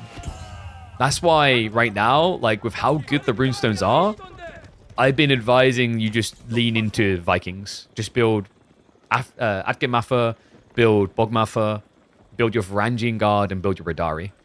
Because they will all benefit from that runestone aura.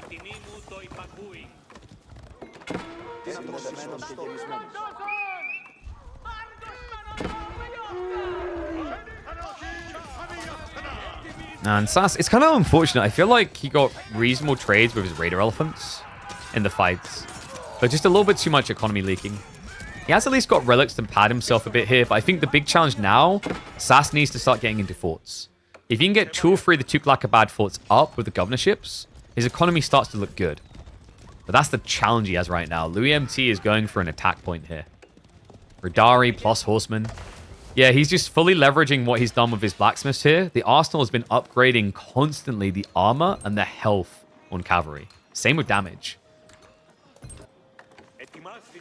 Weird part is like the answer seems simple for Sass. Just build spears, lol. Build lots of spears. Or even just war elephants here. Maybe he's worried about being outmaneuvered. I mean, also, you don't know what you don't know. And Sass hasn't scouted that it's full cav. He's seen some raids, sure, with the horsemen vetted. But he doesn't know that it's followed up by Radari. And the Tughlaq can train the worker elephants out of a town center or their forts.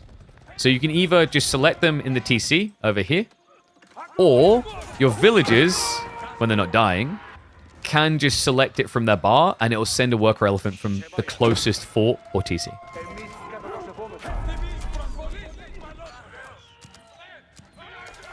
Burn on the outposts. I think Louis is just winning this for really good raiding. Sass just, he's gone for a quality over quantity. The weird part is Louis is doing quality and quantity at the same time. And we are getting upgrades to the Atgematha, so he'll have the easy spears to defend at home. Horsemen are raiding in. No textiles either. I mean, the war elephant idea is cool from Sass. The problem is it can't guard everywhere. Death by 1,000 cuts, folks. And that is going to be the kick to the jugular. Ridari show up, and Sass says, get me the hell out of this. What went wrong here? Tughlaq, we're seeing this a lot out of them at the moment. I think it's a Civ that struggles with the tempo. We saw him trying to mirror the tempo, and I think actually maybe Sass showed us a way that it can work. I think Louis MT's micro skill just oozed through there. But then when you settle down to this point in the game and you have to start thinking about those castles, 425 stone isn't too expensive, but it still can be difficult to justify and scale into. And I think that's probably what kind of shut him out of that game. So, you know, really good effort by Sass, but ultimately Louis MT raided his way through to victory. Let me know what you guys think of the Tughlaqs. I think Tughlaq is going to be an interesting one. We haven't seen many people leaning around the governorships in Age 2, and that is something you can do. You can build those castles in Age 2, but 425 stone a pop can be difficult to justify.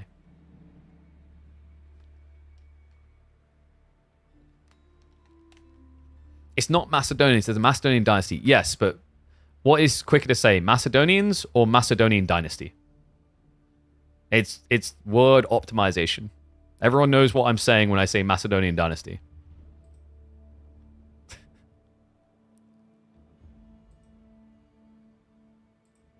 The alternative is we start calling it MD, but then you gonna get confused with like diagnosis murder, baby.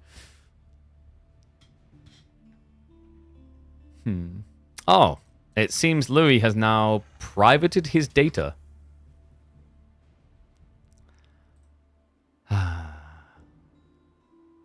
I'm keeping a list. Just M? Yeah, let's just be as optimal as possible. Diagnosis murder? What a classic. What was the funny one? Wasn't it, was it Columbo, where, like, you always knew who the villain was because it was the first person you saw?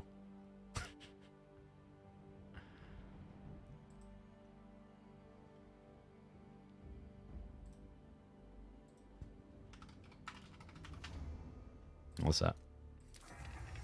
I'm just going to mold a little to a dev.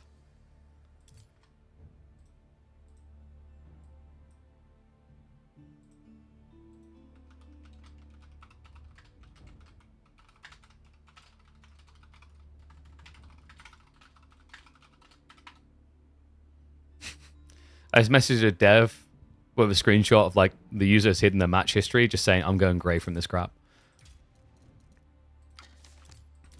Stop saying KT2. Templars is right there. Templars KT. KT is still actually shorter if you think about it.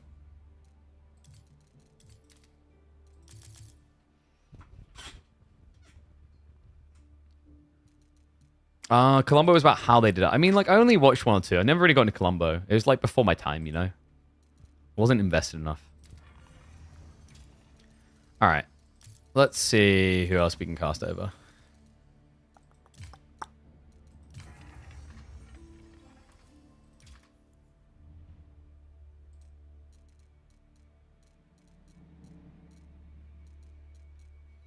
Just having a look through our boyos. Has Dumu... I don't think Dumu's been playing on the server, has he? No, he's just playing normie.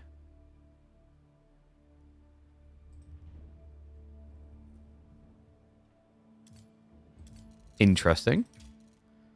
Did he not find anyone to play with? Did Dumu just want that #1 spot in the ranked? The strats. Alright, just looking through friend list now.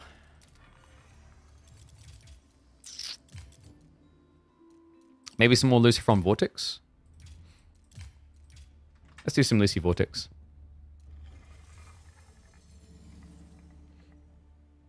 Did I just age shame you? I'm surprised you could hear me with how bad your hearing is from, you know, from getting old. Anyway, in we go.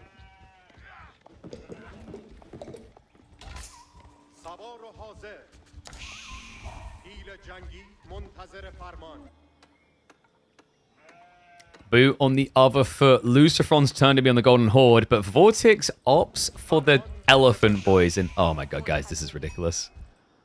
Double worker elephant scouts on the flags. They're all coming to the same conclusion. Pay 75 resources and get a mini scout instantly, or wait 23 seconds to build one out your teeth. Come on, like, this is an obvious choice. Welcome back to the channel, folks. This is your early preview of the upcoming new civs. And this has become a popular opening.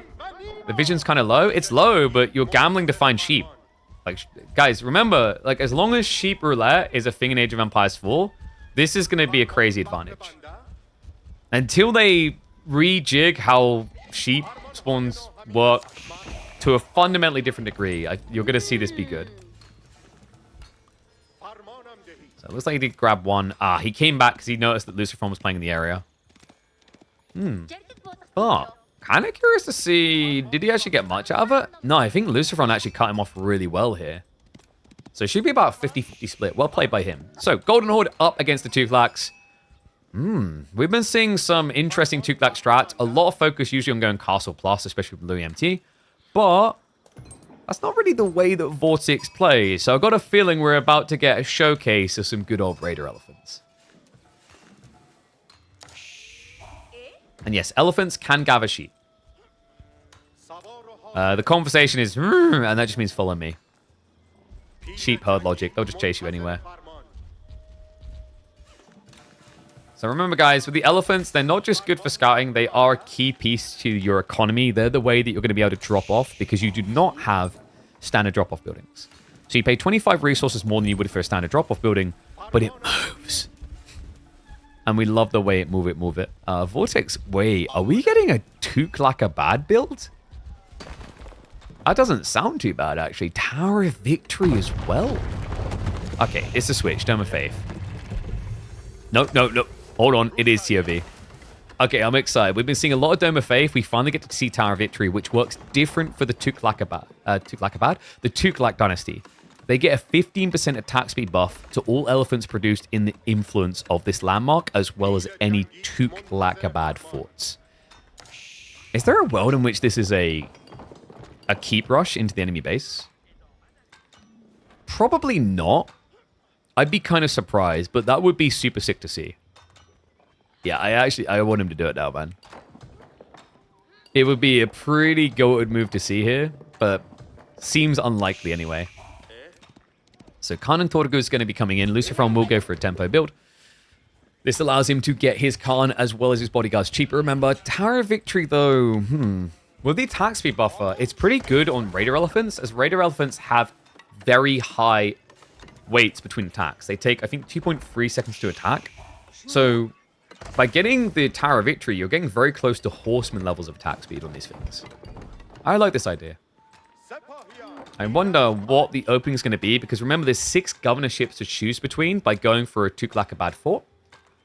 A lot of them have economical sway. So, you know, upgrade discounts can be nice. I don't think that one's as good in Feudal Age, though. What we might see here is him going for the governor that gives you food when you build farms and houses near it. Oh, I'm excited for this, man. Because one big thing we've kind of like highlighted and kind of criticized that maybe it's an issue with the Civ and they can't do it different, is that all the time at the moment, we're seeing this Civ go into their forts after Castle Age. But you can build them from Feudal. They're accessible from the Second Age. So tech up complete. He's got the stone necessary. The only tricky part is they take so long to build. Like 2 minutes and 15. I understand why the devs done this, because otherwise people would just cheese rush in the enemy base. But 2 minutes 15 is a long wait to eventually get some sort of return off your governorships. And it is going to be the governor of Multan. Yeah, I believe this is Multan coming in. So he's building houses around this, which means he'll generate food based on the houses near it. Think of this as a giant pit mine, only it's for generating food instead of gold. Can you justify building a fort rather than doing 2 CCs? Sort of. With the Multan choice, sure. Because the food gen, I think, is like 20 food per house nearby.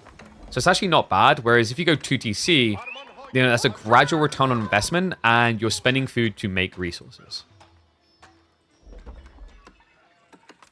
Okay, so Lucifron, it is going to be a full Kekik build. Yeah, we're getting heavy cav. And a lot of heavy cav. Even setting up the second Uvu. Oh yeah, so he's going heavy on stone gen. This could be for Tex, but I think really the goal here for Lucifron is just to get his number of Torgu up quick. I just don't know if you're going to be able to breach a keep. It's not a very good keep to begin with. You spend 425 stone to get 2k HP and some bow shots. But 350 stone gets it to a really respectable number, brings up to 3500 health, as well as more damage and range. And he did go for the gov... Oh, sorry, not Multan. He went... I was getting mixed up. Multan is over here. That's the TC production rate. He went Bakar. So Bakar, the way it works, is tier 1's going to give you 12 food for each house or farm, basically next to the keep. So scales really nicely, because you're going to need to build more houses anyway as time goes on. And you can add in farms here, because this also is a drop-off building.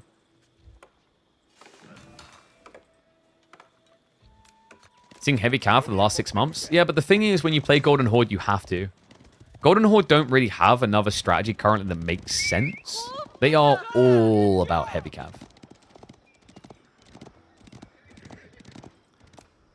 Yeah, like you get Kipchaks, you get your Torgud bodyguards, you've got the Batu Khan himself that's heavy cav.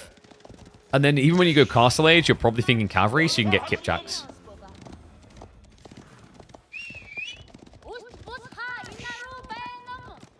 Alright, so Vortex. The plan has been revealed, but you can't really dive this, is the awkward part. Especially considering it's a castle that has 10 garrison slots, so everyone here is protected. And it's 2 TC plus the fort. Okay, so Vortex does double greed. So now this is an interesting dynamic to think about. Because by going for the Governor of Bakar, you need to add in more houses to justify this quicker. By going 2 TC, you're going to need more houses faster. And that also means that then the cost of producing villages is going to quickly be padded by the fort's food generation. That's a really unique dynamic to think about here. Damn, Vortex. The man that's all about aggression going 2TC? What am I watching? Feels odd to say, doesn't it? Is Elisifron's still circling? I think you just rush castle and go for relic Uvus here. Because then he can get his own economical buff, which is going to be relics. Keep raiding, of course, but like don't invest more in attacking. Now that it's 2TC and a keep, it's very hard for cavalry to get in. I love the wall as well from Vortex just to guarantee that. What a cool build. Man, I love to see the boys already cooking. There's always that wonderful element of like having several different players look at a civ and they stroke their chin and come up with several different builds. And then it's fight. See which one's best.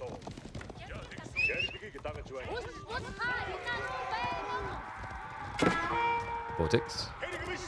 Let's get idle off the berries. Remember, you do gather from these quicker. Actually, wait, do you? I'm pretty sure you do. I have to double check that. It's weird because you can't mill them. I think you still gather from them quicker. Kind of looks like it. Moving down on the deer as well. So Vortex is getting about... Man, this civ is so efficient when they're able to do things like this. You know, other civs have to worry about shoving the deer together. You don't. You just have to make sure you move the elephant across to the other deer. Lucifron. Age up triggered. It's not going to be the relic Uvus, though. No, he's going for Muscovy Yasak. Oh, this is an all-in rush.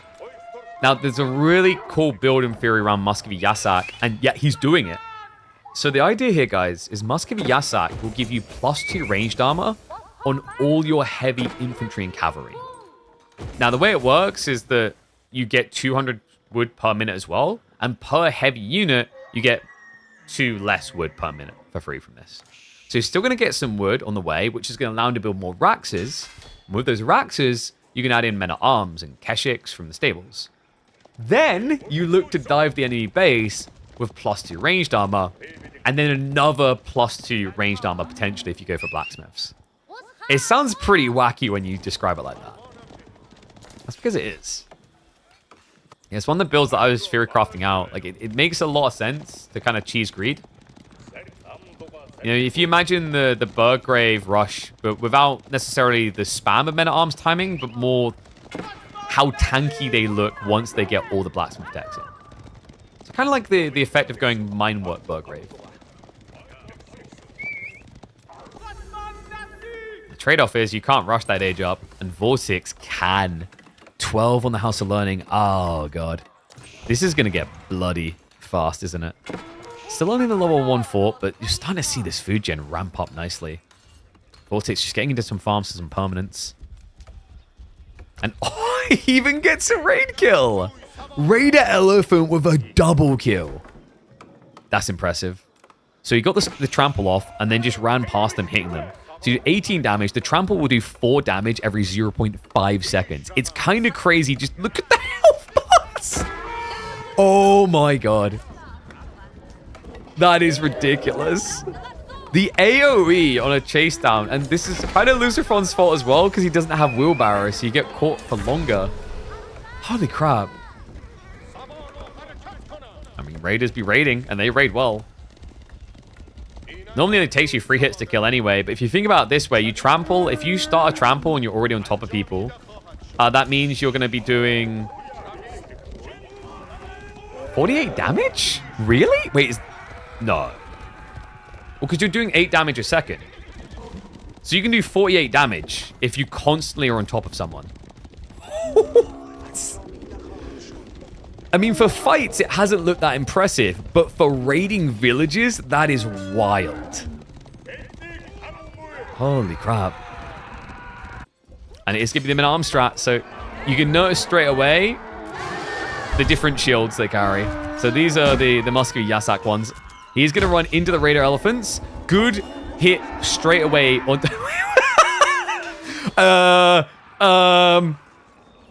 that is what happens when an elephant stands on you guys. Like They have a lot of hoof power. So yeah, don't let elephants stand on you unless you're 5'2" and want to be 6 foot tall. Oh my god, someone squished that and turned it into a clip. So the strat here, guys, men-at-arms already have free ranged armor with the undermesh. And if he gets the Karash on the cheap, that's a +1 armor as well. Meaning TC at the castle should do like no damage at all. Someone please clip that. That was brilliant. Oh, that is definitely my favorite visual bug. Kipchak's now in. 7 ranged armor. Uh-oh. Vortex starting to get chipped down a bit. Dive through continues. House of Learning hasn't been used for anything, by the way. It doesn't have a passive perk. You have to be getting techs for it to be worth it. And this is wave 1. Like, this is disgusting, actually, what he's doing. He's trying to bait Vortex to overreact spears, but props to Vortex. He has the correct call. He's going Crossbowman. Crossbowman's going to be your best friend against this strat. Oh, God, that formation shuffle was cursed. What more damage than necessary? And wait, I think he saw him. He knows. He knows. Wait, what is this trash? We have a switch up. So the weird thing, though, is it's only for heavy infantry. You're not getting the +2 armor on your Karash. I think his concern is that the Karash die easily, and he's also trying to muddy the fights. He even got the protector shield, so he just got +25 health on each of them. Oh my god. Karash are cheap, guys. They only cost 50 food each. So you pump them out real quick, and oh my god, what is this strat from Luciferon? They're so bad, though. Seriously, guys, they don't have good stats. Another trample. Vortex just goes in for the 1-2 step. I mean, Spearmen are more threatening than Karash. Start step back. Luciferon just looking for an overwhelm. Just pads his retreat as he covers the crossbows. Vortex is outnumbered currently. Trample Kitch came off cooldown. He could use it again here. Luciferon continues the dive.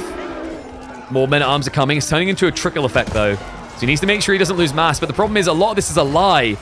It's 2-foot Karash. And this is going to be a full marker Karash. I don't see how these guys break through this. A War Elephant just came... No, he's done. He's toast. He did not leave the souffle in long enough. It's still liquid. Which makes sense because he is melting. Oh, God. Luciferon, we went from a quality strat around men-at-arms to just build more trash, lol.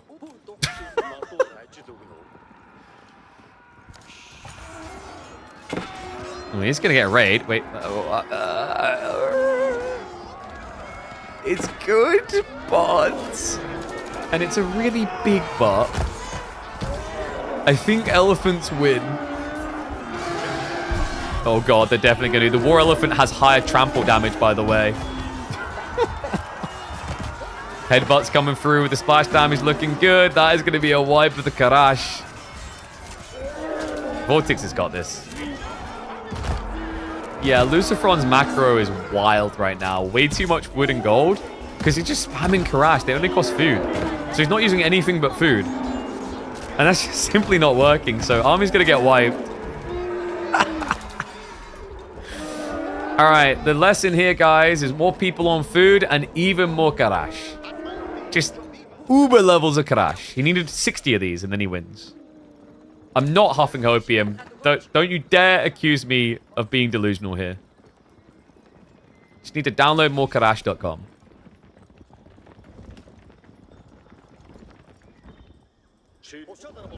Alright, what are we doing now? Maybe, I don't know, like, it's a little bit of food for thought. Do we just start adding in stockyards? You've got so much wood. Luciferon, ironically playing the Roost campaign roles in reverse here. Although, the Indians are here instead. Maybe if we pay wood tribute to them, they won't kill us?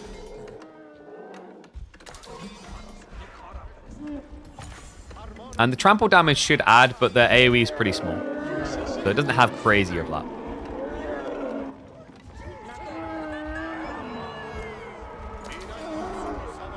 Unless I missed a debuff tag. It's sometimes hard to catch, but I haven't noticed a debuff tag. It's the only way it'd be limited to one affecting. Uh-oh. No, not again, not again, not again, not again, not again. Run, run, run, run! The villagers. Oh, they're just gonna get tapped down. All right, tramples ran out. Man, seriously, the tower victory is so good here. Trimming off 0.3 attack speed is really, really nice. I love how Lucifron is just so deep in the hole. He's like, the only way out is to dig through to the other side. Grab a Karash and start shoveling. I think Lucifron maybe misread the Muscovy Yasak. That's another thing for him, by the way. I don't think the wood situation is all his fault. He's just not been balancing out against the 200 wood per minute he's been getting. But reminder, Muscovy Yasak gives 2 ranged armor, but only to heavy infantry and heavy cavalry. And Karash are light melee infantry. So they aren't getting the shields at all.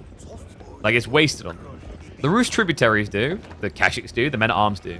But the Karashes absolutely do not. Like, actually, it might have been better to go Relic Uvu, pick up relics to generate stone, and then you could go Barracks Reinforcement for +1 to each batch production, as well as the Edict, Karash Edict, to spawn a Karash with every spawn, which means you'd be getting 4 Karashes for 100 food. She's pretty nuts. At that point, trash mobs might work. I think Lucifron's cooking. I think there's something here. All right, he just needed to bake it in the oven a little bit longer. But he'll get there. All right, Vortex. I think this is the last wave. Lucifron, he's not going to be able to remax. GG gets called. What do you guys think of the Maskarash strat? Is there a Zergling strat to be had here? Or is it just pure trash? All right, one sec. I'm struggling with a very wet. Oh, is it wet? Am I strong enough? Oh my god, why is it wet? Dude, I can't get a grip on this thing. Aren't they meant to be like hexa-shaped slightly these days? Oh, thanks. Tap it first? I think it's already been tapped. Ooh. Got it. And that is why I have a girlfriend.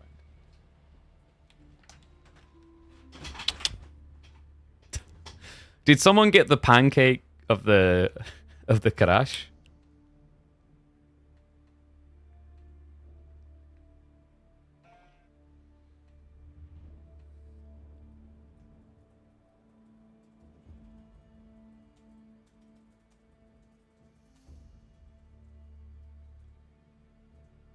Please tell me someone got the pancake.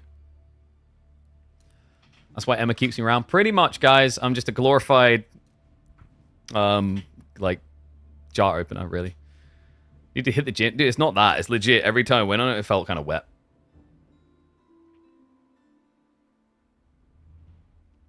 Really bothers you that I type on a laptop and keyboard right next to each other? Well, you're welcome to have an opinion, but because your Prime sub wasn't dropped here, we don't take it seriously. Thank you, though. Like, what do you think is going to happen? Like, the laptop is separate to the PC. These are 2 different entities. When we're doing community games, oh, let me, yeah, dude, yeah, I got you. Ready? Hold on a sec.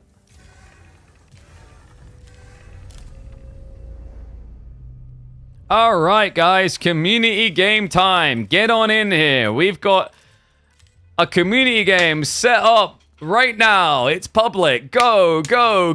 Why are you guys not here? Guys, come on, get in here. Why, like, where's it not filling out? Where's the community? Why do you guys not want to play? You don't want the DLC? You don't. Fine, I see how it is. You don't want the DLC. You won't get it then. I'll take it away. No DLC for you. No DLC.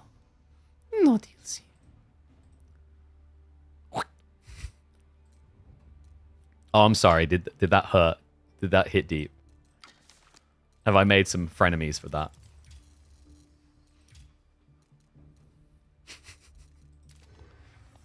All right. Let's see what else we got from the boys. God, it's getting kind of hot in here, actually. What the hell?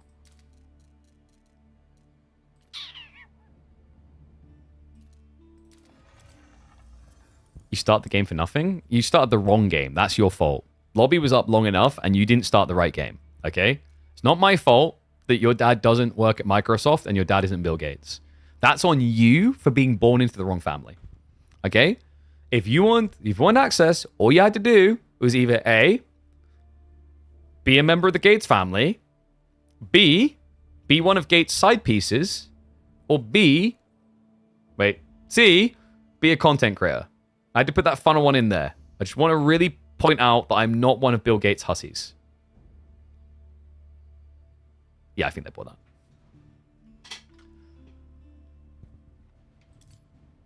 Wonder why creators aren't streaming this more. I feel like the last DLC, there were so many streams. I don't know. Probably maybe not as many people playing. Whoopsie, didn't mean to do that. It could be a number of different reasons. But, like, it's up to people where they want to go. Like, to me, I don't know. Like, I think there are people that should have been invited that were not invited that would have been a healthy addition to content creation. Because, like, what we need is, like, live content being shown off. Crucible, games playing, free-for-alls, all that kind of stuff. And we're just not getting that because, like, it doesn't seem like there's many people on right now. And it's a shame because there's people that, like, I know would have definitely been part of that process in a positive flow. So, like, you know, Kilyadi comes to mind. B, I don't know if B ever got access again or what happened there. I'm not sure. Because I know he's been in creative previews before, but I think it might have been the public part. Because we had, like, a publicly accessible one for the last DLC, didn't we, if I remember correctly? Because I remember before we've done, like, show matches of things ahead of time with him and, like, Anatan and whatever. But yeah, it's... I mean, I wouldn't mind hosting some show matches. My problem right now is, like, making sense of the numbers to budgetarily do that. Because, like, I'd say my earnings are very much down at the moment. Like, basically full transparency. I mean, I've been quite transparent about this. I'm not breaking even month to month currently. As in, like, my costs to pay my bills, I'm operating at a loss currently. It's not like I'm going to be bankrupt tomorrow, but it's like, makes it very hard to say, let's go drop 500 extra bucks on show matches this weekend or whatever, right? And that's a tricky thing for me. I could ask Nilly about reallocating some of the money from the KPMMs, maybe. I don't know. If we'd be okay with that. Because the problem is that money's meant to be for open formats, and instead we'd be doing closed show match formats. I don't know if that would be classifiable.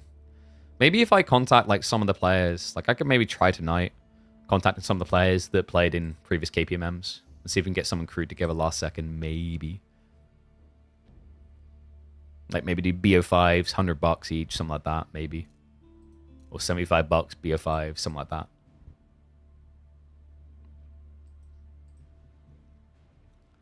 Alright.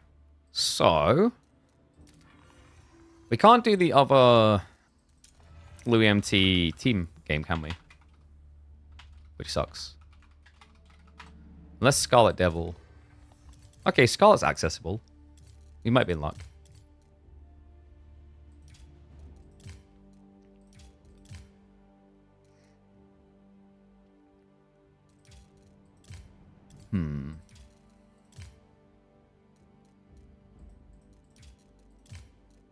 Should do Canyon. I think Canyon's kind of a comical map.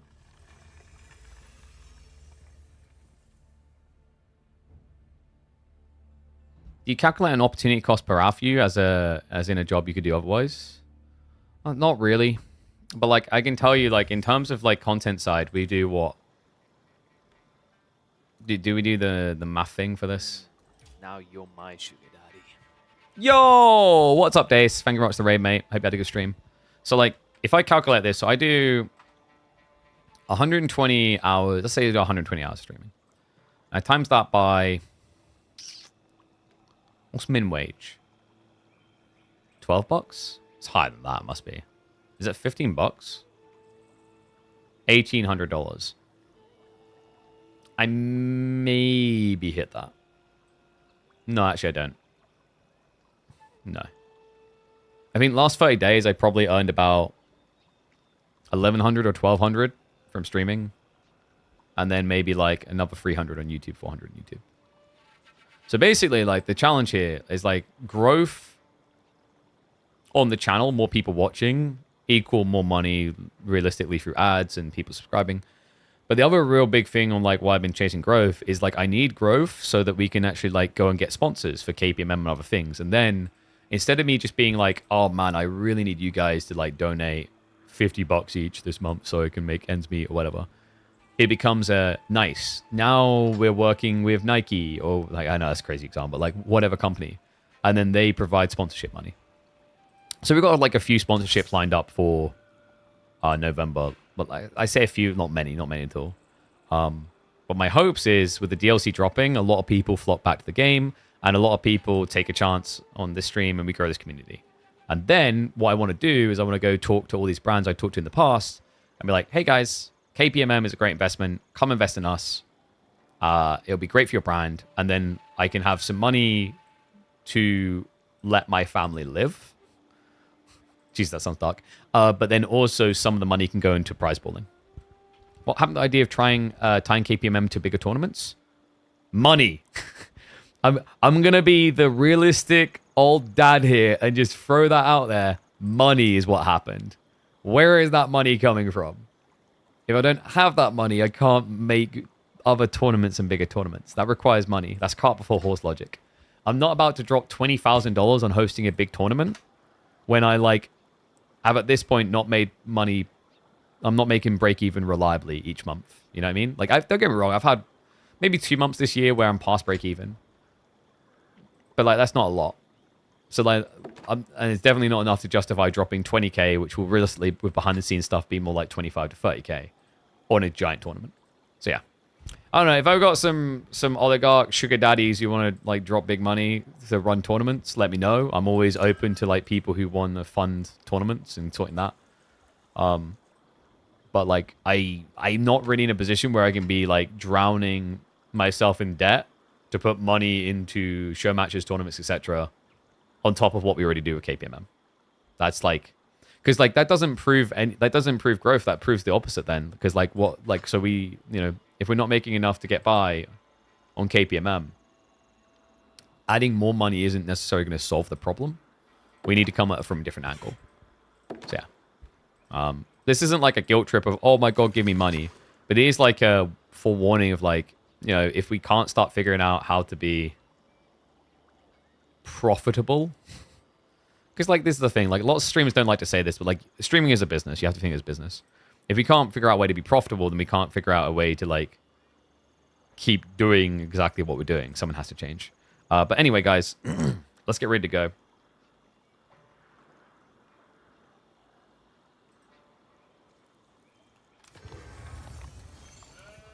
All right, brand new map here, and oh my God, that's cursed. Welcome one and all to Canyon. This map spawns you incredibly close to each other. In fact, I'm going to update the name as well. So Canyon, even in 1v1, is a little bit toxic. I didn't think it was going to spawn like this in 2v2s and 3v3s or whatever. And I'll be coming in for tea. Like, Emma, you said it's in 20 minutes. We've got 20 minutes at least. So we'll fast forward a little bit if we need. Chill. But yeah, Canyon in 2v2s. You're still very close to the enemy TC. Like, technically, if you have weak pals, you can reach the enemy TC. In 1v1s, I think it's even a little bit closer. So, we are going to have Louis MT and Scarlet going up against Baltoon and Duan Wu. And it is going to be Golden Horde as well as the Sangoku Daimyo appearing. Too close is literally trebuchet distance? It's not. It's actually slightly out of treb range. So, like, I think maybe... Actually, maybe with this piece. But from here, you'd need, like, a Hui. But let's fast forward a little bit. This is one of the new maps coming with the Dynasty of the East DLC. A little bit of an interesting one as well because of the relic spawns, by the way. Like, this is kind of wacky with the divide all the way down the river. And a lot of your food sources push you to the outskirts of the map. Same with the gold. Wait, so we got double Mongol power? Yeah, so we've got Mongols plus Golden Horde coming in for Louis and Scarlet. Is this meant to be a rush strat? Baotin's going to check in on them to make sure that's not the case. And Duanwu, he's going to be the 4th player. Actually, that's rough on the spawn. If you want French back here, and you want Sangoku on the forward. Because Sangoku should be your infantry CF, but I guess they can turn this into a boom instead.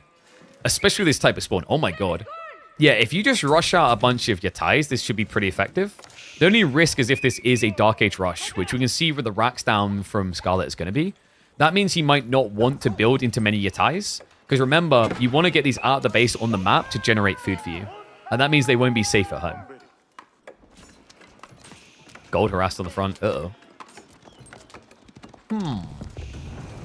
I think we might have a slight problem here for poor old Duanwu.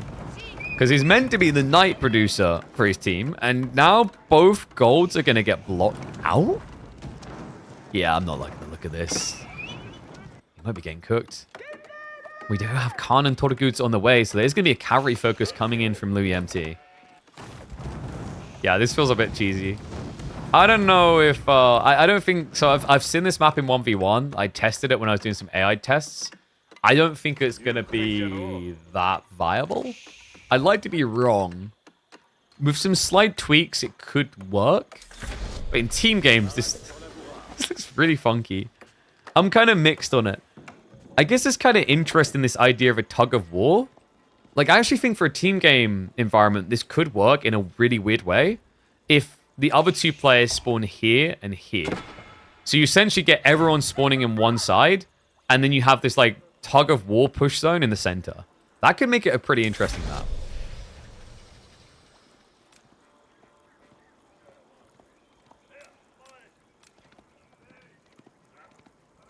And wait, have they added this map already to the main game? Is it already in? So people have been playing this?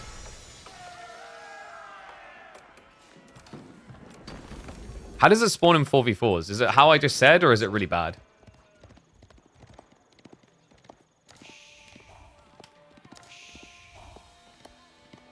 Okay, so we do have Outpost up. Duanwu's now finally going to be able to get into Knights. Double Stables is pretty claustrophobic here. This map is fine. I mean, I think it just needs some tweaks, as anything. Is one of the 3 that are free? Yeah, but it's already in the game, is what you're saying? I thought it wouldn't release until the DLC. So that's a little bit of a surprise for me. I thought it was going to come out in a little bit. Not yet.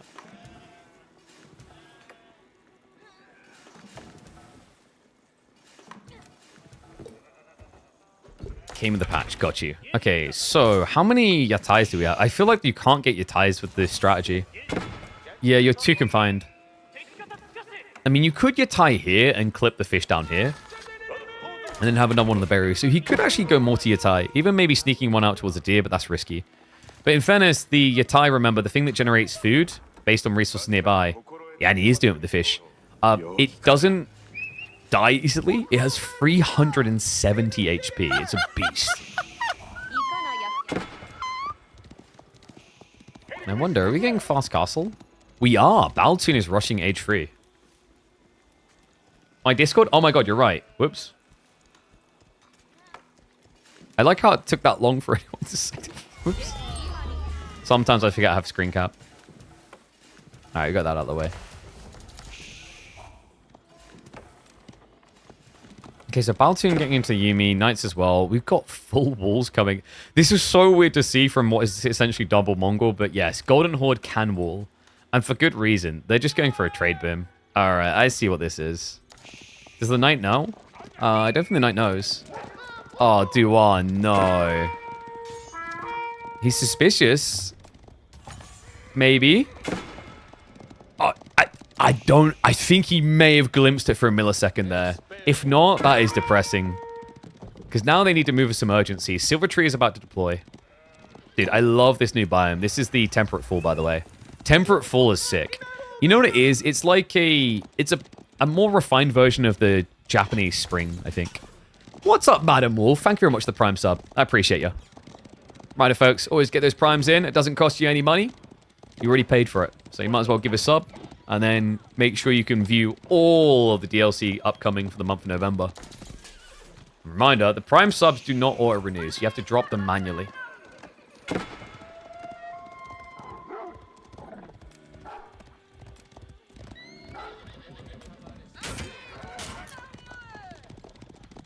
So what's the oh, what? Oh, it's a relic rush. Wait, isn't that a little bit predictable?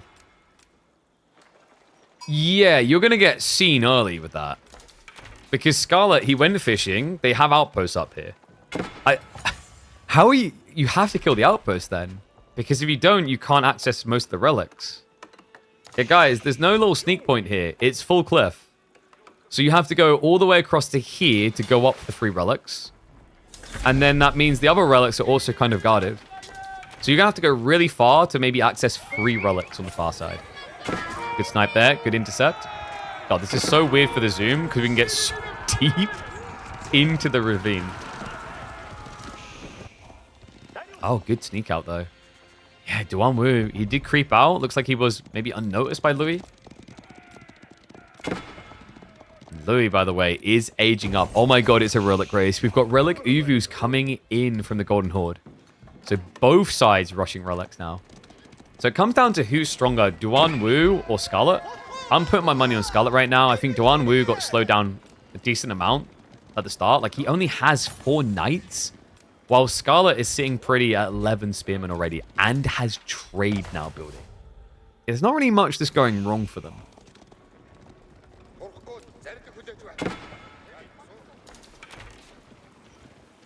Fight the chokes and eventually one side loses. Yeah, that's kind of unfortunate. I think like some players will like it. Like non-competitive players will probably like this. So like one thing I've discussed this type of thing with the devs before, and one thing they've highlighted is like not every map is meant to be played for pro level players. So like there are great examples of this. Turtle Ridge is a phenomenal example of this. Remember, Turtle Ridge, you all start in this kind of secluded area and fight in the center. So the goal there isn't to make a competitive map. It's to make something that's perceived to be fun by casuals. Like, they can just meet blob in and just whatever. So, like, that's something to be mindful of is, like, some of the choices made by devs isn't meant to be for the competitively minded player, whether it's team or 1v1. And this may be one of the ones that's just not meant for competitive. Some ideas within it I like the idea of, though. The casuals think Turtle Ridge is fun. I wouldn't be surprised if they do, because it's a classic example of sit in a corner and boom. And there are casuals that really love that style. Like, where's 2TC Enjoyer when we reference him, you know? Okay, do we have any relics picked up yet? Big Baltuna's got 2 Icky, but it's not safe for the Eco Ickies. They're just vibing right now. I mean, he's basically built Temple of Equality to grab a Sacred Site so far. That's not great. Now, Louis, man, he's going full greed. Uvu offering, so he's increasing his stone gen. I'm probably looking to pick up relics real soon. Yeah, he's already at the prayer tent. Archmask also looking good. Contest the Yumi well. The Knights, not really that threatening because, uh-oh, Duan, he doesn't have Undermesh, despite the fact he has 11 Knights. That's a really big oversight. Like, it's a very obvious one-up buffer that's pretty important here, and he's missing it.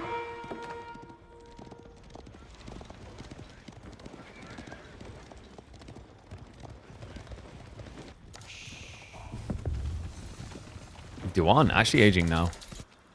Scarlet is not, though.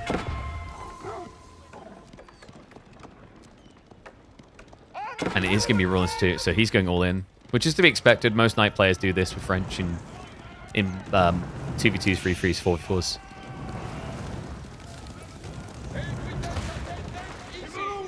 Okay, but like the relics is the weird part about this game.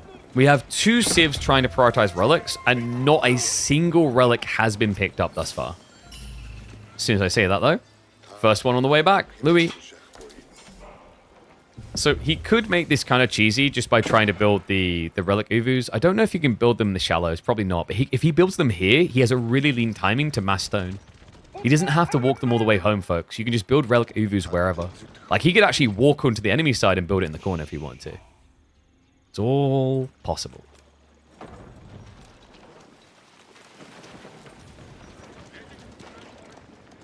Wait, Louis? Is he rushing Imperial? Oh my god, this is dirty. Yeah, this is pretty strong. So relic Uvus into stone armies. This allows him to produce units at a heavy discount from the Golden 10. So he's going to get all of his unique units, the Roost tributaries, and they're all going to be heavily discounted here. And so he's just trying to blob. What a cool idea. I guess you could just mass Tortuguds on the cheap here. Because here's the interesting thing. Keshiks require you to vet and elite them, but Tortuguds upgrade for free upon age up. Bad idea. And that's a filthy combo. Kurotai alongside it as well. So the Mongol armies unite. This is kind of epic to think about, actually. Just the unison of the Mongols. I love this.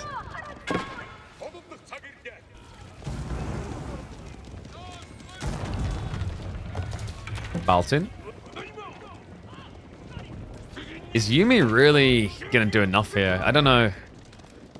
There's actually... there's a reasonable amount of spears, not a crazy amount. Scarlet hasn't been able to get the upgrades in yet, actually. He's prioritizing the archery. The Kurotai now there. He's going to try to move it away, interestingly enough. So, okay. That must have been comms from Louis. He's like, I'm not ready yet. Wait a little bit longer. He's got Glorious Charge queued up. That's going to give him the damage reduction and movement speed. You cast this on your outpost. Kurotai is now deployed. We're a matter of moments away. 20 seconds out from Imperial Age. And the pressure starts to come in. The relic game. Looking good. We've got relic Uvus being deployed in the backside. Trade is about to be intercepted by Baltin. Is it going to be quick enough, though? I think Louis, this age up. Here you go, guys. Look at the costs. You paid 10 stone and wait 8 seconds to get 2 Karash. You can get Kipchaks, 2 of them, for only 100 stone. This is how you Zerg an army in him. It's kind of like a Karganet type feeling to it. He hasn't started producing them yet. First one's now coming out. It's actually going to be Elite Tortuguds, so he's getting additional ones of his own Keshiks. Batu Khan charging in. Has got that healing extra on top from the Kurotai, and I mean, it doesn't really look like Duanwu's doing enough here. No, the Knights just aren't competing. Or at least not doing enough. They're kind of holding their own temporarily, but it's going to be a pushback, and we are getting the buffs coming through from the Batu Khan, so increased damage scaling here. Kurotai buff also mattering a lot for Scarlet Devil, doing 11 damage into 5 ranged armor. That's why these Knights are dying so quick. It's the archers with that buff. The classic bait. Lay the Kurotai there and wait for them to come to you. Leads to the also often seen outcome in that situation for team games. Kurotai buff. Maybe a little bit too strong. Iki's at least going to make off with the relics, but... Wait, have we got a wall attempt? Duanwu's trying to move in now. Yes, he's trying to cut the trade. I think a lot of the traders did actually get taken down by Baltin's raiders. There's only 10 left alive.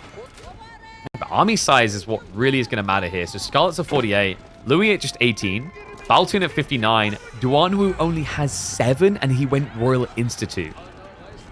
That's his whole army right there. Oh, God. And to make matters worse, Louis MT... I mean, he's got a decent amount of these Uvus online. He's got 3 standard Uvus. Then he's got a few of the relic Uvus. Which means his stone generation's at 600 a minute. Bahabadabaha. Yeah, he can pump out a lot of boyas. But now he's just going for the Tortugud, even though they don't get discard. But that's because he doesn't want to pay for the elite techs, even though he could afford them. Instead, he just straight up goes biology. Yeah, these guys are about to get super buffed. They're already at 350 HP. He's about to add another 25% onto that. Yeah, if you thought that Royal Bloodlines was good, ha ha ha ha ha ha. These boys just got big. The thing I like about this strategy from Louis as well is the Batu Khan benefits from prolonged engagement. So every 6 or 8 seconds of fighting, he's going to give a 10% buff to all nearby units. So you want a lot of Tortuguds that are very tanky. So you can just keep on walloping. So you can keep on buffing. So you can win more and more as the fight goes deeper. Because remember, the Batu Khan cannot be killed as long as he's got Tortugud. Because the Tortugud will take all the damage for him. Breakthrough on the wall. Yumi from Baltoon. I don't know if they're going to be able to carry through this, though. It's 7 ranged armor. He only does 9 damage. and the knight count is far too low. Duan Wu rescaled up to 15, but look at the comparison. Louis MT, he's already up to 29 Toragud. They're too good. And this castle's going to be too late. Duan will not be able to get it up in time. Archer's now diving in. We've got a few Tanegashima and Shigaru coming out to try and answer the Toragud, but the count is simply not high enough. That's going to be it. Villagers get blocked off the castle, and that's an absolute disaster situation for Duan. No doubt about it. The Mongol hordes are rising. What a combo meal. Played it really well, like this kind of panning where one's meant to be the aggro and then you pass the baton. Just allowing Louis to turn this into a greedy Civ because Golden Horde does have some vicious timings in Castle and Imperial Age, as you're seeing here. Toragoods are just kind of sick because of the way they scale and they don't cost you anything to elite them up. Because each age, they auto-upgrade. Great timing attack and great win for the Chinese boys. A little bit of a cursed map, though. I'm not sure if this one is going to see too much play. Do you know if overkill is calculated for Toragood damage redirect? Unsure. I'd have to double check that. I'm pretty sure the way it would work, though, is the Toragood would just die. Because, well, actually, no. If you attack at the exact same time, he'd just die. And it'll just be him. But otherwise, because of when a Toragood dies, it selects a new one in range. If there's a small gap in the crossbow shooting, it should redirect to a new target. But that's going to come down to tick rate and refresh rate. And if that's not high enough, then it won't work as you're envisioning.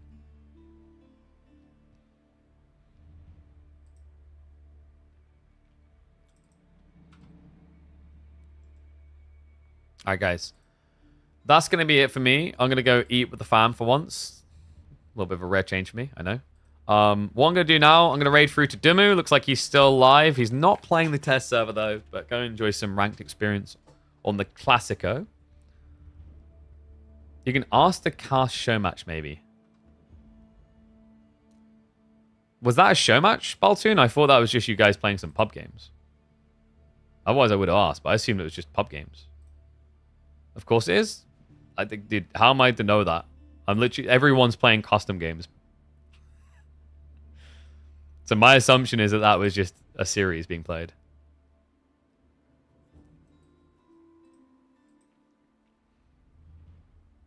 But, sorry, I didn't know. Like, legit, I just thought that was just... Like, I mean, I can... If you look at anyone's stuff, it's custom. I think there's like 4 people that have actually been quick match queuing. But, guys... That is going to be it. Go have some fun with Dumu, and I will hopefully see you all very soon. We should aim to be live tomorrow. It's going to come down to whether there's any content, though. I'll try and source some show matches, and if so, I will be live tomorrow around the same time. So thank you for watching, guys. Be sure to tune in. Have those notifications turned on so you know when we're live. Join the Discord so you know when things are coming out. And also, we should have another YouTube video coming out a little bit later tonight, showcasing another one of the new civs. We already have a YouTube video out showing off the ridiculousness of the Sangoku Daimyo. So go check it out, and I'll see you all again.